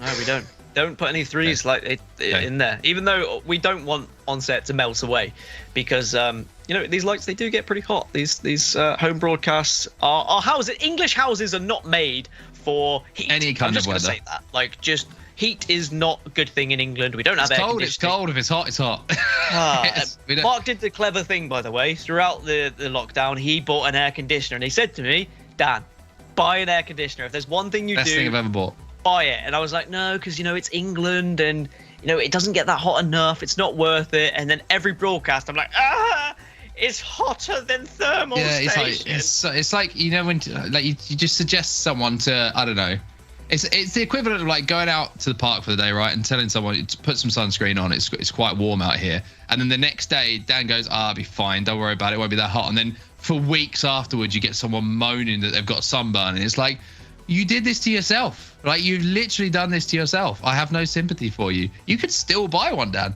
You could still go to airconditioners.org, which might, don't put that in. I don't know what that's going to come up with. That is a bad thing to say on broadcast. And yeah, head over to any good outlet. Maybe HyperX can hook you up with one. Who knows? I tell you what, if they do, HyperX, let me know. I've got a fan. Hold on. Oh dear, here we go. Can you hear my fan? Oh, it's deafening. I bet you can't even hear it, can you? Oh, I've got in-ears in, so I can't hear anything outside the room. There could be 17 people in my house behind me, and I'd have no idea. I reckon my fan is quieter than your air conditioner, so that's the. I'll turn my air conditioner on. We'll let the chat decide. No, don't. I will turn it off just in case it can be heard. I can kind of hear it a little bit. The trouble with the fan, right, is that it just blows hot air around the room. Yeah. And it just is a very unpleasant experience. But anyway, back to Apex Legends. We are in the lower bracket final. And this is a matchup to, of course, try and get into the grand final, where it will be a best of 7. There is no advantage from being in the winner's bracket. Like, there's no sort of reset. There's no sort of map advantage, anything like that. The only one that I can kind of take away from it is that you get an advantage in that you don't have to play as many games. You're not going to be as tired. You're not going to be as fatigued. So either team that comes through from this lower bracket, they just have to win in that best of 7, and they could call themselves the champion of GLL Arena Summer. But first, they've got to get through each other, and it is not an easy feat. Both of these two teams could well win this entire tournament, if I'm completely honest. Even though NCD are in the grand finals right now, I think that both of these teams are capable of overturning them in that grand final. I think VSA felt they probably could have won in the winners bracket final, but they just weren't hitting their shots correctly. Kungana are on a mission right now. They dropped through the losers bracket in round 1, and they haven't lost since. So it's a really difficult one to call. But in the moment, VSA are on top, and we'll see whether it carries on here into Overflow. Well, in the meantime, while we're getting our game set up, open another tab up, everyone. But keep the stream open. Promise me you'll do that, all right? Promise me you'll do that. Otherwise, we'll have to have words. And head over to gloot.com. Because you can sign up for a free account. You can start competing and tracking all your stats in Apex Legends. That's GLOOT.com. Get over there. Get involved. Shout out to G-Loot for being one of the awesome sponsors like HyperX, Nocco, Legion, Lenovo. I mean, all these amazing companies putting on this show, giving the players an opportunity to compete and show what it's made of. Especially with, it feels like AOGS Season 2 is just around the corner, Dan. You know what I mean? It feels like it's creeping up on us. Yeah, I mean, it's creeping up on us as fast as Halloween, right? That's where people start to look forward to each holiday, don't they? Cosplay ruined Halloween. Just throwing that out there, by the way. Cosplay did? Ruined Halloween. Why? Because now it's like every day people would like dress up and stuff. Halloween used to be the day that everyone used to like do fancy dress. You know what I mean? So you're upset. It's a bold statement, I know, but I'm with you. You get what I'm saying? I'm with you. But ALJ Season 2 is October, isn't it? Is it coming up soon? I think it's certainly, I can't remember, I saw the dates online, but it's certainly coming soon, and I think a lot of these teams are very excited to kind of get their mitts on another Apex season. This is a nice little kind of Kickstarter, isn't it? The Arena Summer, a chance for everyone to go toe-to-toe in some competition, win some prize money, and test out some new lineups. We've seen a few teams changing things up, a few players backing down here or there, but for the most part, there's some very familiar faces on the scene. Kangana will get to the loot hill first, though, as we kick things off here in Overflow. Oh, it feels like forever since these two teams have played, but we're here, and it's 1-0 to VSA in the series. And we'll get that updated on the scoreboard as soon as we can. We're into round 1 here. Slayer's going to be trying to make a move, and what a move it is. Kangana trying to get aggressive. One player staying alive momentarily. Graceful taken down, though, by the P2020, and even though I said aggression might be the name of the game for Kangana to get back into this, looks like VSA are saying, be as aggressive as you want. We'll match it. Or maybe do even better. Well, no. BJ and Slayers are both very low, though, so they do have to be careful here. You've got to connect with your shots. Maybe this will give time for Slayers to get a battle off. If Slayers does get the battle off, you imagine that will probably be the round going in their favor, whilst VJ is also healing up. They're just searching for this final player. I got you. Here's the bait. Get the res, listen for where the footsteps are, you find the Octane, and now you swarm. You just win this as a 2 in VSA. In a quick and emphatic fashion, we'll take a 1-0 lead here on Overflow. And Kangana, even though they went for the aggression, they tried to match the speed. VSA, you know, that's their game plan as well. They'll be more than happy to welcome Kangana into a fast-paced game. The VSA showing Kangana that they're going to have to rethink the strategy once more. VSA looking extremely strong in that first round. It really wasn't close, to be honest with you. Straight damage dealt. 30-30 repeater now in the hands of Slayers as well. So we have the 2 times to do that little bit of poke damage, and we've seen how these boys can use it up close and personal as well. On the other side of things, no surprise to see that Graceful has invested into that flatline, and they've also invested into a jump pad here. So they're going to take the side of the map that we just saw VSA have some success on, that lower side, whereas VSA maybe recognizing the economy situation are actually going to split the map here and play the other side and play towards zone. That means Kangana are going to be on the back foot and going to have to try and worm their way into the map and try and position themselves so they can actually get some damage onto VSA. But already Graceful having to use one of his into the voids, does have another one, but can't use it for another 20 odd seconds.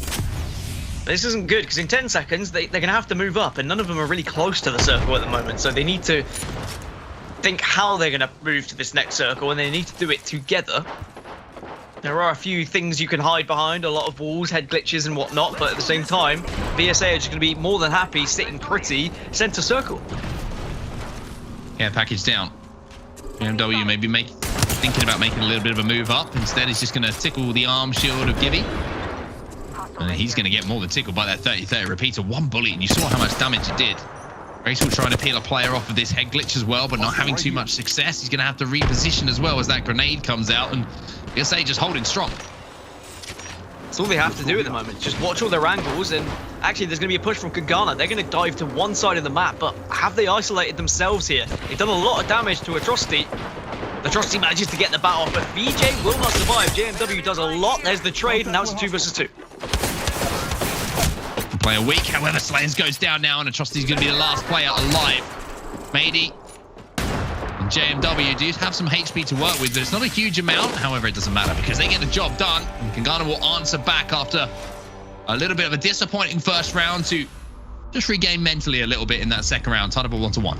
A great swing there from Kangana as well, just pushing one side of the map, finding one player who was slightly isolated and on their own. I thought they were going to back themselves into a corner, but they've done enough damage that it allowed them to continue the push and continue to manage to get a knock. I think there was some big shots that were hit there by JMW, and that's the thing. If you're going to be aggressive, if you're going to play fast pace like this, you just need to be hitting your shots, because even just missing 1 or 2 wingman shots can suddenly have you losing the round, because it leaves you so vulnerable to fire from the other team.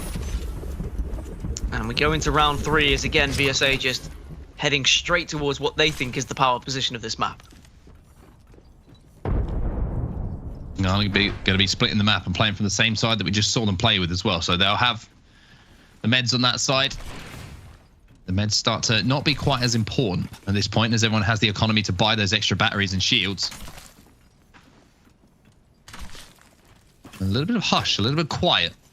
As all these players just try and poke and see if they can locate some players on the opposition team. Finally, some fire shots. Oh, shots are going to be fired. Fire shots? Shots are going to be fired. Fire. I mean, we're not seeing VSA go for the ambush play that we saw earlier on phase run, and that was quite funny, where all three of them were just crouching, and that was complete silence.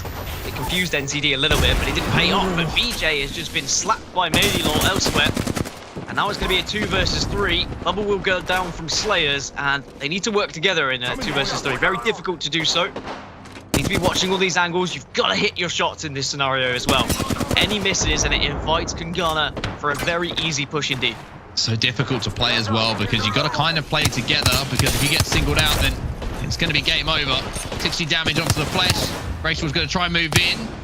Even though the kill was traded, still a 2v1 situation here. JMW is going to have a lot of time here to pop the Phoenix kit. Matey's going to be holding for him as well. The Pathfinder is going to swing in, but unfortunately it looks like he might actually just swing into the respawn screen. There it is. He'll go down. Kungana on 2-1. Good response from Kungana. Not allowing VSA's aggression to overwhelm them and change their game plan too much. They know the map positions as well. They know how they want to approach it. They don't have the annoying smokes and the Mozambique pokes to frustrate them.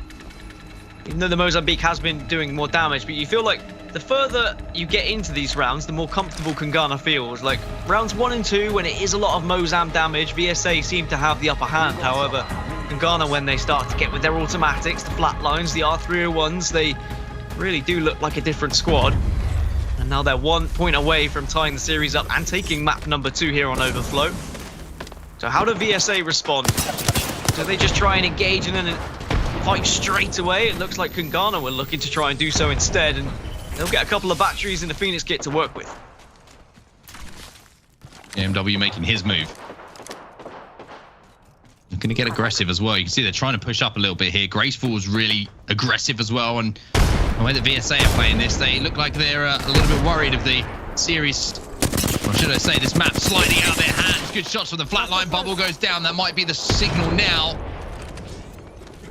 But Kungana to try and push. JMW will get the first knock as well. Absolutely massive. He'll get 2, and the final player, he's now scarpering for his life. JMW, can you get the ace? Can you find all 3? At the moment, he's on the hunt for it.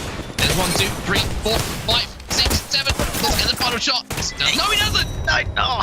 But it's good enough for Kungana. They will tie up the series now at 1-1. He almost ran out of fingers and toes at that point. There was just too much counting going on, but that was, a much better display from Kungana. The best response they could have possibly asked for after a disappointing thermal station for them. And VSA's aggression at times didn't pay off, and Kungana they had a game plan. They knew exactly what they wanted to do. Their off angles were fantastic. The crossfire was pretty good. The VSA. And now they find themselves under a little bit of pressure as Kungana just upped the pace a little bit in that round. It was very, very impressive to see. As now we take a look at our replays from that game, and unfortunately my screen just froze for a second there. Oh, we're good. Don't worry. I can talk you through what happened. We saw what happened anyway. Kungana, very, very impressive. And then there were a few moments where VSA looked like they were being able to hold extremely effectively, but there's always just that little opening that was taken by Kungana, and as soon as it presented itself, they were really aggressive on it. And that's the thing what you have to do against VSA. You have to make them feel uncomfortable. Yeah, I think you have the experience if you were on the side of Kungana. You know full well you have played Apex Legends more in a tournament environment than VSA. VSA are new to this. They don't really have the kind of the pressure scenarios that we've seen on the other side for Kungana, so you need to be putting them under that pressure. You can't let them feel comfortable. If VSA are allowed to play the game they want, right? If they just get into the map position, if they're just watching Kungana aimlessly stroll towards them, then they're going to feel so fine. They're going to feel so comfortable and easy. But if Kungana just say, you know what, let's not allow them to be comfortable, let's put them against the grain a little bit here, and honestly, you just need to not allow them to do what they want to do. And you can see on the statistics that there was just far more damage coming out of Kungana. Their poke was better. Okay, Graceful wasn't able to get as much as usual, but that's because he was distracting. He was often the bait at times. He was luring VSA into a false sense of security, saying, like, you know, look at me, dangling the bait at them, and then JW and Mady Law were just absolutely peppering them from a distance. Well, the stats that you just saw on your screen momentarily as we get ready to go into Phase Runner now, Dan. Well, we are going to see maybe a chance for the game to be slowed down a little bit, just for a few moments here, which will obviously not be the way that Kangana want to approach things and want to play things. But I always find it's interesting to see what side we play as well. And if teams want to play this kind of middle rock structure and try and play a little bit off meta, because usually we see the two teams kind of fighting either side of the phase gateway portals, or we see them try and be aggressive around the steps, which is kind of the key area to try and control on the construction side. But I wonder if anyone's going to try anything a little bit fancy. We did see actually VSA try something a little bit sneaky last time with them, or was that was actually Mona's, I think, who took the crouchies. Oh, it was VSA. Okay. Yeah, okay. it was. Okay, right. They tried against NCD where they just were going for the ambush play, playing around those rocks. The only bad thing about playing those rock areas in general is you force yourself into a little bit of low ground, because of course people can climb on the rocks above you, and then you're shooting from low to high, which we know in Apex it puts you at a disadvantageous position. So that's why we see people compete just in those main areas. And for the most part with arenas, it's the same scenario. You have people always competing in the same spots. You start to get a little bit predictable. People are playing the same angles. You can start to pre-fire, you can start to pre-nade, you can start to plop things in the same place just to make people just not go for the norm. Try and push them outside of the box a little bit. Let's see if they can get that done. I think we're going to still see some 30-30 repeaters being used here by VSA as well. But this is the map which Graceful likes to... It's a bit of a Graceful playground, I would describe it. There's some angles that he could take where he can sneak around, and if his teammates stay alive for long enough, then he can get some off angles, and he can do a huge amount of damage. You'll see some shots actually being hit before players land, which is showing how much VSA know about this map. Meds are going to be stolen away again. BJX is going to return to his teammates now. There's a big P20 in the bag, but also those meds are going to be there, and we're going to just see a little bit of a standoff here. Again, we're going to see the Gibraltar benefit as well. Bubble, very important. Allows VSA now to get the advantage in terms of resources, whereas Kangana, if they went for a similar strategy, they might just take a little bit too much damage. And then is it worth going for those resources, as there's the damage from the Mozambique? VJ will just back off and allow the rest of the team to maybe clean that one up. But there is a lot of damage coming elsewhere. Finally, they get the first knock, but at what cost? You've got to hit these shots. The Octane comes flying in, but BJ's still alive somehow. Graceful was the first one to fall. Slayers has been able to actually bring the battery into himself and just level himself up, but there is another knock that comes through. Slayers and Atrocity should be able to close this one out if they play. Should. It's a 1v1 though. Knockdown shield is there, and Slayers will finally just chip away and decorate the edge of the knockdown shield with a few bullets to finally put that one in the bag. But for VSA, that looks a little bit shaky. They got a huge amount of damage done, but they didn't look as convincing as it could have. However, the win on the board is all that really matters. They're up by 1 now. They could put themselves 2-1 up in the series, of course. It's a best of 5, so nothing can be won here on Phase Runner, but certainly momentum can be shifted in your favor.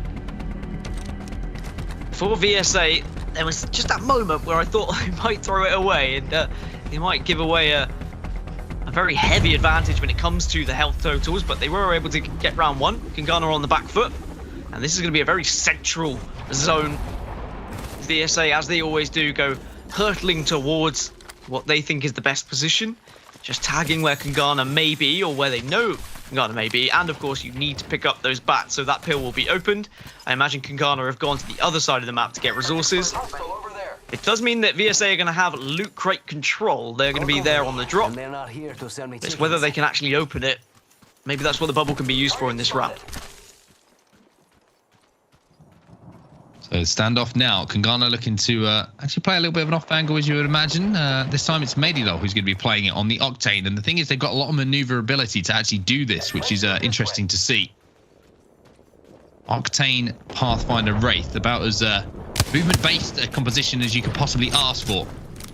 It's interesting to see them playing this side of the circle. Usually you see that construction side being favoured. We're going to see somehow Medilo connecting through the smoke, knowing that care package was down, and just knowing where he had to line up his crosshairs to do some big damage. Look how quickly he wanted to engage into that fight as well. Stim goes in.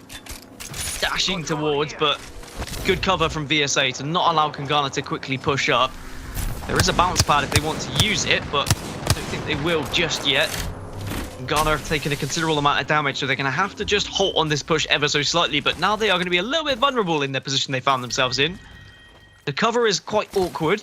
We've got company. But this circle always is a little bit awkward. It does come down to kind of who does hit those shots, who can clutch up. Graceful spotted one out, and you know what Graceful's like with the flat line, and that Gibby's very low indeed. Slayers gets taken down, but elsewhere JFW also falls. 2v2, and then a 2v1 as Graceful with that flat line helps out his teammate, and he's going to be receiving the ping as well of where the last player is. So now he might be thinking about Maydilol picking that battery off as he tries to just make sure that he confirms that kill and makes it a permanent 2v1. Last player alive is going to be playing this knockdown shield. He's also going to have to face up against the flatline. Here comes Maydilol to give a little bit of extra assistance, and there's some more shots for the wingman of Maydilol. Kangana take home the round, and now they find themselves on map point. I think they just tie it up 1-1, right? I think they just 1-1. Excuse me. Sorry. Excuse me. It's 1-1. Excuse me. Getting ahead of myself now. You are very much excused. Well, with a match point, like I'm honestly with the round that dominant, they probably deserve to be on match point. They were very aggressive. The nades were huge, and they pushed up, and they didn't allow VSA to really take a breath, reset whatsoever. Even though VSL held it pretty well, I'd say VSA were just saying, you know what, Kangana, you're not going to push up. We've got some angles here to provide some covering fire from our teammates. It's the fight in the end. Kangana really showed what they were made of, and they are a scary team when you do get into those 2v2 or 3v3 engagements. A little bit of aggression here, playing around the rocks in the middle. You said this is something you wanted to see. Well, a little bit of an off angle from the boys of Kangana. BMW backing up smartly to do so, and now you're seeing, even though the presence was shown around the rocks, Graceful thinking about trying to be a distraction, a focal point for Kangana to try and work around, and for VSA to have to deal with. Now I'm going to back down, making sure that he's always in the correct distance to be able to jump back into the void to get to his teammates. So something that he does very well as well. Well, the Slayer's holding this angle, and there you go, forcing him to jump into the void. They now know that's one Q gone from Graceful, that they can add to the list of things they don't have to worry about moving forward. Couple of pings just to say, look, this is where we can play. These are the rocks that will just give us a little bit of fire. VSA maybe unaware of where some of the Kangana players are, but as I say that, the Octane comes sprinted across and gets his shields obliterated by Slayers. Is that going to be enough for VSA to warrant a aggressive push? It looks like they're being forced back by some grenades, though. Trusty and BJ having to bat up. Couple of shield cells to work with the Slayers. A little bit of an interesting decision from Kangana to decide to split up here, but it looks like they're trying to get some crossfire, and Slayers might be caught in the middle of it. Just to be very, very careful. 45 is going to be all of the numbers that we'll see from those shots, as we don't quite get that headshot to connect, which might have been enough damage, as we're going to see the climb coming in. However, you can't quite climb up on that anymore, and that zone is now an out of bounds up on that top rock, because it was a little bit OP. It was very OP, to be honest with you, if you manage to get those kind of angles. Yeah, so though, still looking for that poke damage, and this is starting to feel like one of those touchy-feely rounds, and you can feel like how important this is to both teams. Yeah, VSA having to play this very differently to some of the other series they've had against previous teams. Kangana just keeping them at bay, forcing them to play a little bit slower. It's not just a straight out 3v3 gunfight. We're not having to worry about resources here or there. Instead, it's a bit more tactical, a lot more thought process going behind where you want to position yourself and how you want to approach the round. Kangana just trying to edge their way around, and Maydilol's got an angle here. Might be able to get a stick. Did he connect with the stick? No, I don't think he did. That was such a good opportunity to win the round, but big damage. Doing damage anyway. Yeah, big damage from the 2x wingman, and now you can see the VSA kind of caught in a corner here. They do have the bubble available though, and yeah, here you go. You see it pop up on your screens to give them that chance to reset. However, it's not a big reset, and JMW spell them out. Oh my word, the wingman from JMW get the job done here, and it'll be Kangana who do take home another round to put themselves now onto match point, but that was all the wingman of JMW. They were very much playing central circle there, Kangana. They were ready for that zone to pull in, forcing VSA out. Great map positioning from Kungana as well, just having the confidence for one player just to creep round, keep an eye on them, shoulder peek, so that you always know where the 3 players are. And tell you what, that Arc Star could have been serious damage, but at least he had the wingman to back him up. Now Kungana, Kungana. That's a difficult one to say. Take a serious lead here in map number 3. It seems simple, just winning a best of 5. Certainly when it becomes best of 7, when you move on from round 4 onwards here in these maps, things get a lot more tricky. Armor starts to increase, resources start to be plonked onto the map, red items start to be added to the drops. Here comes VSA, they're getting aggro. Trying to mix up the pace a little bit, and I like this from VSA, and I just wonder if this initial push, even though it didn't work for them, the longer this push doesn't succeed, so to speak, might start to fall into the hands of Kungana, as they will be able to take a few more head glitches, a few more better positions around the map, and EJX is not quite hitting the shots that we saw from JMW in that last round, and now they're having to retreat, but they do have some pretty good positioning still. You know, at least you've got bats to reset. I think that's always the good thing. The way BSA play, by grabbing that loot pill early, they've always got something to fall back on, even if the aggression doesn't work out. A lot of shredding damage. I do wonder in these scenarios, like, who on the team is really absorbing all the information, noticing how much damage has been put out onto what legend, how many bats have probably been used, how many cells have probably been used, because these really have been those kind of resource battles for the most part. Knowing when you've depleted the resources to a point where you can comfortably push. BSA have the high ground. The circle, however, probably still in their favor as well. Kungana are going to have to push in from the edge here, but they could go up the stairs if they all push together. Syringe here. Grace will pop in a syringe to make sure he's back to full HP, and now BSA have an advantage, you would say, positionally. However, rotation now coming out from Kungana. They're making their move, and they have to push up. There is one player playing a bit of an off angle by the looks of things. JMW's taking a lot of damage, and so is Maidelo as well. Doesn't have the stim to work with quite yet, but now they've managed to push up to some of that high ground. Going to have to keep Graceful alive here for a second, as he's taking a fair amount of damage, more than a tickle, more than a cuddle to be sure, as Maidelo now going to have to be forced to use that battery.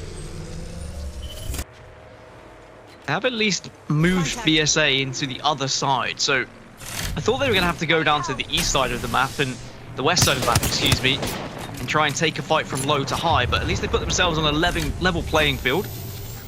Octane's going to bat up as well. Graceful is very low and has to be careful. Maidelo also caught out, and he's taking zone damage, and now Graceful will fall. There is the trade. JMW gets one, 2 versus 2. 2v2. Maybe aware of a player's position. His teammate's going to be calling that out. So the bubble's going to go down. The question is, can they get into a position so they can spot these players retreating and get some damage done? And only misses that shot. 71 to the back of the head, and oh my word, made it all. Can they get the damage done? Well, there's your answer. Beautiful shots with the wingman. Arcstar comes in to try and finish things up. It's a 2 versus 1, and this should be the map, albeit some massive mistakes. Kungana take map number 3 and take the lead in the series here in the lower bracket final. We'll move to map number 4, and Kungana take control. VSA on the back foot for the first time, and I wonder how that will affect those mentals. On the brink of elimination, starting to be shown a little bit of class here by Kungana. They're really stepping up their game. And I want to talk about Maidelo and the way that he played there, because that was really impressive from him on Octane. We've talked about Graceful making these impactful plays. We've seen it from JMW. Well, this was the map to talk about Maidelo, because some of those wingman shots he was hitting, especially in pressurized situations where you've got a match point in your favor, really does create opportunities for you to win rounds and win games. But also shout out to JMW. We saw some of those wingman shots he hit in one round to peel players off the top of that bubble that was down. Very, very impressive from everyone. Kungana really stepping up as a team, everyone individually. I think it's really interesting being an Octane player in general, because you've got a lot of responsibility when it becomes the close range engagements, right? Because you do have that tiny hitbox, you do move so fast, you're very difficult to hit. So you need to be yourself hitting the shots to really take full advantage of the fact that people are going to be struggling to hit you. So you need to take them down, you need to win those engagements, and you need to be one who is just outputting a lot more damage than others. But Kangana will be delighted with that. I think there was a couple of rounds where they were probably feeling a little bit worried. VSA were able to get that first knock, but the trade was always there. Graceful, again, was just dangling himself as the bait. VSA very much took it, but then Kangana, the fact they were there for the trade, great comms, great communication. JMW and Medilov did amazingly to ensure that they were always in at least a 2v2, and they didn't allow it to be too much of a 2v3 scenario. Well, here we go then. We might be on our final map of the series. Kangana with a chance to close this one out. It will be, I think this is Kangana's map pick, I want to say. Am I right in saying that? Gardens, if I remember correctly. No, I think this is VSA's map pick. VSA would have had first, second. Yeah, you're right. It would have been VSA's, excuse me, as I take that back for a few seconds. So VSA do have this map pick, and they obviously feel extremely comfortable on it, but it's also a map we've seen Kangana play very well on. I feel like both teams at this point, there isn't really a weakness in the map pool for them. Yeah, they just seem confident on every single map. Like, yeah, okay, there's a few here or there. Like, maybe Hillside Outpost would be a little bit of an outlier here if we do get to map number 5. We heard that Graceful isn't particularly a big fan of it, so they want to get the job done here on Gardens. Want to make sure they close this out in 4, win 3-1. Bob's your uncle. You move on to the grand final, where there is a best of 7 awaiting you, and that is going to be a slog. That is not going to be an easy feat for either team, especially if we have the very much kind of standoffy games, back and forth, round for round, map for map. That is going to be a long one if it does go that way. But I say if because we have seen some series just be completely like blasted through by teams winning 3-0, 3-1 easily and comfortably, and Gardens is usually one of those fast maps, right? It's often one of those maps where the engagement happens within about the first 30 seconds, and one team will then start to snowball out of control. They get some momentum, and then suddenly the map's over, just like that. Very different, I think, to kind of Phase Runner, which is a little bit more slow, a little bit more methodical, but it just seems to be straight up gunfights for the most part on Gardens. Yeah, we're going to have to see if this is a momentum taken over from that last map that we just saw Kangana win to close things out. Because round 1, 2, if you put back to back, as you say, it's not just a case of the map could be over, the series could be over here for their opponents. So VSA have got some work to do. However, answer back, like we say, the best way to answer back to pressure is by taking that first round in the next map that we get to. So it's going to be interesting to see for sure. It's very rare that we say so much is kind of riding on a first round, but I do feel that way at the moment. Yeah, this is going to be a very important round indeed. VSA get the high ground, they get the aggressive positioning. Obviously not many cells bats to work with in round number 1, so if you do a considerable amount of damage, at least a couple of times, you need to then start pushing up on it. We know that VSA do hit hard with these Mozambiques. That's what's found them so much success, is the early rounds in this tournament, whereas Kangana seem to come into things in the later rounds. So if Kangana were able to win, like, rounds 1 and 2, then you feel like they should be able to close out this series and progress to that grand final.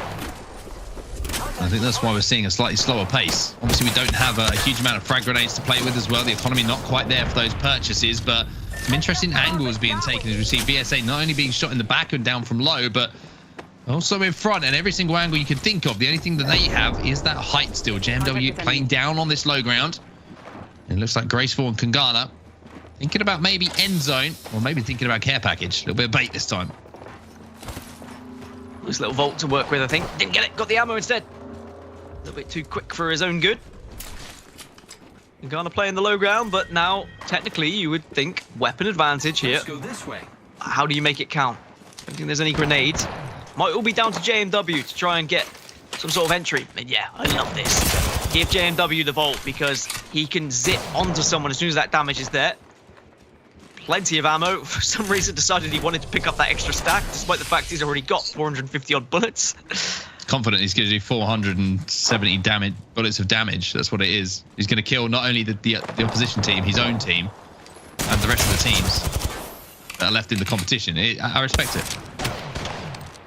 Maybe a little bit of poke from the Mozambique. VSA just kind of waiting, sitting back, but they're also poking back as well. Look, Mozambique is just...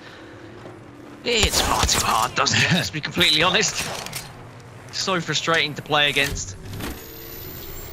I look forward to when there is some sort of patch or some sort of change to it, especially in Arena anyway. But for now, these are the round 1s that we face. Can the vault make a big difference? Well, they're making a play. You can see they're going for a play. Medilol's going to be taken down, though. Slayers will be weak as well. Here comes JMW. Can he get the knock to at least give his team a chance? He does get one. And it's going to be a 1v1. The low ground has been taken by a trustee, and JMW up on the high ground. So we have a 1v1 for the marbles, so to speak. He's going to bin those players off. However, you can hear the grapple coming in. And we said that this is going to be a very, very important first round. Well, you're seeing why right now, and it's going to be won by VSA. They answer back from a disappointing map loss by taking the 1v1. I was thinking maybe, you know, the Vault was going to reign supreme there, but not to be. VSA on the comeback. Want to assert their dominance on Gardens and turn this into a full old best of 5. Take us to the map that I'm least confident in both of these teams, if I'm completely honest. I guess VSA showed a lot of promise against Gambit on it. They really wiped the floor with them, but I don't know how Kangana are going to play Hillside Outpost. Like it's just that kind of outlier that neither team will probably have as much practice on. So Kangana will definitely want to get the job done here on Gardens, and there is going to be the bounce pad towards the high ground, and it's going to be Kangana's turn to have the advantage here in terms of map positioning. Wait for those sky nades first. At least they know the meta, right? They know the grenades are going to come. Made it lol. I'm going to be laughing if you're on VSA, though. That one hurt. The headshot on the cross, the 76. Now they have them trapped inside this building. Do they have the utility to work with, though? Maybe not going to quite hit those shots as the player had a little poke. He raised an eyebrow as he came around that corner just to see what was going on, but still in a position where we have this standoff between the players. Comes the Horizon grab list. This is why you play Horizon, right? So you can take that high ground off them. Medilol will fall. And here comes VSA. They have a 3 versus 2 now. Job's done already by getting the player advantage. JMW is going to have to go huge with Graceful. Graceful's done a little bit of damage, has to back down. JMW's there for support. That comes through, but it means VSA, it gives them time to heal up as well. Yeah, this should be another round to VSA unless they make some mistakes. 45 is going to be enough damage to force the push now coming in. However, it's a 2v2 now. Slayer's still up on height. He's going to have an angle to work with, and they will make it work, although it looked a little bit shaky. The initial play was enough to give them that opening with a Horizon Q to take the one player down off of height. VSA now, just like that, Dan, they find themselves on map point. Map point can very quickly push this all the way to a best of 5, but we have seen Kangana come from the death before. Has to start here with a lot of confidence, but VJ does have that black hole. This is where the legend differences and the ability to have someone to play flex comes into the equation, because Kangana have said they're not going to change legends. They're always going to play the same, even if there are better picks. Horizon made the difference in that one, and may just make the difference in this one if the black hole is performed perfectly. I remember seeing the black hole thrown to the bottom of the map in an earlier round, and then the grenades followed through. Oh, it's a straight battle straight away. You can see there is the black hole going down onto the high ground. JMW's got to hit some huge wingman shots, but Slayers hits bigger ones. Slayers is 1 HP, but survived. And that's the most important thing for him to do. VJX is going to pick up another kill now, and this is the end. You would feel Graceful's going to have to perform all sorts of magic if he wants to extend this game. It's looking like that, though. We're going to be going to 2-2 in the series as VSA will take home Gardens. All the way to map number 5. Nothing to separate the two then. Today? Map 5's all day. Honestly, I think we expected it when we looked at the teams that were left in this tournament. It was not going to be an easy run for anyone in any game.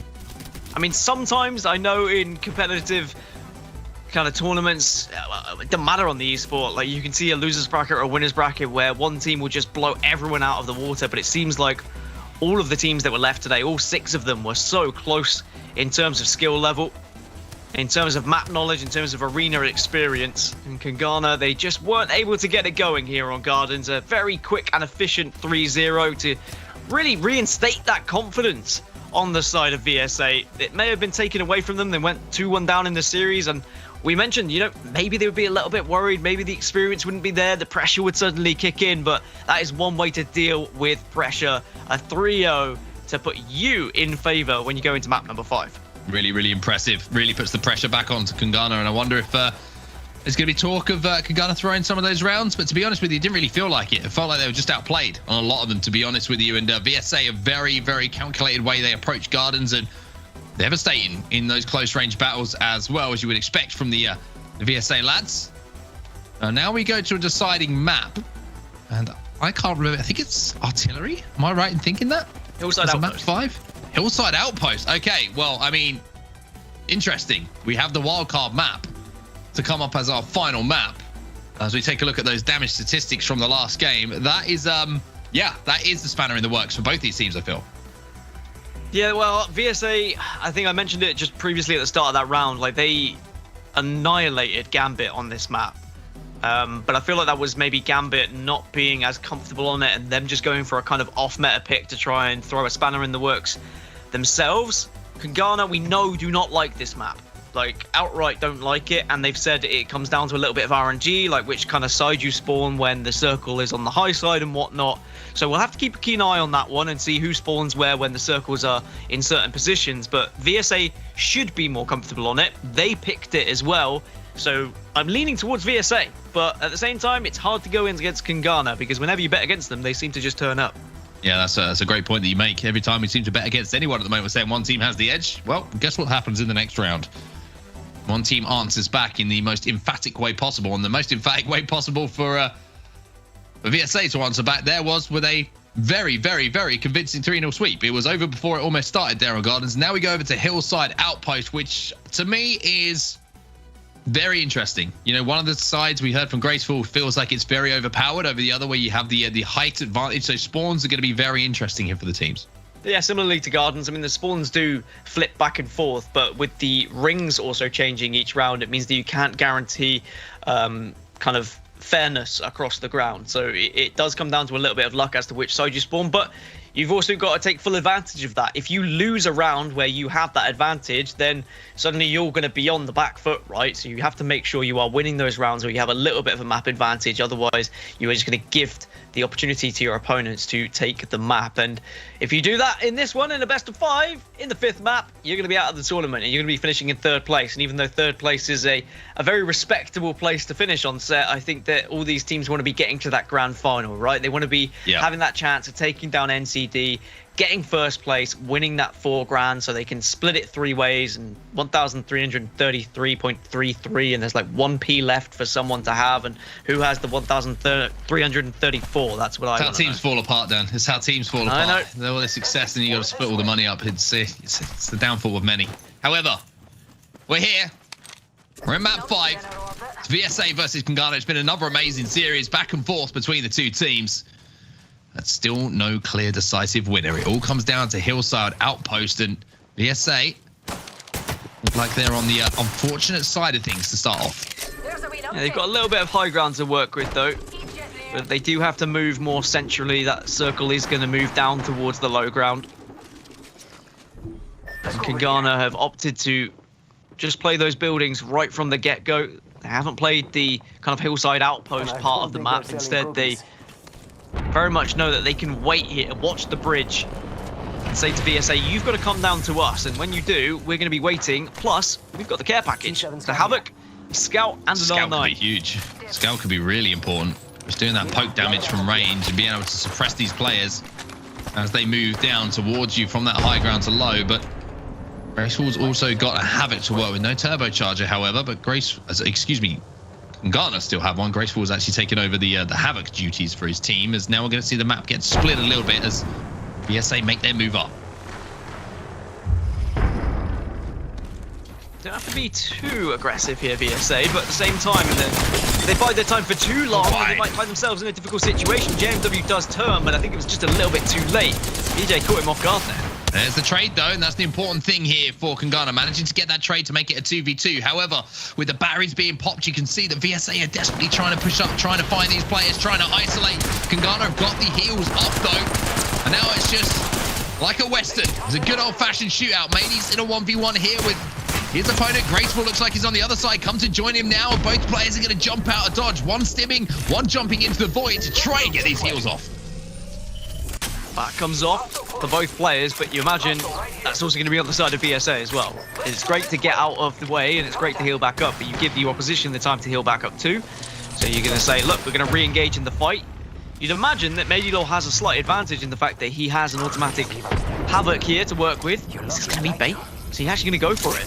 He's going to try and stick this one. And just get JMW back up. And not only is it JMW back up, it is bait enough. Maybe we'll get the knock, and that is going to be Kangana picking up the first round here on a Hillside Outpost. And a smart job, to be honest with you, for JMW to get away and get into a position to actually be rezzed.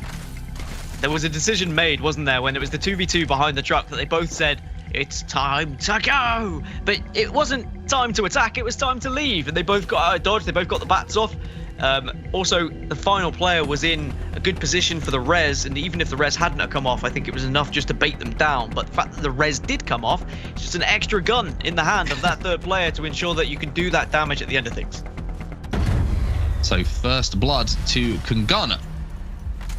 Round 1 to them. As VSA will try and answer back. And this is interesting for me for VSA. This is the map where we saw them dominate Gambit. And it looks like they're going to try and get a little bit more aggressive here. They're going to try and bring the pain back to Kangana. This is what I like to see from any team. There's a boot to the door. Player just popping that barrier. Now, can Slayers get into a position where he can do enough damage? And more importantly, if he does do the damage, can he get out? Here's Atrocity trying to do what he can. Slayers has got that first knock. And hold forward, boys. We're going in. We're going to wipe you back into the respawn screen. That's going to be Kangana falling and VSA evening things up.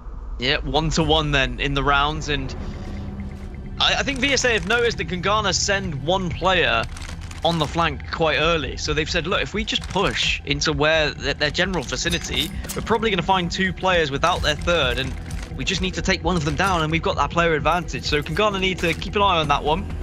Maybe whoever it is on the flank, whether it be JMW, whether it be Graceful, just needs to be covering the quick aggressive push and be ready for it at all times. 1-1. What are the odds on a tiebreaker in this one, Dan? I mean, I imagine probably pretty good odds, if I'm completely honest. The way that things have been going today, not just in this match, but everyone. We've had a 5th map in every series so far today.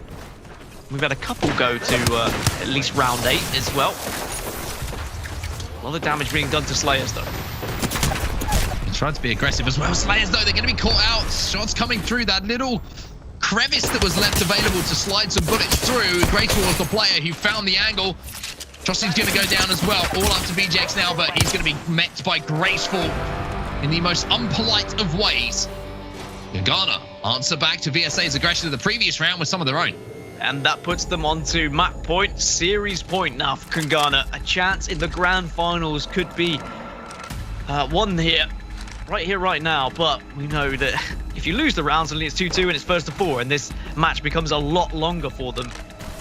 So you almost get a little bit of anxiety where you want to win it here and now because it stops it getting too elongated. But at the same time, you don't want to take too many risks. You don't want to do something too silly because it just gifts the way back into the game to your opponents. VSA, are they going to go for the same sheer aggression here to push Kangana? Because it didn't work out in that round. Kangana got a chance here to just try and be aggressive. You know, the worst thing that happens is things get tied up. If it works, they win everything. And they will move through to that next round. Kangana now trying to do what they can to find some angles, but they're not going to be able to be aggressive here because you can see that VSA know that their tournament lies on the line. It's going to be a much slower pace from them now. Graceful trying to shoot the flat line from distance. Connects with a couple of shots, but nothing too much damage anyway. Grenades also flying from every single direction, it would seem. All it's going to take is a couple of headshots or maybe a crack, and that might be enough for either team to push on.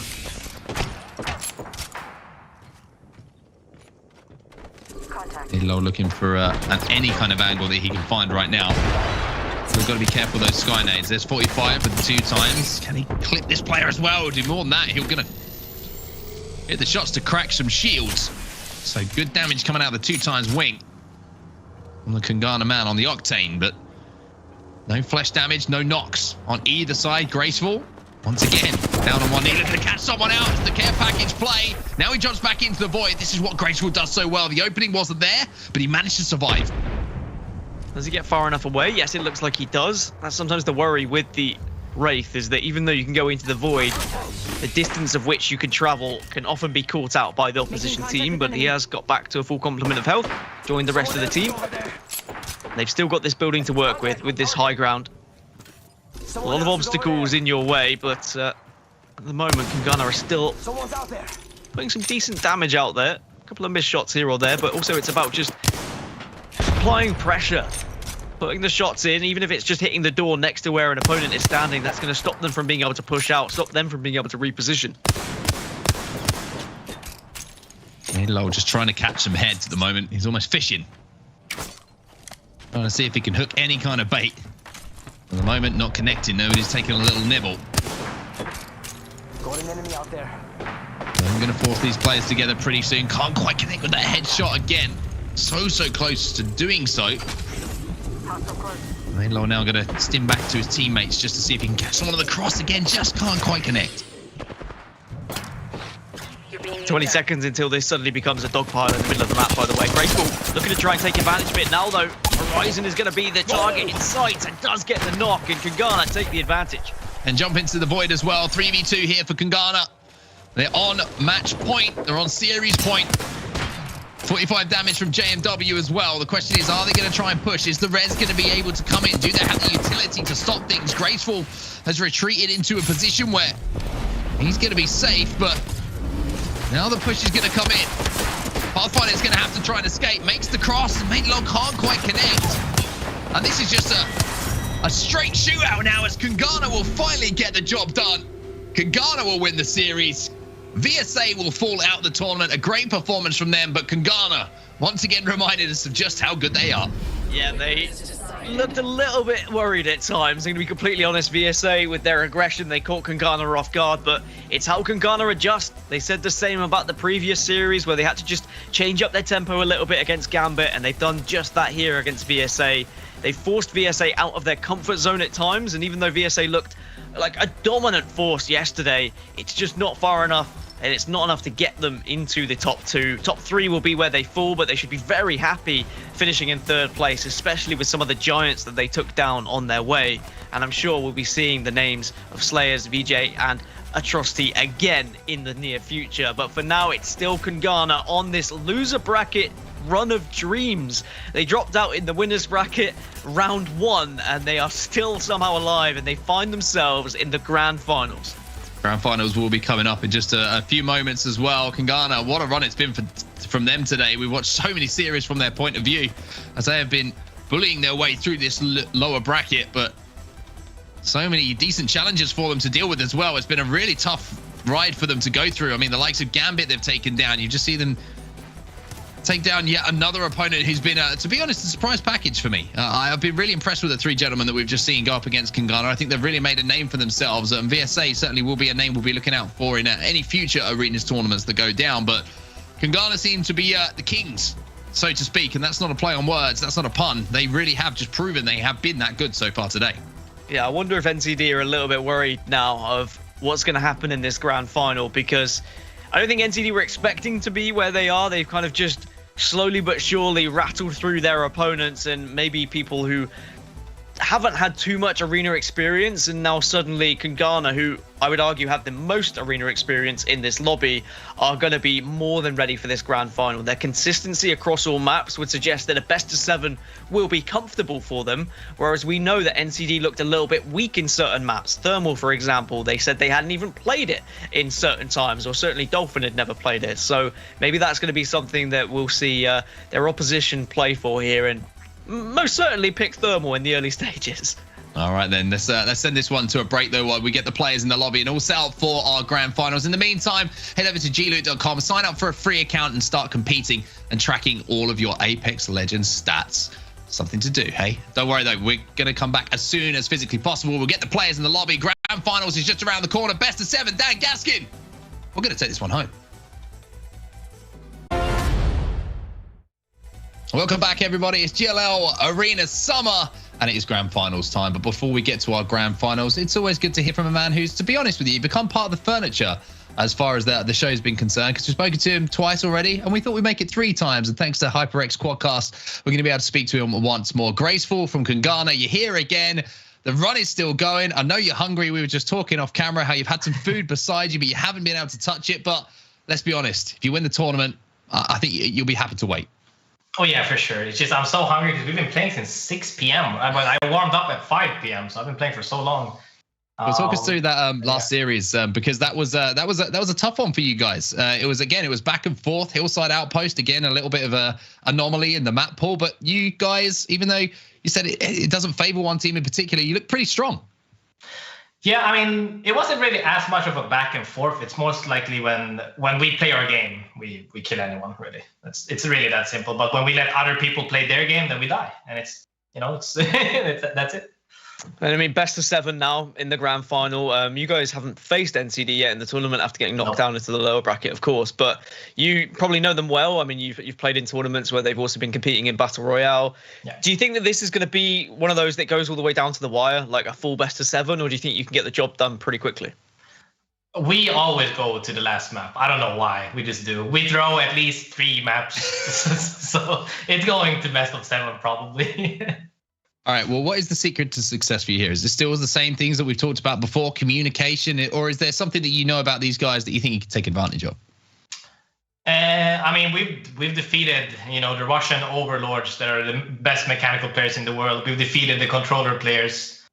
Like, this is just, the same thing, really. We just play our game and we do our best, really. That's what I wanted. I wanted the soundbite from you, Graceful. That's what I wanted, a little bit of fighting talk before we get into things. But we'll let you go because the grand finals is just around the corner. We know you want to get set up, you want to get ready, and maybe even, if you're lucky, get a mouthful of food down before you get underway. So thanks for joining us. Always good to hear from you. Bye.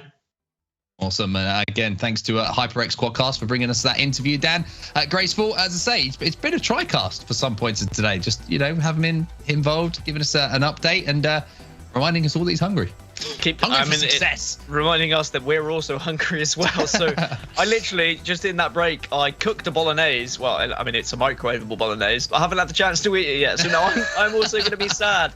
I was like, oh, we've got a 10-minute break. It's only going to take 6 minutes, but then didn't quite cook through. I had to put it through another couple of minutes. See, these kind of things. It happens. Never trust a microwave. The only microwave you can trust is the microwave gun in Apex, and that is, of course, the charged rifle. But, I mean, let's get your predictions on our grand finals. Who do you think is going to go to? Are you staying with the Kungana train, or are you going to switch your allegiances? I think I'll stick with the Kungana train. The fact that there isn't like a bracket reset or anything, I don't think that NCD are going to have too much of an advantage here.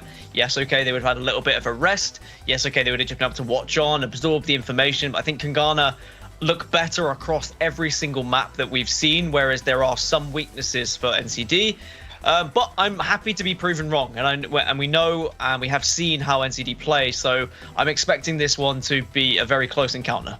All right, chat, let's see your predictions as well. I know we're on a little bit of delay, but I want to see a little bit of hype in the chat for these two teams. It's been a long old slog for both of them to get through to this place that they find themselves in the grand final. And just a reminder, there's some decent prize money up for grabs for these guys as well. $4,000, I should say, for first place. So they're going to be, all of a sudden, the sweat levels go up even higher than you could possibly imagine.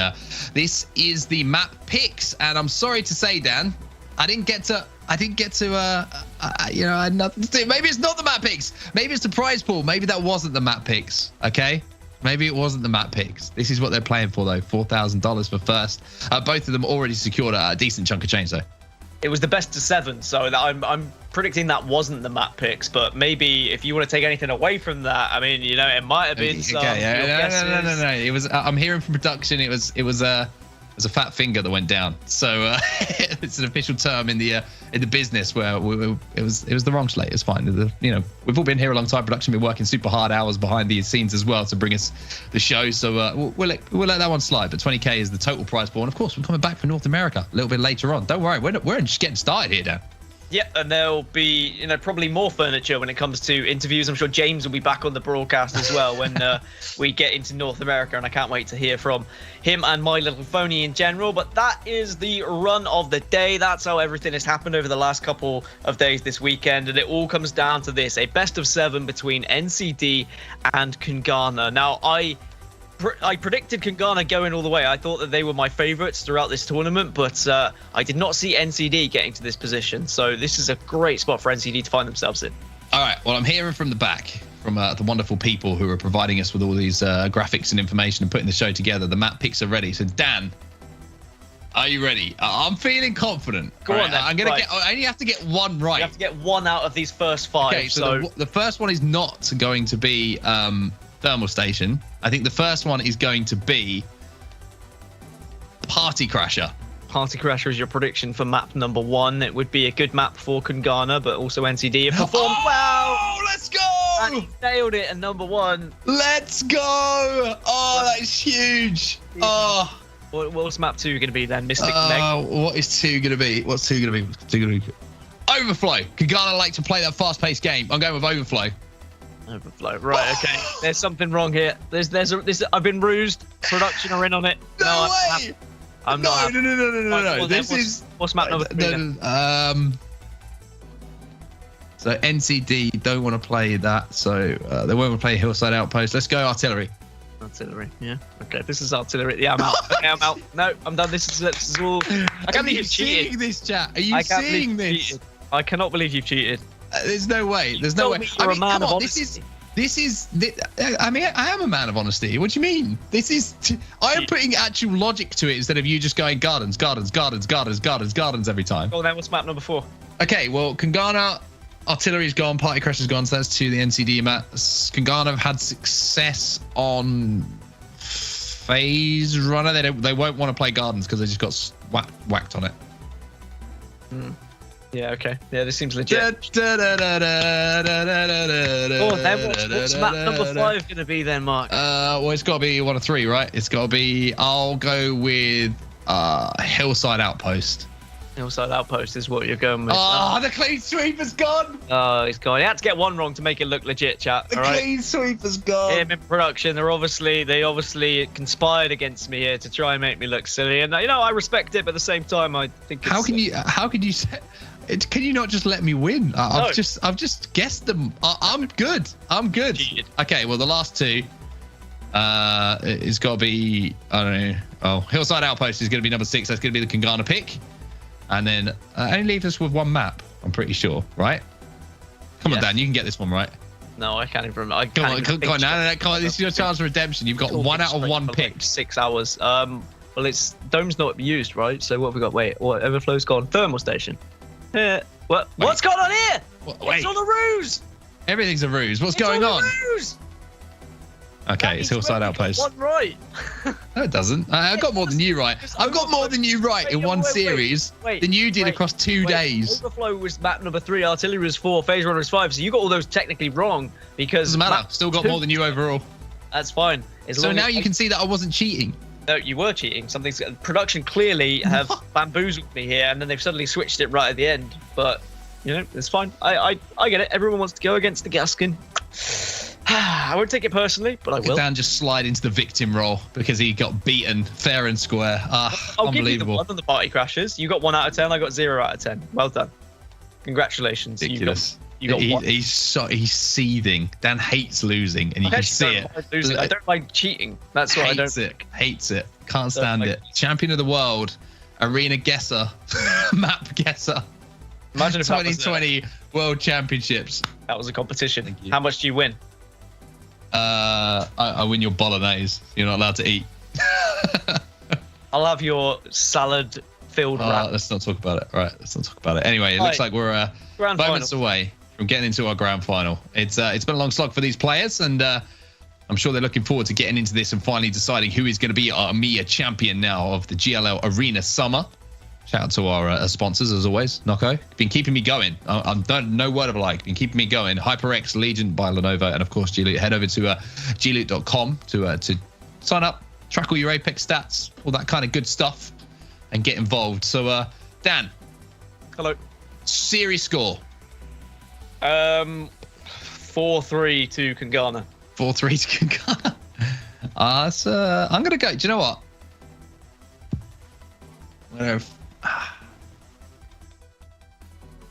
I'm 4-1.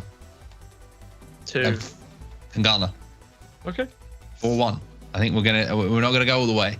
I think that I think it's gonna get. I don't know actually. And now I say that I'm like, oh, I'm second guessing myself. I'm not sure. I don't know. I gotta stick with it. 4-1. I gotta stick with it. 4-1 to Kangana. I think it's certainly a chance that Kangana could really demonstrate some domination in this best of 7. But we're here. It's the grand final. It all comes down to this.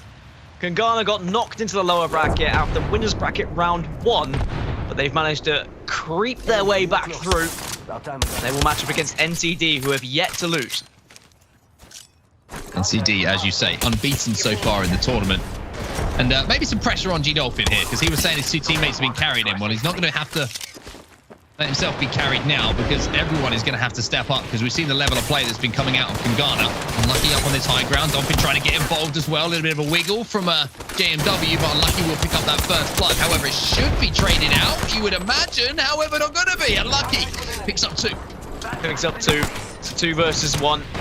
And G Dolphin, he's very full in terms of his health. His shield cells, but the final player is going to be able to dash away. So it's a 1v1, but can he actually get the shots? G Dolphin had to go huge here, but it looks like he might not be able to do so. The P2020 is being spammed, and it comes down to the shots, and Kangana somehow win in what was a 2 versus 3 and then a 1 versus 2. Well, Maybe I not. said that G Dolphin's going to have to put himself in a position where he doesn't feel like he's getting carried, but that is not the perfect start for him. And as you say, made it low on Octane. A wiggle, a shake, a shimmy, shake, rattle and roll, whatever it is. It was enough to get that first round on the board for Kangana, and that's got to be a little bit of a heartbreaker for NCD. One of the benefits of playing Octane, though, is that after you have got that initial knock, right, you can just quickly stim, you can run away, you can get to a position where you think you might be able to at least bat up, but I don't think he even had time to bat or even heal. Instead, just took the fight and won the engagement, but can't seem to actually get onto a launch pad. Well, maybe low. The adrenaline maybe still running. Oh, look at that shot on the cross. The adrenaline's still running through his veins, and he decided he was just going to sprint instead of using the jump pad. He didn't need no assistance. Dolphin this time investing in the G7 Scout, so he's going to be playing a little bit more range. Unfortunately, he's taking quite a lot of damage from some long-range shots just finding their way towards his back. Unlucky, who did a lot of good work at the start of that round for NCD. Picking up that first blood's going to be looking to do something very similar here. 45 with the wingman. Tries to peek around that corner once more, but not going to work for him this time. Not many cells to work with here on NCD. Don't know if they were able to pick up any bats either, so they're going to need to make a move soon if they do any sort of damage. There's a 43 somehow from the Mozambique.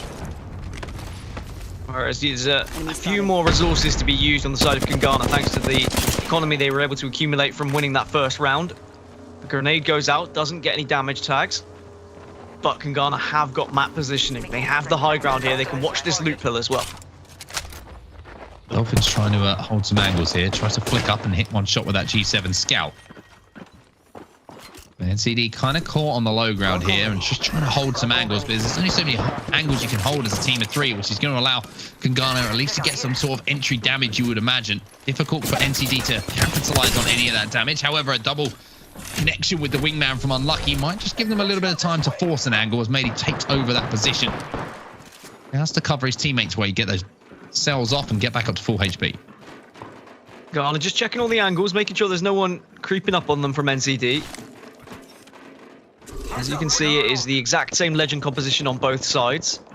We should go this way. Both Kangana and NCD, from what we've spoken, seem to pretty much stick with the same composition throughout every map. We did see NCD switch over to Gibby for artillery, and that was about it, whereas Kangana don't really change for anything or anyone. They've got their own agenda. They want to play how they want to play. And for now, I mean, look at the movement here from JMW. Great positioning. This is a fantastic vantage point. And it's going to be a difficult one to spot for NCD if they do decide to push. Both teams will have to move down from that low ground. The issue here for NCD is that they can only move out through essentially one of those doors in front of them, which means they can be funneled into the crosshairs of their opponents. Kangana, do they want to try and make a play, though? Do they want to try and mix things up a little bit? Doesn't look like they are. They're going to play the sensible game here. Maybe it will be up to NCD to try and make a late dash, a desperate dash out to see if they can take under the bridge. But you can see Maydilol is just holding a grenade up. He's going to be counting down the seconds until he lets that one go. And he could do a huge amount of damage. Grenade's going to be exchanged. Zone starts to come in. NCD can buy a few seconds here, but how many seconds can they buy before they take some damage from these nades? Enough is the question. Is the answer, I should say, to the question. Dolphin slides in. Graceful got that first knock. It's going to be another player above him. Dolphin will go down. It all falls down to Unlucky here. He's only got 1 HP, but he has managed to get a crack. Just to see if he can flick out and hit some good damage, but this is very, very difficult for him. You can see both players having their lines of sight obscured by the 2 knockdown shields. Everyone working together here. Lucky moving out. Goes wide, and he might be able to win this one. It'll be Kangana who'd win the 1v1. A little bit of zone damage maybe being effective there, and they got 2 in the series. By the way, chat, I've just seen, by the way, people calling me sus for those predictions. You're all wrong.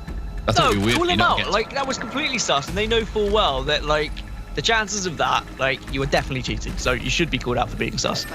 Especially with the production change. Some of us just have talent, okay? No, don't be jealous, there was chat. no talent in that. Don't be jealous. You are either a robot or you are cheating. And you know what? I'm suspect of both. I'm going to be completely honest. Maybe you're a robot and you're cheating.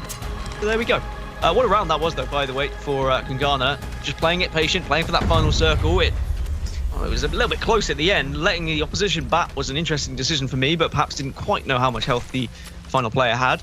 Let's go over here. As Kangana now are 1 round away from taking map number 1 in very quick and emphatic fashion. Also, I've just remembered what NCD stands for. It's Nuggets, Crumpets, and Dolphins, isn't it? I've been saying all this time it's the first letter of their names, but Nuggets, Crumpets, and Dolphins just came back to me. Just thinking chicken nuggets now, but now it's going to move from Kangana up onto this high ground, trying to be aggressive and really press home the advantage. Dolphin's already taken quite a lot of damage himself, so is Unlucky. Dolphin's trying to make a play to establish some dominance and assert a little bit of presence here. 45 flesh damage, but can't get that knock. It really is a little bit testy between these players at the moment. JMW is going to get the first. Maney's going to get the second. And this looks like it will be a clean sweep for Kangana, even with Unlucky getting one. Kangana are the champions of our first map in our grand final. 3-0 sweep.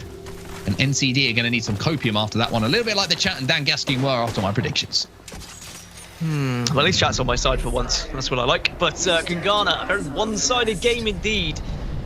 Didn't really allow NCD to get themselves back into things. Maybe there was too much rest between NCD's last series and this one. Just been watching in the wings, watching the losers bracket unfold. But now they're having to re-warm back up. Whereas they're going up against Kangana, who are absolutely on fire right now, who've been dominating the lower bracket. And they were just hitting their shots. I'm going to be completely honest. I mean, NCD got a few cracks here or there, but some of the flatline shots I was seeing, some of the wingman shots that were coming out as well. And this was a big one. Dolphin losing this one. The P2020 just not able to quite connect. Hit for 16 and 16.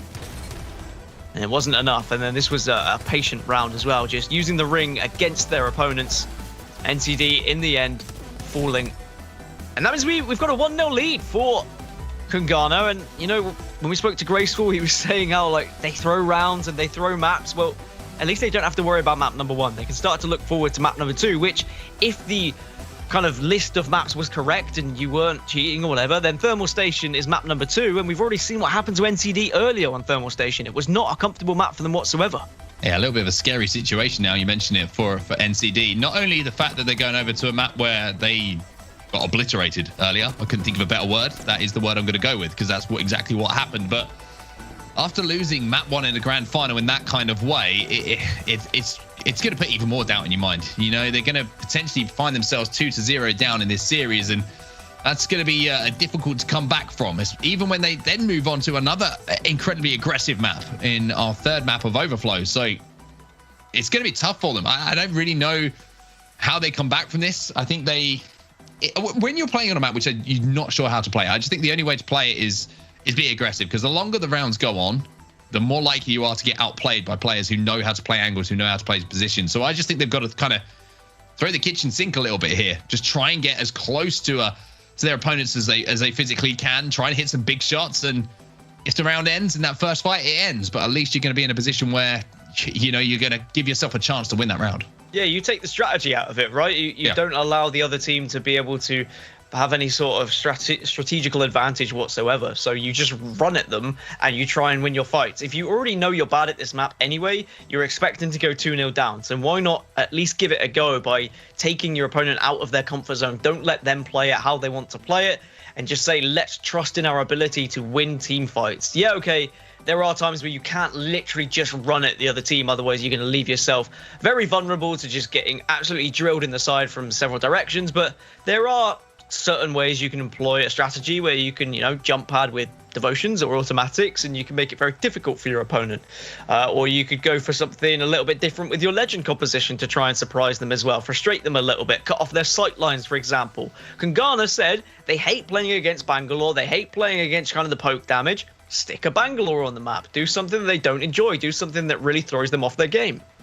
And it's almost as if, you know, players are getting to the point now, and teams are getting to the point where they have to recognize where the other team's weaknesses are. It's all good to have your own strategies, but you've also got to be aware of how your opponents struggle and where your opponents struggle. And I think the Bangalore pick, when you get to Overflow, is definitely going to be something that needs to be looked at if you're on NCD. And if you're watching the broadcast right now, they need to keep their eyes peeled for that and try and employ that, because it's certainly something that has caused their opponents Kangana some problems so far. But enough about speaking about problems, because the action is back underway. Kangana had no problems whatsoever in our first map, up 1-0, as we now move on to a map where their opponents have not found a lot of success so far.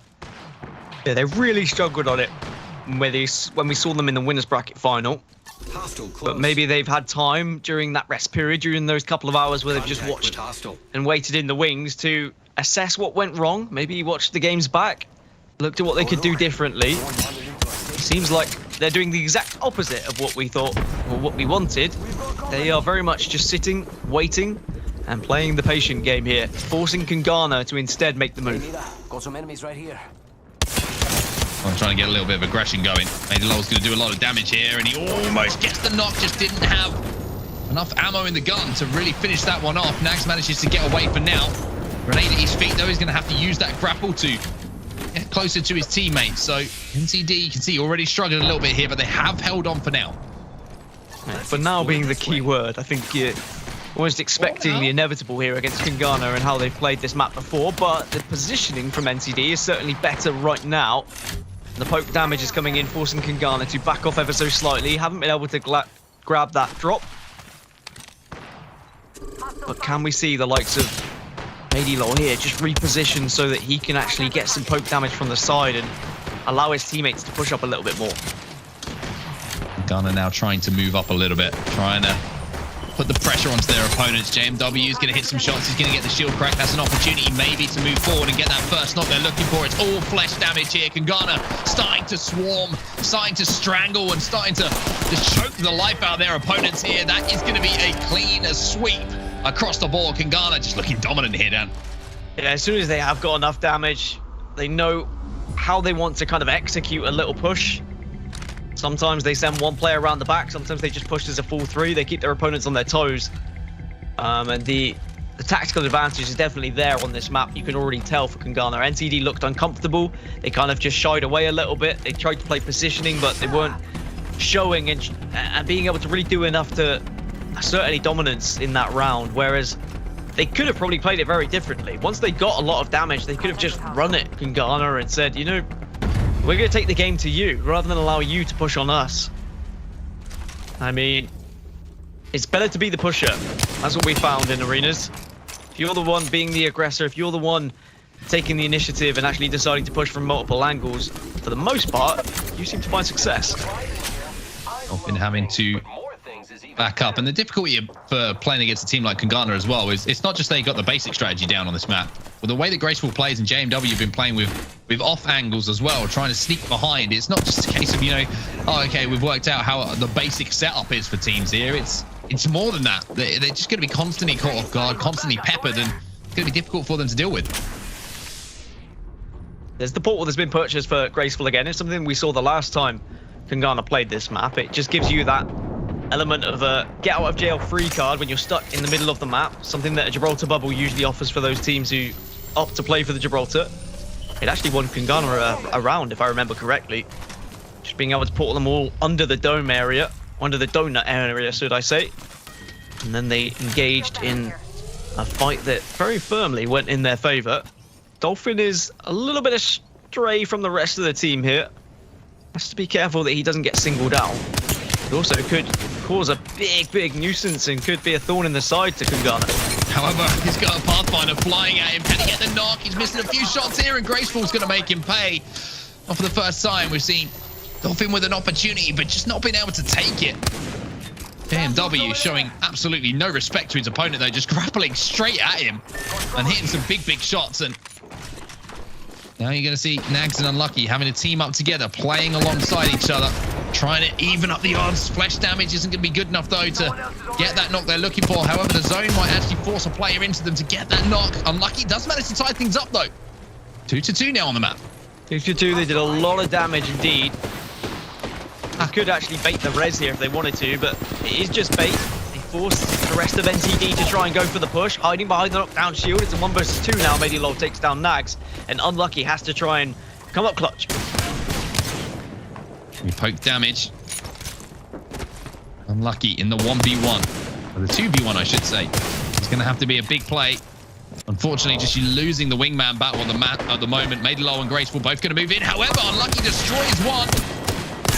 And can he destroy two? No, he can't. It's going to be finally Kungana clutching up here. They'll be up by 2. And now they find themselves once again on map point and almost 2-0 up in the series. And we thought that Thermal would go in the way of Kungana, and it was I guess a slight mistake from Dolphin. It was one thing I was a little bit worried about when I saw him quite some distance away from the two teammates. That's what Arena is all about, singling out one player and then just jumping on them, giving yourself the player advantage. And even though Dolphin had the jump technically on Kungana and may have fired the first shot, it didn't matter when a Pathfinder and a Wraith suddenly dive on top of you. That was all she wrote. And the rest of the team did at least make something of that round. And I mean, Dolphin said he's been getting carried through the tournament, which we know isn't necessarily true. But certainly Unlucky and Nags are the dynamic duo and even nearly managed to clutch up a 2 versus 3 there. Kungana just need one more and it'll be a 2-0 lead, and that will really put NCD with their backs against the wall. NCD probably thought they would come into this map, and it could be one they could chalk up as somewhat of a loss, so to speak. I don't think they're going to be too affected by it, but I think it's just the hangover from map 1 that's really affected them. The way that went down will be very disappointing to them. Graceful now playing up on this platform, and we are going to be moving towards the dome side again. And Graceful now, you can see the difference here between the teams that he's played against previously. Being allowed to move up without taking too much damage or even having any kind of pressure added onto him shows the gaps in the armor, so to speak, of NCD in comparison to some of the teams we've seen previously. Yeah, Graceful said it best in his interview that you have to keep your eyes peeled. You have to be watching all angles. And actually, maybe NCD are quite aware of this. They try and close down the gap here. They try and take on Graceful, but Graceful gets out of dodge. And not only has he got those two players out of position, he's taking them off of the ultimate high ground there. Just not allowing NCD to be comfortable in the round whatsoever. Now Kungana, they reposition, they regroup, and they'll look to re-engage, I'm sure. And if they do find one player on their own, you know, this could be the zip of dreams again. JMW, you could see, was considering it. The reticule was hovering over the area where you might just queue, but he saw that Graceful took a considerable amount of damage, so let's just play it a bit more patient. Graceful jumping into the void. Also going to have the portal going down, and we'll be able to get into the dome building. Unfortunately, JMW is going to be caught out. And that will be the opening here for NCD. They needed something, some sort of lifeline to try and get back into this game. Medilol's doing a huge amount of damage, and somehow will also get a knock. So it's a 2v2 for now. Even with JMW going down, and now Graceful, he's managed to take down Dolphin. Matey. That big play from him has left Nags in a position now where it's a 1v2, and this is a round that NCD probably should have won, you would be saying. Unless Nags can pull off some magic. Yeah, has to go huge here. Very difficult 1v2. Graceful's got his angle. There's also grenades that he's got to try and avoid here. Now here comes the push. He does shred, but it's not going to be enough. Kungana take map number 2, 3-0. It's 6 rounds in a row, and they find themselves 2-0 up in this grand final. Even though NCD, they came from the winner's bracket, Kingana came from the lower bracket. Looks like Kingana are very firmly in the lead in this one. Certainly are. It is looking like a Kingana victory parade at this point. But as we said previously, as soon as we feel like one team might start getting a little bit of an advantage, the amount of games we've seen in series today turn on their head has pretty much been consistent. With the starts that some teams have had, the comebacks that get answered by that sentence made absolutely no sense. But you know where I'm coming from, everyone. You know what I'm trying to talk about. Right. Can you put that into some sort of English for me and for the people watching? You know what I'm saying? If I could translate the things you said, then I would be probably very rich, because I think that is something that is almost nearly impossible. But there's logic in there. Something that we can take away from this entire series and this kind of the previous series is that we've seen. Previous series, excuse me. We're both struggling. Let's both take 5 seconds down. Yeah, hold on, wait. Everybody just give us 5 seconds, right? Right, so something that we can take away from the previous series that we saw NCD compete in, we're moving over to Overflow. They were playing against VSA, and they looked very comfortable when it came to Overflow. Thermal, not so much, but Overflow, definitely. They knew when to be aggressive, they knew when to just hold back, they knew when to play the numbers game. However, Kingana, also a team that looks very comfortable in Overflow, so it's really difficult to try and predict things. Kingana very much in the driving seat. Look at the amount of damage they were able to output there. I mean, NCD haven't been able to register a kill just yet. Yes, okay, they've got knocks, but they haven't been able to turn any of those knocks into actual finishes. Yeah, so it's been unfortunate for NCD. Even the opportunities where they've been up in numbers have slipped through their fingers, and they're the ones that really, really do hurt. There's been a couple of opportunities for them to put rounds on the board that unfortunately they haven't been able to take, and those are the ones, as I say, that really do sting and kind of carry over into those first moments of the next round as well. And the worry for me is the pace that we're going to have here on Overflow. I've got someone at my door, by the way. I'm really sorry. Is this completely unprofessional to have to step go. I'll carry it.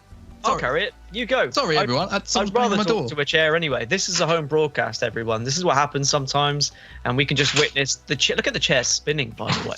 But it means we get a personal moment, right? How many of you actually think Onset was cheating a little bit earlier with his map predictions? Because I think he very much was. There was definitely a ruse. I got no predictions right earlier out of 10. He got like 5 out of 5. Think it was a joke. Think there was a lot of lies going on. Anyway, we won't tell him what happened, but he's back. He's returned. And did you get the flowers that I delivered to you? Hey? Oh, I wish it was. It was my neighbour. I won't go into it. Oh, okay. But don't worry, we're good. Like, everything's all right. We're on good terms. It's all good. But anyway, let's talk. Let's carry on. Let's carry on. My last point, Dan, I didn't catch what you were saying, but yeah, I'm just gonna sit here for a second. That's caught me off guard. There's apologies to production, by the way. Apologies to everyone at home. You know, we've been live for a long time, but I did not expect to have to step away because someone was banging on my door. Yeah, see, this is where I get the advantage of I'm on the 3rd floor. And I can't hear my door, so everyone gets ignored. It doesn't matter. It could be my house could be burning down for all I know. It's fine. Broadcast takes priority here. Once that door's shut, all focus on the camera. But yeah, we were talking about Overflow, weren't we? We were saying how this is a better map for NCD. Certainly, I think anything would be a better map for NCD than Thermal Station, if I am completely honest. But if Kingana go 3-0 up here, that might be the end. I think it's done. I think that will probably be. I think that is probably too far for NCD to come back from. But if NCD can win this one, turn it to 2-1, then maybe that'll be suddenly Graceful getting in his own head and thinking they're throwing games again, and it goes all the way to a best of 7. Yeah, it's going to be a very tough uphill road now for NCD. Even if they lose this one, to go on to win it, you know, they're going to have to win 4 in a row against Kingana, which is I don't think many people will be able to do. Regardless if it's BR or whether it's Arenas, and especially Arenas, I feel like these guys really are just becoming a dominant force. NCD look like aggression is going to be the thing that they go for here. Bubbling forward. Dolphin's going to be changing over from playing on Octane, by the looks of things, to the Gibraltar to give them a little bit more 1v1 ability, so to speak, with the gun shield being in play. JMW taking down some low shields, and everyone on Kingana taking down some low shields, but now starting to answer back after they've managed to pop those meds. I like this from NCD, though. I like that they've changed up the composition a little bit. Something had to go, something had to change. JMW does manage to get the bat off, but there is going to be a knock from Unlucky. Dolphin also gets the second, and it looks like round 1 is going to go to NCD, unless we see Graceful turn into a different beast. We should know better by now. Graceful has given them an opportunity. Does he have meds to play with? Does he have a position where he might be able to get a res off? Mozambique and a P20. No wingman to do huge damage. If he can catch one player off guard, maybe there is a chance. He can also jump into the void, which could delay things a little bit. If he manages to solo out one player and get that knock, he can jump into the void and he can look to re-engage, but I don't think it's going to happen. Graceful with 1 HP. And now he's 0. Has NCD. Fans of NCD, rejoice. You've got yourself a round on the board. Finally around. The Mozambiques in favor of the NCD boys. Kangana just got caught off guard a little bit. There was too much poke damage that they took in the early stages of that round, and they couldn't really recover from it. Especially as I think 2 of them dropped back to bat at the same time, and that just gave NCD the freedom to really push up and do the damage on the 3rd player and those who were then batting or had just batted. So can we see Overflow go in favor of NCD? It would be fantastic if they could do it in 3 and really show Kangana that they're here to play, right? And this isn't just going to be a walkover. Kangana at this point are probably thinking like, hey, you know, we've had all these close games in the losers bracket, and we come into the winners bracket grand final, and well, it's been a cakewalk so far. Well, NCD, it's your job to change that mentality for Kangana. Kangana, I imagine, are going to try and answer back with a little bit of aggression here, to be honest with you. I don't think they were even one round, like we hear from Graceful. Any round where they don't win, it's a throw, right? And they don't like throwing, and Graceful doesn't like throwing, so I have to see how they do answer back. Actually, it's going to be a little bit of a slower round, so put my prediction on the back burner for now, as it's going to be the wingman in the hands of Medilol, trying to just chip away and maybe catch a few heads to burn through some resources. But it's going to be Kangana who are on the faster side of zone. They're going to be the ones who have to make the move across. I wonder whether the care package is going to come into play here.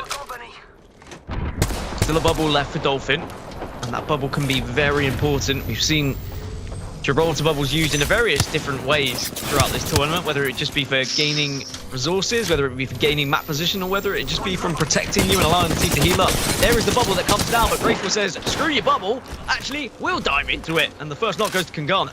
I love that from Graceful, and I love that from Kangana. So smart, recognizing that one thing that is always going to bait anyone is the care package. If you see an enemy bubble going down, it's usually only one player who enters, so they've decided that they can take that opportunity to get that first knock, catch the player off guard, Kangana answer back, and that's just game smarts from them.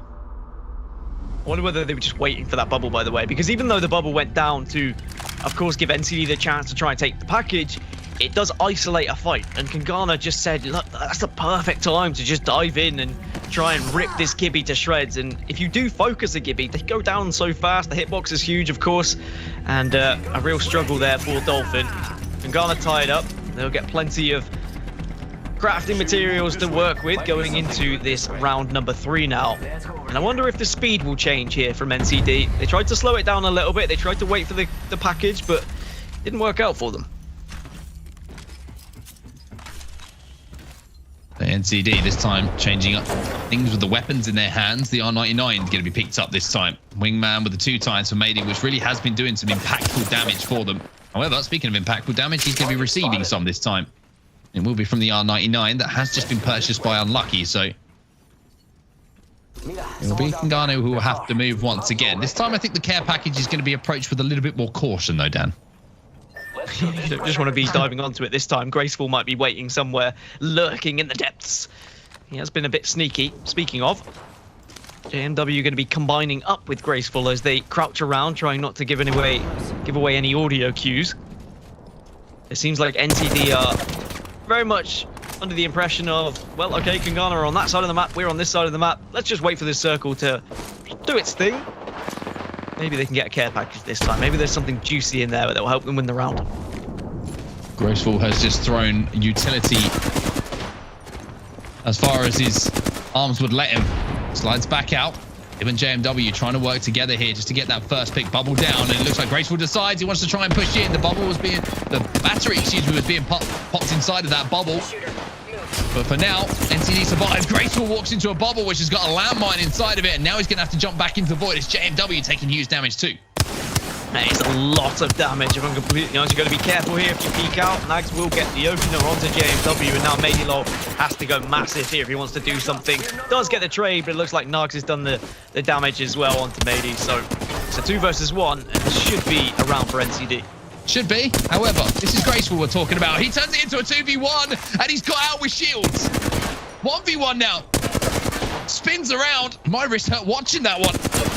Pathfinder's going to slide out. Graceful still just delaying this fight. Shield barrier being popped. Can he get it off though before the Pathfinder decides to drop? The Pathfinder's actually going to stick the battery now, so he's going to have a HP advantage, but there's the knockdown shields.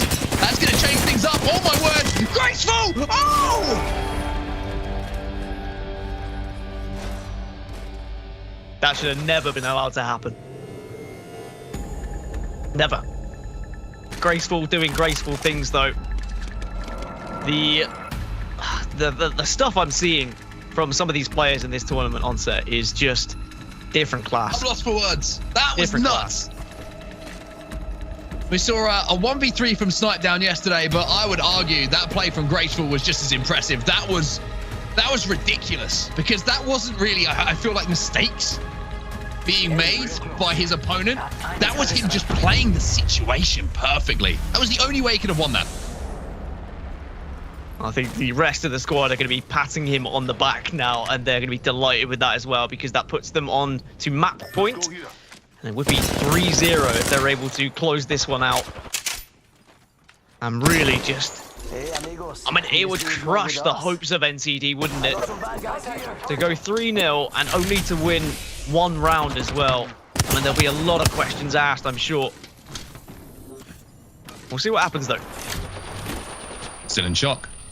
Genuine shock from what Graceful just did in that last round. And I talked about a hangover from map 1 to map 2. Well, this is now known as the 30 years old plus hangover, because that takes 1, 2, 3, 4 days to recover from, and even a week later, you're not quite feeling the same. NCD, though, they're going to have to find a way to change things up here, because it's just not looking good for them at the moment. I can't even think of, like, situations where they've looked like they've dominated a round, you know? They've only won one round so far, but every other one it's been getting outplayed or being outthought. Grenade in hand for JMW. If one of these grenades connect, which it might actually, it forces the player out. Kangana are on the prowl now. They're getting aggressive. They're in a position where they are forcing NCD back into a corner. They're taking the majority of the map off them. Max is going to have to use a bat here, even just for 2 little blips. We'll see whether NCD can clutch up. It has to be here. It has to be now. Otherwise, Kangana might just have done enough damage to probably take the entire series. I know it will just be 3-0 at this point, but as we mentioned earlier, 3-0 might just be too much to come back from. BMW trying to move up. Him and Graceful have been impactful. BMW going to take a lot of damage, though. Graceful's going to go around that corner to see if he can do some more crazy stuff. Here comes his teammate somehow. Or rather, Graceful stayed alive once more. As Manilow will get that first knock, JMW goes down. And once again, Graceful, it all falls onto you. But even for Graceful, this looks like it could be a little bit too much. However, if there's one thing I've learned, don't count him out until he falls on his back. NCD tie things up. Such an important round for NCD. They had to clutch it up. They were being forced back by grenades, by pressure from Kangana, but they held strong. They hit their shots. They kept Kangana at bay. And now we are going to go a little bit further into a map than we had in the previous 2. You get the tiebreaker situations, but it's going to be first to 4 here in map number 3. And then maybe first to 5. You have to win by 2 unless it turns to 4-4, and then we go to round number 9 where it would be sudden death. Everything's getting a little bit more tense now. Grand finals of Arena Summer here at GLL, and you know what? There's been a lot of fun and kind of exciting moments. There's also been some embarrassing moments here or there, but ultimately it has been such a good tournament. We've still got NA later, so I won't get too ahead of myself, but EMEA have put on a great display. I feel like we've provided most of the embarrassing moments, let's be real. That's true. Hey, Mina, we got some enemies right here. You Dolphin. I'm not sure if he's aware there's a player around the corner. He will be now. 52 damage done. Switches his attention to the player in the back as well. Now he's going to bubble down to see if he can finish off that kill, but the bubble not perfect. Which might have actually given that player a couple more walls to play around where he gets those heals back off. Graceful is going to be popping that battery. You can see in the kill feed. JMW is going to be lining up a grenade and see where that one falls and if he can force players off of this head glitch. No connection, though, whatsoever from the frag. These frag grenades are so important. And what's this? What's Graceful going for here? Here's a sneaky play. Rift energy down to just 40%. Portaling around, just giving a little bit of an option here. An angle for Kangana. Forcing them out of that horrible position they were just going to be targeted from several different spots from NCD. and combine it with a defensive bombardment here, or at least defensive bombardment has gone down. Graceful needs to do some damage to keep the Gibby at bay. I've been thinking about taking this off angle. Graceful, I think, is pretty much still in that position. Arm shield damage, gun shield damage being taken by G Dolphin, and not only that, it bled through to not only the shields but the health as well. JMW still holding strong. Every single member of Kungana right now full HP. Graceful needs to batter up. Care package is there for the taking. You already leave yourself a little bit vulnerable. Of course, you can use it as cover. If JMW notices that no one's going to be watching, he could go for it if he wanted to. But as we know, the care package not as influential in later rounds as it might be in the early rounds. Graceful does shred, but now needs to escape. Does have 2 into the voids to use. And suddenly, this is becoming very nervy for all these teams. How is that player still alive? Nags just couldn't quite get the final damage. 105 though from Nags, and he's starting to step up here for NCD. They're starting to come to life a little bit here on Overflow, and they needed to, because it was looking like they were staring down the barrel of the gun. JMW going to be forced to use the Phoenix kit as the zone does come in, and now Kungana find themselves in a really tough position to play from. Graceful says, you know what? It's time for me to make a play. He makes a play. Takes down G Dolphin again. Massive there from Kungana, gives him the player advantage, but NCD, this is still winnable, but as I say that, unlucky, the last remaining player, and he is shot out of the sky as he drops, and now Kungana put themselves again onto match point here. NCD crawled their way back into the map, but Kungana reassert their dominance. I mean, Graceful just doesn't care, does he? He's got the climb up to make, and he still backs himself in that position to climb up and get more damage down on his opponent. Let's go this way. He is so confident in making plays. He has been one of the standout players across the globe in arenas, as well as, of course, in Battle Royale. What a player to watch. Calls himself the best flatline player in the world, and you can't really argue with it, Dan. He's been a phenom. You don't need care packages when you've got a flatline in the hands of Graceful, right? He's just scary to play against. And if you've got an initiator like that, someone who can output that much damage, it just allows JMW and Medilol to play it so much more freely. They can position themselves around him, and it just makes for an incredible 3 that have been on a dreamy run through the lower bracket. Unlucky is down to no shields, having to bat up. Kungana have taken map positioning away from NCD here, forced them back into a corner, and they're going to have to retreat. But Graceful caught out ever so slightly. Caught out, but once again, trying to make a play and gets out. That's the most important thing here, and this is where NCD have to try and take advantage. As soon as one of the players is on the retreat, they need to take advantage. They tried to do so. Unlucky's bouncing around, bunning up in left and right, seeing if he can survive. And for all the damage that's just been done, Dan, it looks like both teams have now reset. That could have been a round for either team, to be honest. If NCD have got a player down, that was probably for them. Kungana were then moments away from also knocking someone.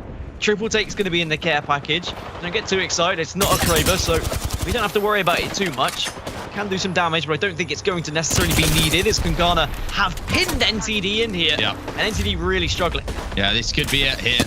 NCD need to make a huge play. I don't think they've got any grenades to play with. They might have a Gibby bubble just to move forward, but it's just consistent damage just raining down from Kungana. It's going to be Unlucky. He lives up to his name. He'll go down first. Kungana marching their way towards another map win.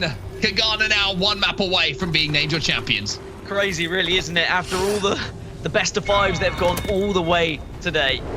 We play 3 maps. It goes in the favor of Kungana. It's a best of 7 in it. At the moment, it's looking like it might be a 4-0 unless NCD have a miraculous run now to come back into things. Doesn't matter that they were in the winner bracket. They haven't been able to keep the Kungana boys down. They just have been rising up through the ashes. Every single game they've got stronger. I can't believe they lost in winners bracket round 1. They lost to Na'Vi in that best of 3, and ever since they've just been blowing everyone out of the water.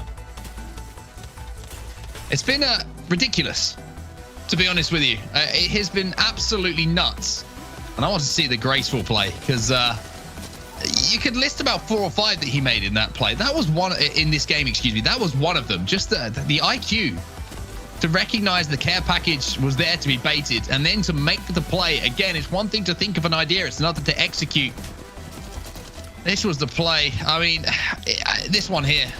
Drops down, gets the Gibby, low shield, catches him battering, goes through the zone to do so, gets back up on top, gets a little bit of damage down to kind of even up the HP, uses the cover perfectly, dips back behind, drops down. It's just crazy to watch, and then cancels the bat. And at this point, I was like, he's lost it. He was expecting the drop down. The HP advantage was going to be with the Pathfinder, but then thinks about playing the knockdown shield, then pops the battery, then cancels it again, and just the spray from the flatline.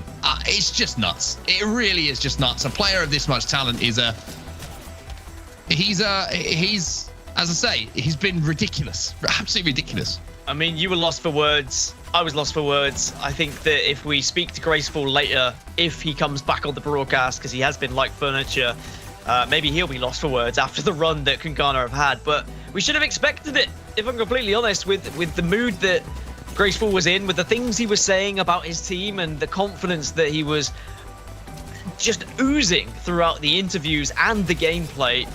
Who would be crazy enough to count out Kungana, despite going down winners bracket round 1, right? Na'Vi, I mean, credit to them. They pushed Kungana down, and they showed that actually they can turn up against the best teams, but then Kungana overcame Na'Vi in that losers bracket in a best of 5, and now they find themselves one map away from being the champions, securing themselves $4 grand.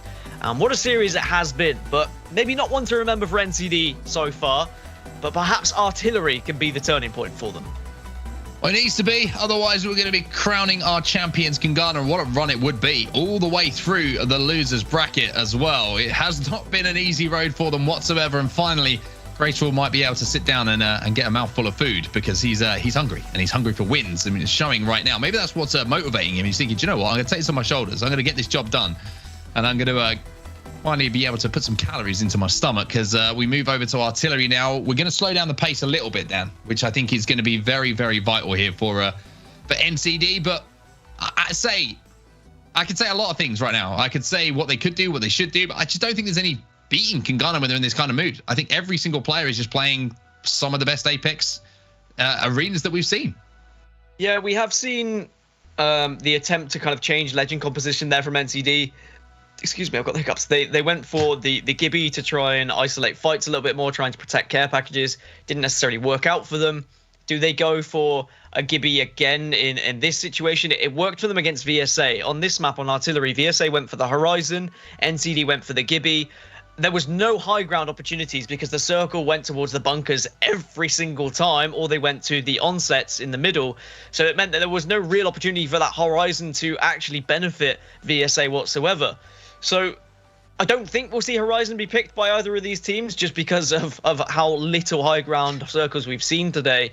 But maybe we'll see the Gibraltar again for NCD. I forgot about that. I'm happy you brought it up. I totally forgot. You got 01, 02, 03, 04. The onsets are in effect here. You're watching for the first time right now in the grand final. You're wondering what we're talking about. I've named a spot on this map after myself, okay? And it is the domes, the spheres. And you can guess why, because I've got no hair. Well, here come Kungana on championship map now. I had to think about how to say that and how to phrase it. It sounded really weird, but basically one map away now from winning the championship and calling themselves the number 1 here at the GLL Arena Summer. And for Kungana, they have had some success here on this map. This is going to be very tough once again for NCD, especially with the momentum now Kungana have. Well, NCD are trying to isolate Medilor here, but look how quickly he gets out, bunny hopping away, not allowing them to take a 2 versus 1 or a 3 versus 1. And Kungana were aware of it. They were watching the cross. They were trying to protect little Medilor, who was dashing across the map. They have got resources there if they want to pick them up here in the pill, but they haven't even opened them at the moment because they just trust in their gunplay. Graceful again shredding with a flatline. Shredding, but not getting the knock. There is the knock, though. Medilor is going to get that first kill. Dolphin trying to do what he can. He goes down again, and now it's all left up to Nags. And even though he's doing some work, the heavy lifting is still going to be there for him to do. Flies around the corner. Nags is 1 HP, though. He'll go down to the P2020. Kungana now just 2 rounds away from closing this thing out. Has Dolphin invited you to his in-game clan, by the way, on Apex? You actually find that Team Bald are the champions of the DreamHack event we did. Me and Bravo casted it. So I'm just saying it has powers, okay? Team Bald won. That was their team name. They were champions. Just But checking no. that you But were no, he actually hasn't. involved in it, but I'm the spiritual leader. I think it was agreed on the broadcast. if spherical things are going to be named after you on maps, I feel like Team Bold is an appropriate clan for you to be involved in. Spiritual leader, founder, CEO. Right, here we go then. Kangana, can they close out another round and get themselves on championship point, or are NCD going to reply?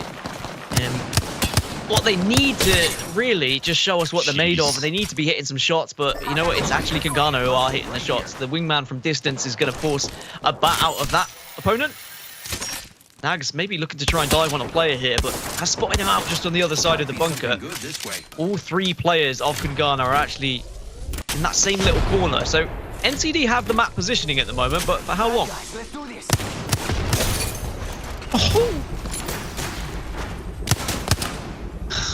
Amady Lol whipping it real good right now. Hitting so many shots with this wingman. JMW is going to convert the damage into the first knock. NCD are flying, but they're only flying one direction. That's straight towards the ground. Kangana 1 round away from what has been an absolutely dominant grand finals performance. Graceful wants his food. This is what we've figured out. How do you get Kangana to wipe away the competition? You feed their IGL, or you at least you tease the IGL with food. You put it near him. You let him smell the aromas of what might be a bolognese. Who knows? I have a bolognese waiting for me. But it's just something that's inspiring him and the rest of the team. Kangana now so close. They can taste victory, taste the food that's going to be in their stomachs, taste all the food they can buy with the $4 that they're about to win. NCD very much on the back foot here. They would need to play pretty much perfect Apex from this point if they're going to get back into things. I love you, NCD, but I think this might be time to say goodbye. It's not you.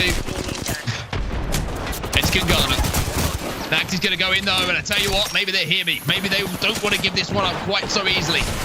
Dolphin with the first knock onto JMW. Dolphin goes down, though. It's a 2v2 again. It's all onto Unlucky, and we have a champion. Apex family watching right now. Kangana. Not just yet. Don't have a champion. Not just yet. Jeez, Louise, you can tell I've been broadcasting for a long time. It was close. It's just a tease. It's just a tease. Hey. Pay attention, everyone. Pay attention. He had us in the first half, didn't he, chat? Hey? Pay attention.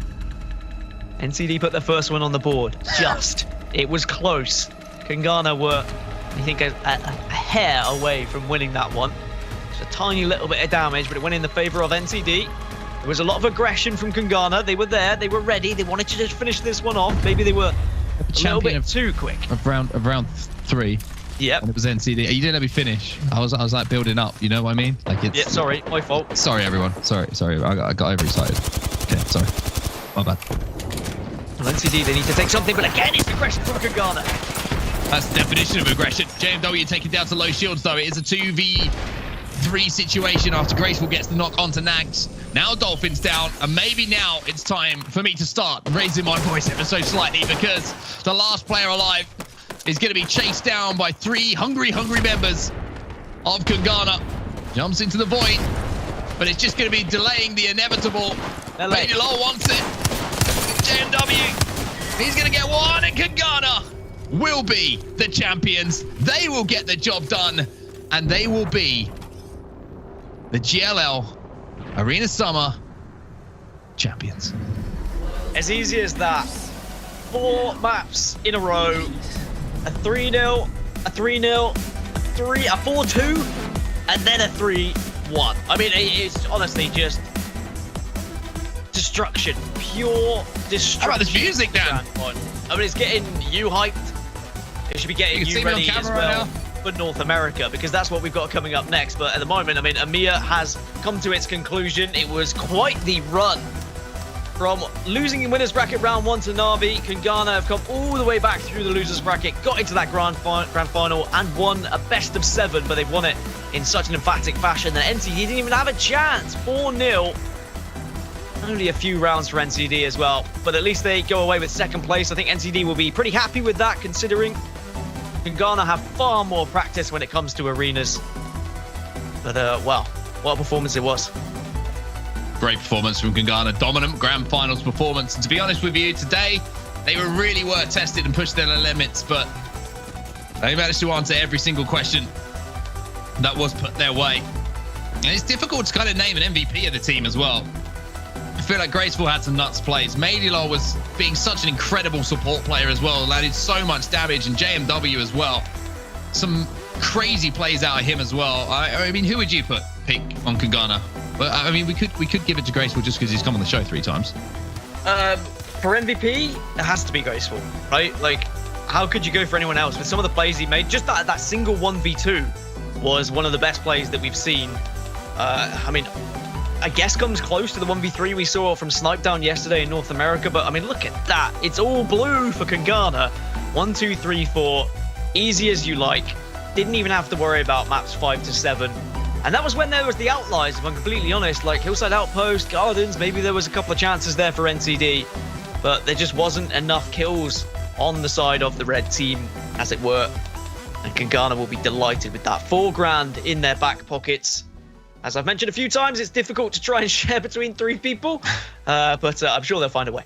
Hey, we've had a lot of time to talk about things over the last few hours, but Kangana, I mean, what a performance. We can't really say anything more. You know what I mean? It was dominant. The grand final was one-sided. It was a heavyweight versus a lightweight, it felt like in those final moments. And even though I tried to give away the tournament around early, it was just because that's what I expected, to be honest with you, with the way that they've been playing. But it was dominant, Dan. And I think Kangana have certainly, without question, they are the arena kings of the EMEA region, and I kind of want to see them take on NA as well. You know what I mean? I want to see how those 2 teams match up, because I feel like Kangana EU, right?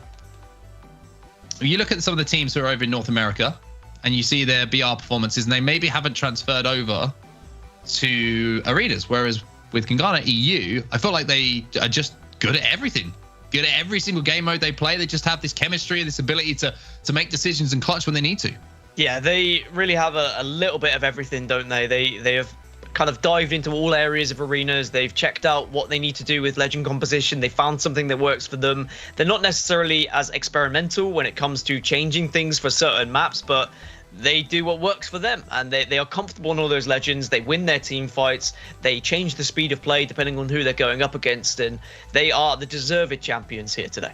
Well, we're going to go for a quick break. When we get back, we're going to have an interview with one of our winners. In the meantime, a quick thank you to our amazing sponsors. Just to remind you, Lenovo, Noco, HyperX, and of course GLoot. And in the break, head over to gloot.com to sign up for a free account where you can start competing and tracking all of your Apex Legends statistics. But the grand final is done and dusted, as I say. When we get back after this break, we'll have an interview with the winning team. Welcome back, everybody, for the final time for the EMEA region for the GLL Summer Arenas. It's been an amazing day. It's been an amazing couple of days. Dan, it's been a pleasure to be alongside you, commentating, chatting all things cheesecake, food, everything. We've covered pretty much everything, but one thing that we can confirm is that Kangana are your champions. And joining us for the 4th time, or is it the 3rd time, I think now? It's become the furniture, basically, is what we're trying to say. We have an interview with Graceful from Kangana, our winning team, brought to you by HyperX Quadcast, the beautiful thing over my shoulder right now. And he's finally got his mouth around some food, everybody. So congratulations. That's the most important thing. Forget the money, forget everything else. You've got some food. Congratulations, mate. Amazing performance. Thank you so much. Yeah, it was fun.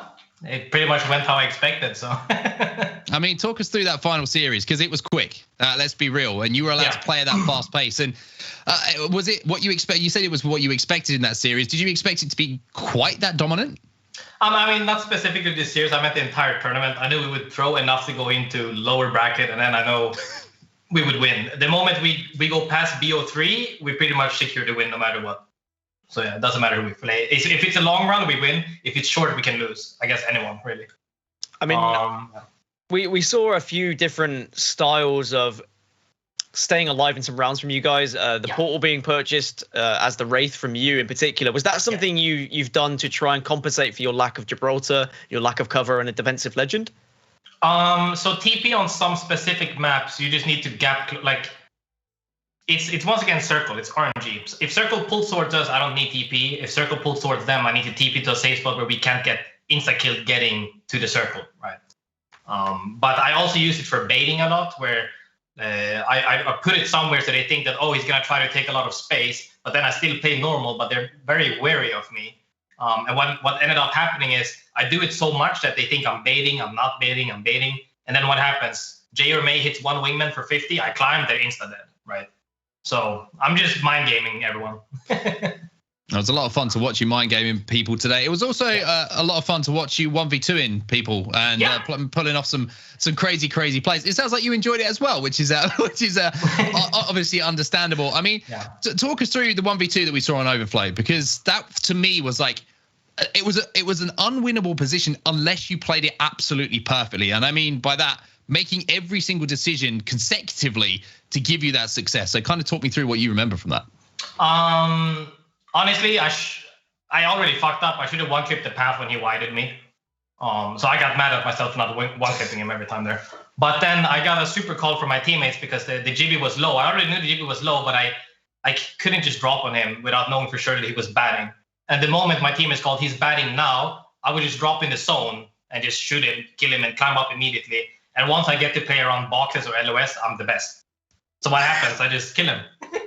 I mean, I don't want to jump in here, Dan, but sometimes you ask a player to break things down. He's just like, yeah, I just shit on everyone else. It's easy. Like, what else do you want me to say? But It's as simple as that. It's just fundamentals, really, right? Like you have to understand. In esports, I'm old. I'm 27, right? Everybody I'm fighting is 16, 17, 18, 20, and they have the mechanical aspect of the game. But I'm so far ahead of knowledge and experience that it doesn't matter. I have way better positioning. I know way better decision making, awareness, everything.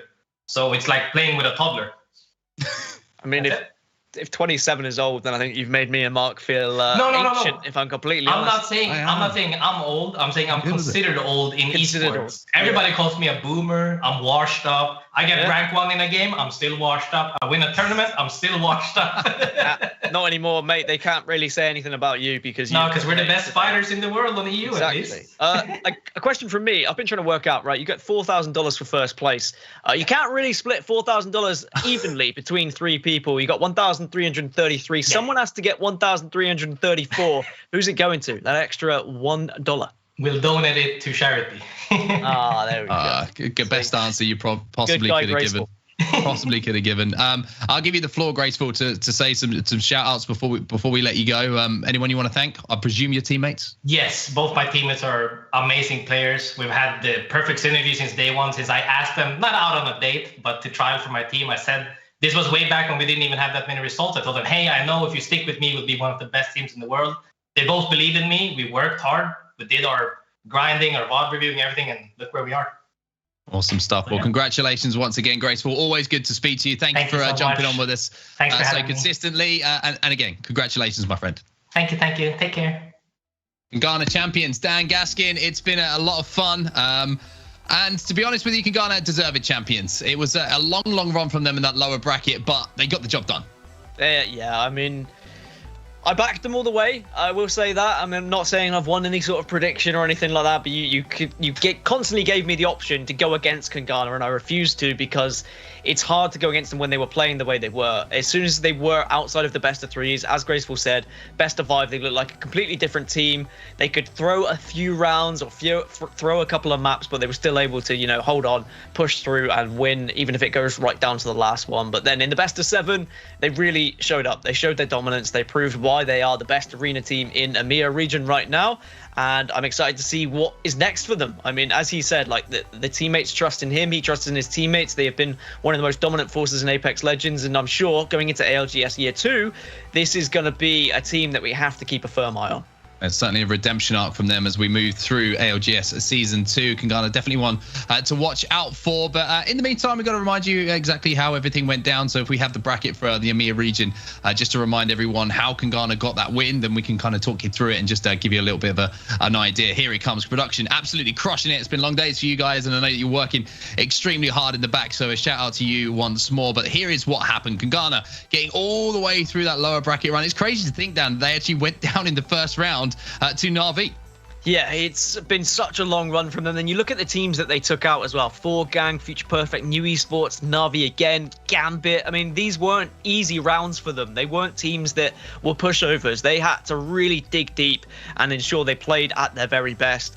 Big shout out to VSA for finishing in 3rd place. I'm very impressed with them. They were a little bit unknown coming into this one. I mean, literally unknown. I had no idea who they were. It was nice to have a chat to one of their players as well. And they were very confident, maybe too confident, but I'm sure that confidence will go into the next arena tournaments that appears on the grid. And I'm sure we'll be seeing that name again.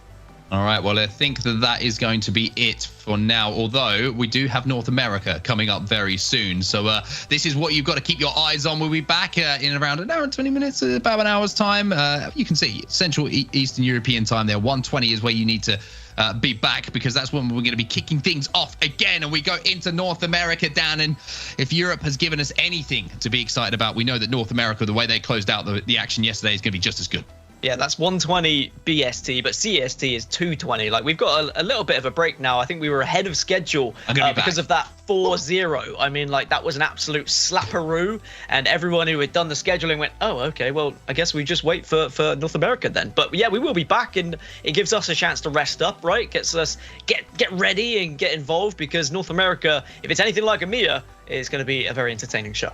Well, as always, a huge thank you to our sponsors for allowing us to do this. Shout out to Nocco, shout out to HyperX, Lenovo, Legion, GLoot.com as well. Head over to GLoot.com in the little break we had before North America. Sign up for a free account, start competing and tracking all of your Apex Legends statistics. But for now, I think that's going to do it. Production, you've been crushing it. Everybody who's been watching, we love you for watching and supporting all the players. All the teams have been amazing. And of course, congratulations to Kungana, your EMEA champions of Arena.